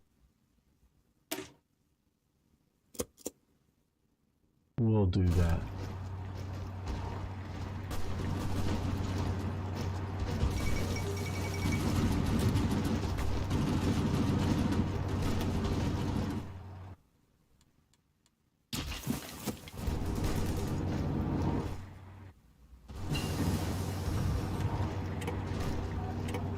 Pronto, signore. We can take Valencia. Maybe the Spanish will help me with that one.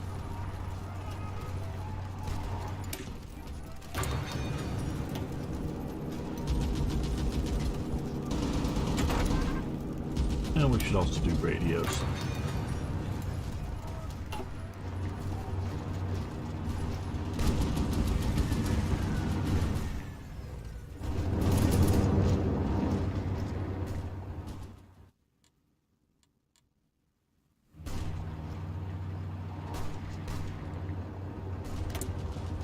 We can add to our government here.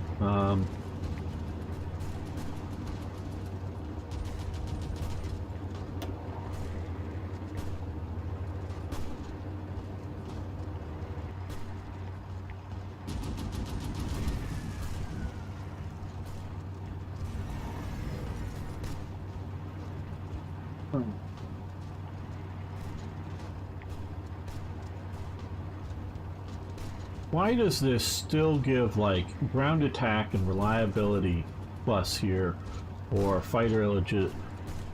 I thought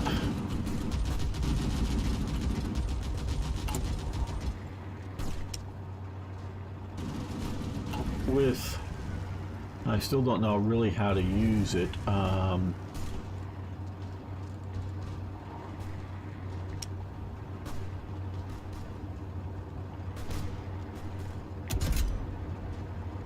I thought with this would define how effective an aircraft was at bombing or at being a fighter or whatnot. Why? Why? Why, Paradox? Why? why are we still doing fighter agility for having Maki? Now I get air research speed. Is it because you're just so bankrupt of ideas you can't come up with something better here? I mean, either do specialized research like for you know, fighter, you know, research certain like we have. I know this is from National Focus or whatever, but you know, do something like this faster, or one of these other things faster research. You know, could just be, you know, like small airframes or whatever, or certain weapon systems, or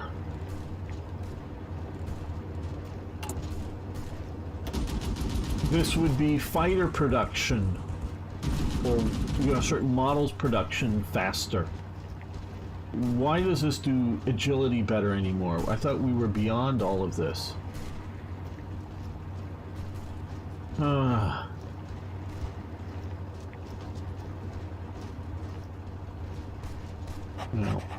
we're gonna do that, I guess.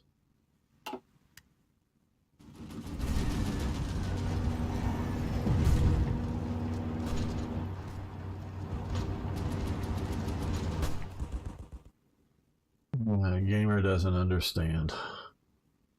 Maybe Gamer's not supposed to understand. Yes, Gamer's talking in the third person right now. Okay, well,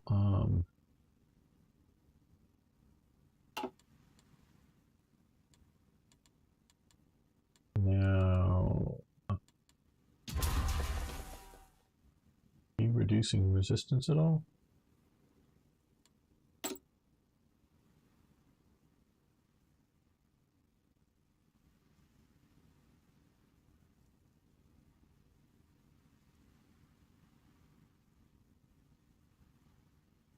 Okay. The operative has Ethiopian nationality.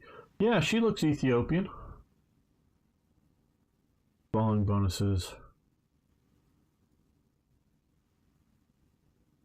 Yeah, she looks very Ethiopian.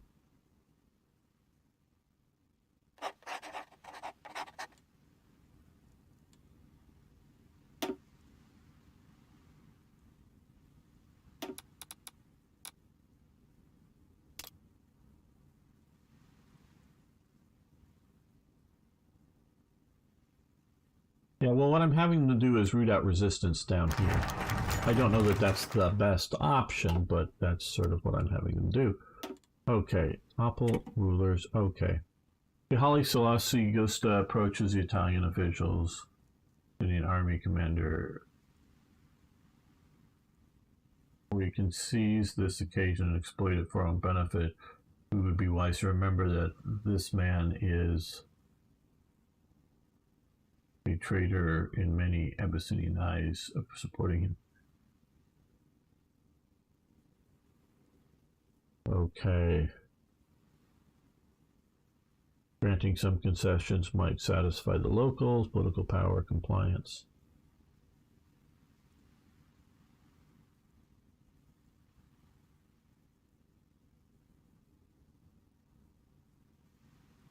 The governor of the region. No, I don't think we want to do that.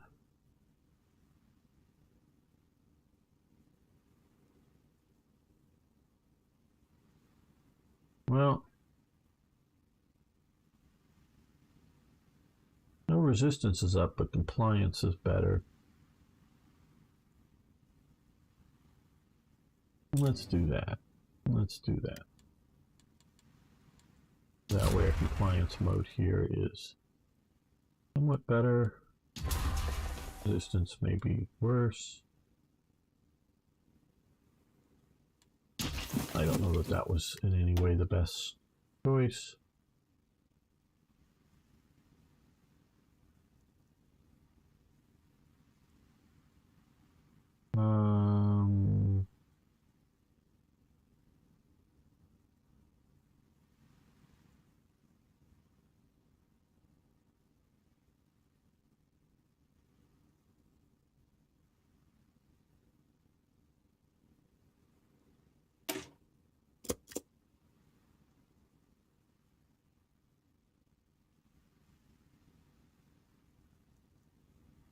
Yeah, I know they worked with, and I didn't know specifically that guy because I understand that he's some other Haile Selassie, whatever. I don't know the details, but I do know that they were working with various elements. Some of them, internal, tribes that were, internal to Ethiopia that they were working with. Okay, well, we just got that, so let's go into the mountains here. Let's see if we can expand this bubble a little bit. Working with, some groups, even after the fall of the Italians to the basically British or Commonwealth invasion, continued to run a guerrilla warfare, probably forever, in essence. But after the British had taken over.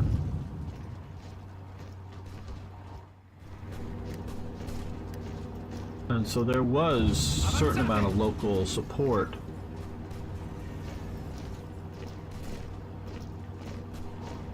And realize the idea that many factions of people in and around Ethiopia knew that they were the small fry. They knew that they weren't going to be a major power regionally or whatever. So it might be better to, and for various, again, could be ideological reasons, could be others, that hey, the Italians, that may be the way to go. Let's sign up with the Italians, kind of thing. Into here.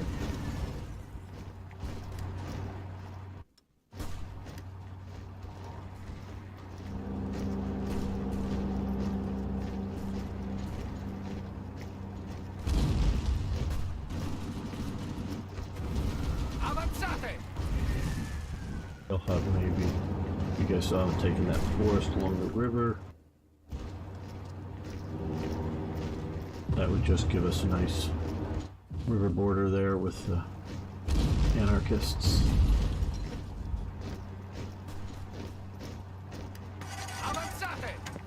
Here again. Messing with them.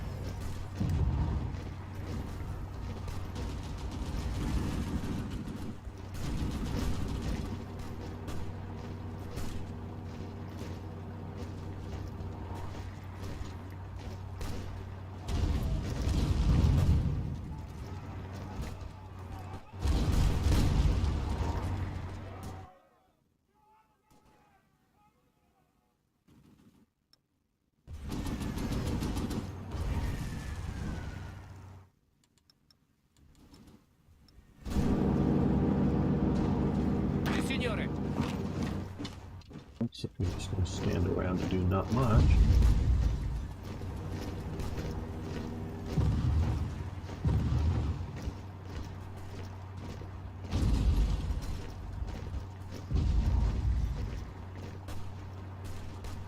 Going back into there, but we're just...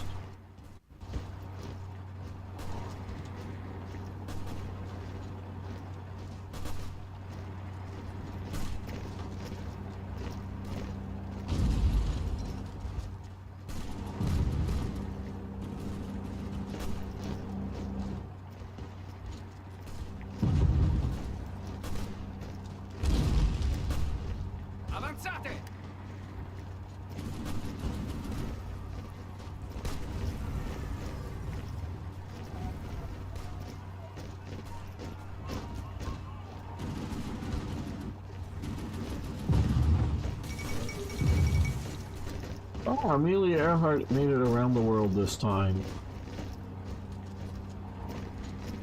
She was at best an average pilot, and she was much more of a celebrity than anything else. But yeah, cool. Well, let's save the game here. I want to thank you all for making it this far with me. I really love making these episodes and talking about history. I also love playing these games. So hey, if you're new here watching this, please smash the red subscribe button, and everybody, hopefully I've earned you live or watching later to lick like button. Trust me, it tastes great and it's less filling. So go for licking that like button. And of course, post a comment because that all helps out so much. So thank you all. We will be continuing the series more. And I will also be making more of the HOI IV American series as well. So hopefully you guys stay around for all that. So thank you, everyone. And you guys live, thanks so much. I think I need to take a bit of a break to eat something and whatnot. We will be back. I hope it will be we'll be back tomorrow with War Thunder. Hopefully that will be good. I think maybe Eric, but definitely Arno, and who knows, maybe a few other people that are hanging out here will come and play with us. So check it out. And I think it's Tuesday. I'm playing Order of Battle Allies Victorious over on Slytherin. And of course, thank you, Jeton. Thank you, Sun Temple Radio. Be back next weekend for more Hearts of Iron and, of course, War Thunder. So thanks, everyone. See you guys then.